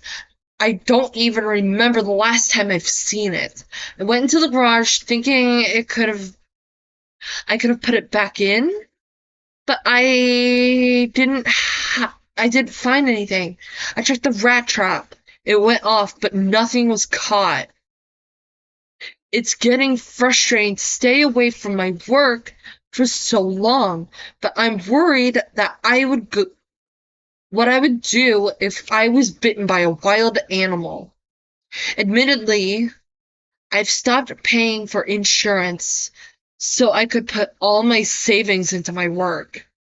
I just need to be able to hold out a little longer.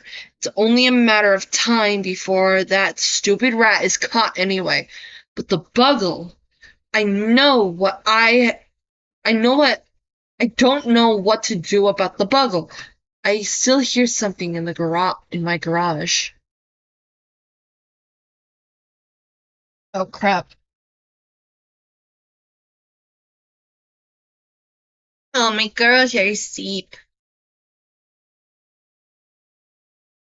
More about the Buggle. I can't find it. I went ahead.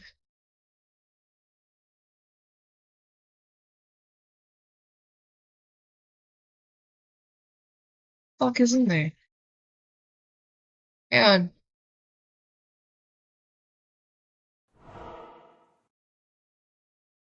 Oh. What the fuck is in there?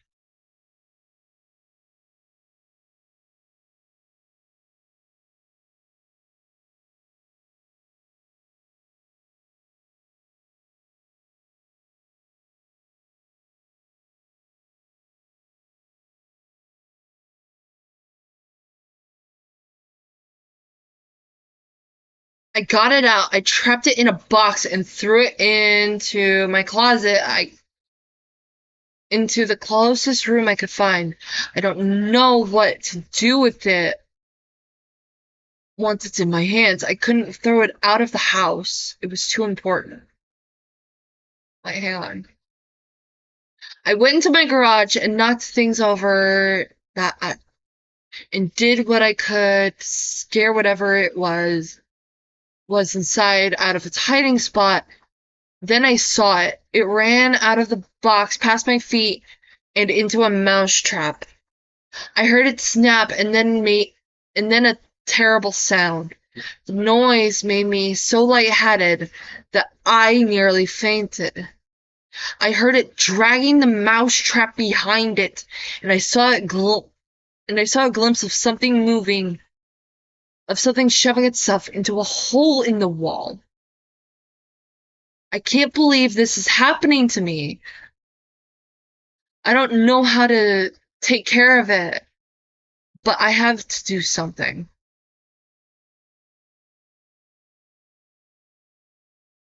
I got it out, I trapped it in a box, and threw it in the closest room I could get to.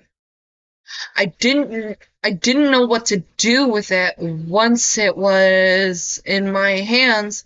I couldn't throw it out of the house, it's too important, but it was making an awful racket, and just holding it was too much.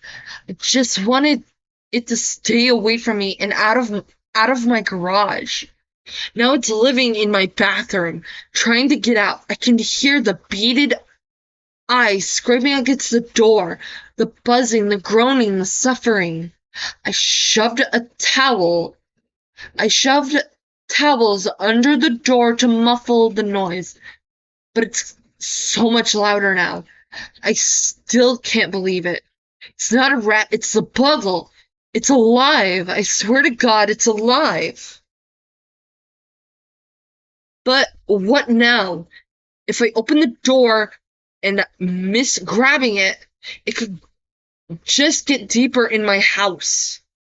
So deep that I couldn't reach it. Even if I didn't have it in my hands again, what would I do next? Then I picked it up. When I picked it up, I felt something. I felt that something from before. Dizzy and confused. Like I was going to collapse. I'm scared it could happen again. I'm going to start sleeping in the garage again. The sounds have been keeping me up. They're even louder now than they were before, but at least the garage muffles the sound. I think I'm going to wait. If it's alive, it will stop moving on its own eventually. Just like anything else does. Just like anything else. I just need to be patient. The hand I touched it with is covered in that black grime. I can't wash it off. I don't see any black grime.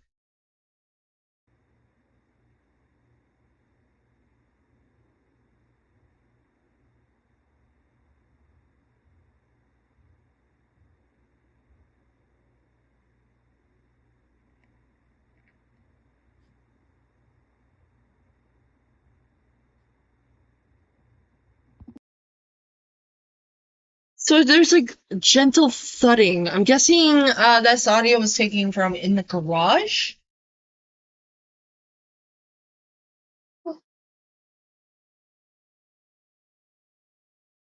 But listen to it again.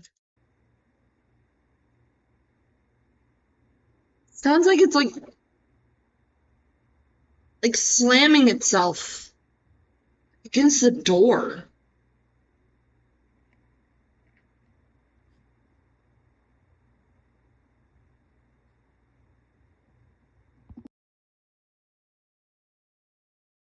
That's odd.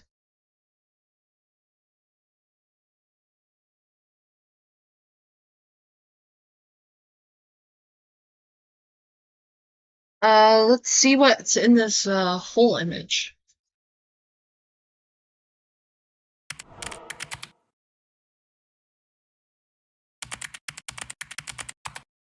Just need to brighten the image.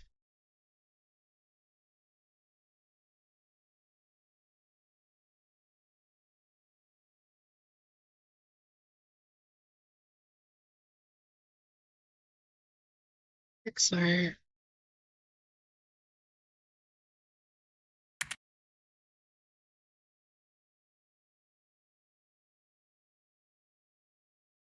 Copy image.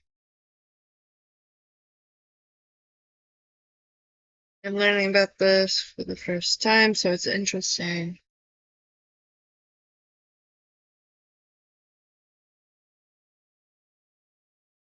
Oh, that's me.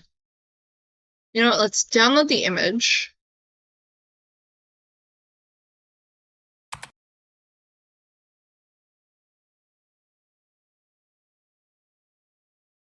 Then we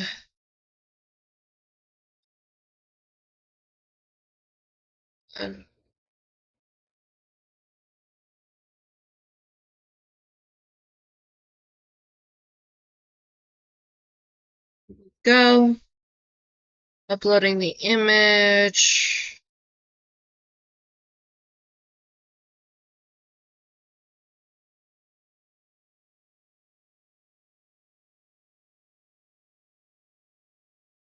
Okay.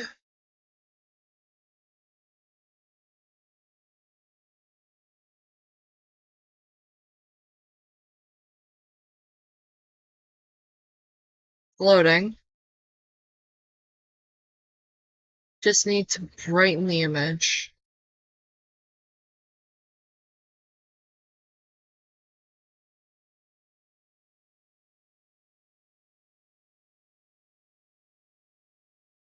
It's taking a minute.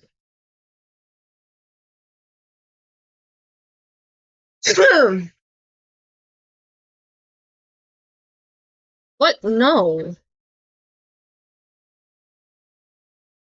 There it is. No AI. We are just looking for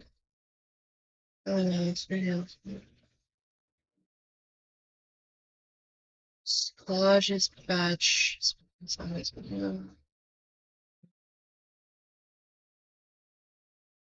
Elements. Is it an element?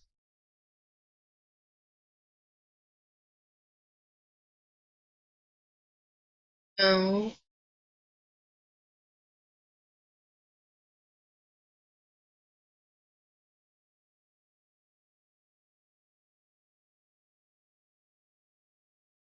No.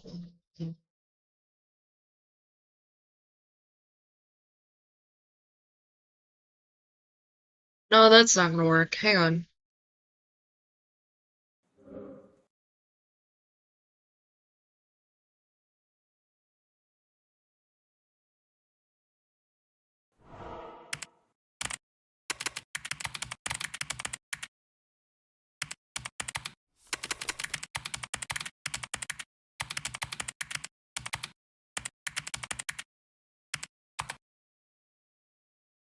Let's see if I can brighten the image in my drawing program, actually.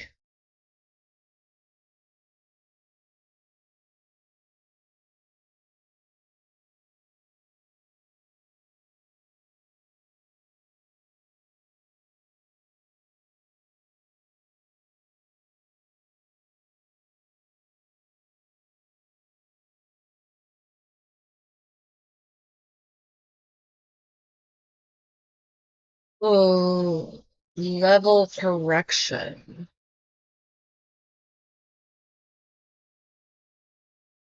Tips for creating a selected area for the dark parts. Finish photo.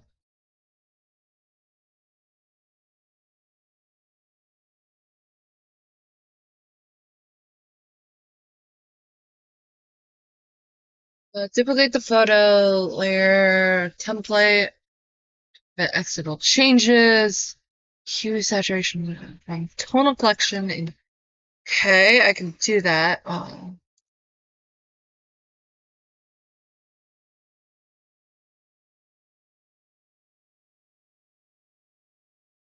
Come on, open it up.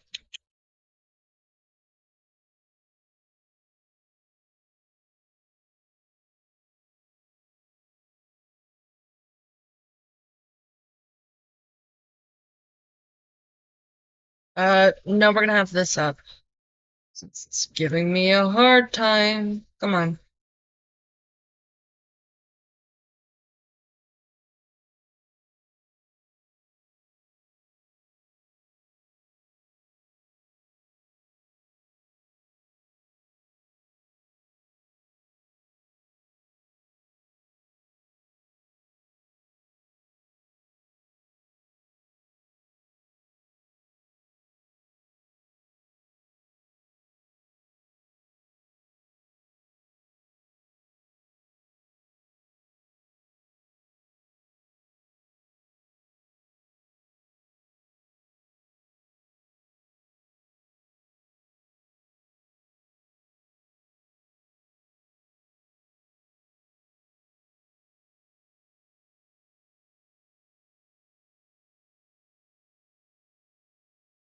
Da, da, da, da.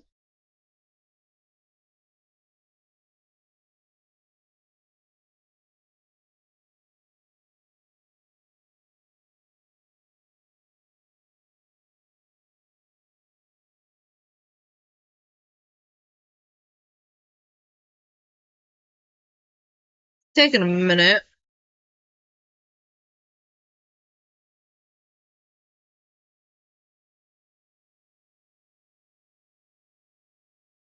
So, aha.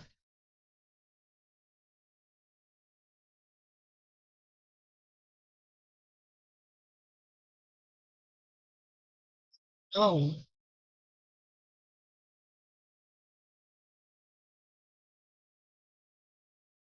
Okay. You open the image.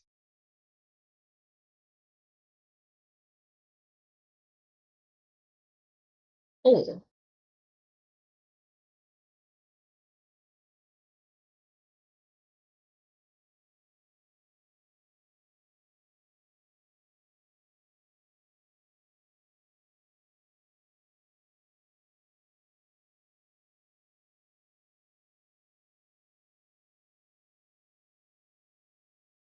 Lock this copy. See what's in the hole. Hang on. Footnote capture. On clip studio capture. Okay, we go to edit.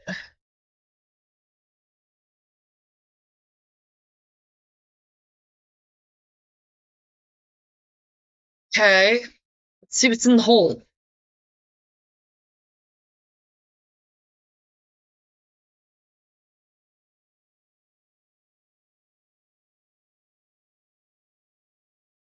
Okay.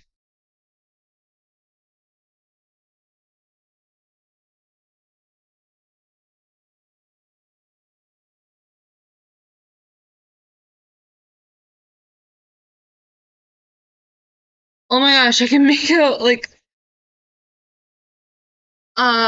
it looks like the bugle actually. I can see eyes. If we just go up a notch. Okay, cancel. Don't think that's it. Uh,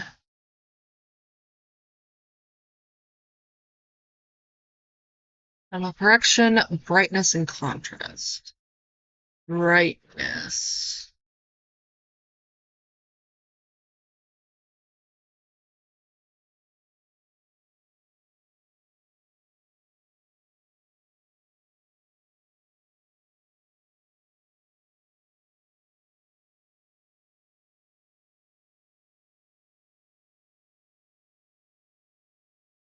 It looks like the bugle.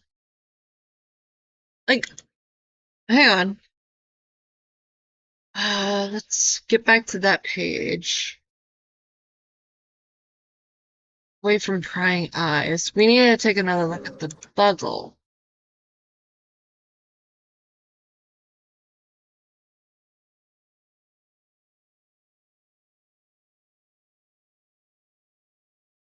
Yeah, it looks like a bugle. Like, it has a big nose and some bead eyes.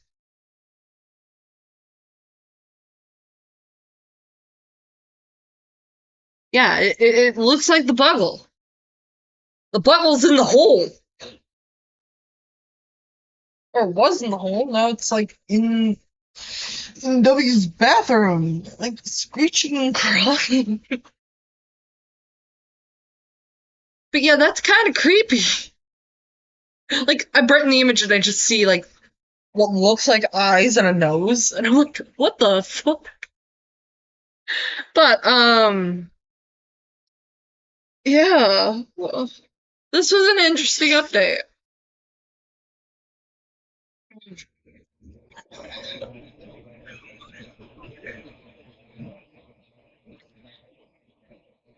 But sadly, we must bid farewell to this neighborhood.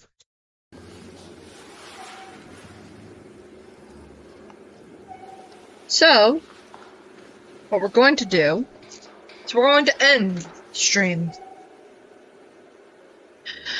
Thank you everyone for coming and going to our familiar neighborhood.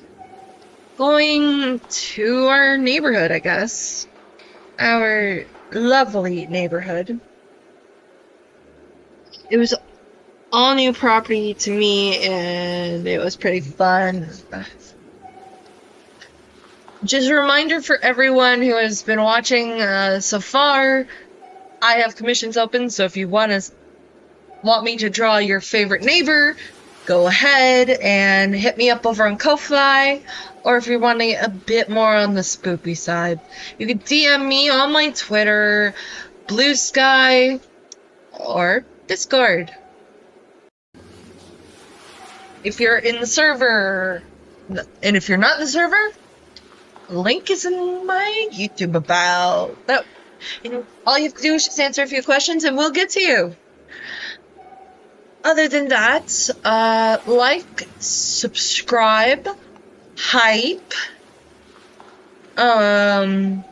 comment, like and or dislike this video. It just boosts me more in the algorithm. Share the stream around. What else? Tomorrow, I think we're going to just play a game. I don't know. I have yet to decide what we're doing tomorrow, and I will schedule that. But for now, don't forget to wave a pie. Goodbye!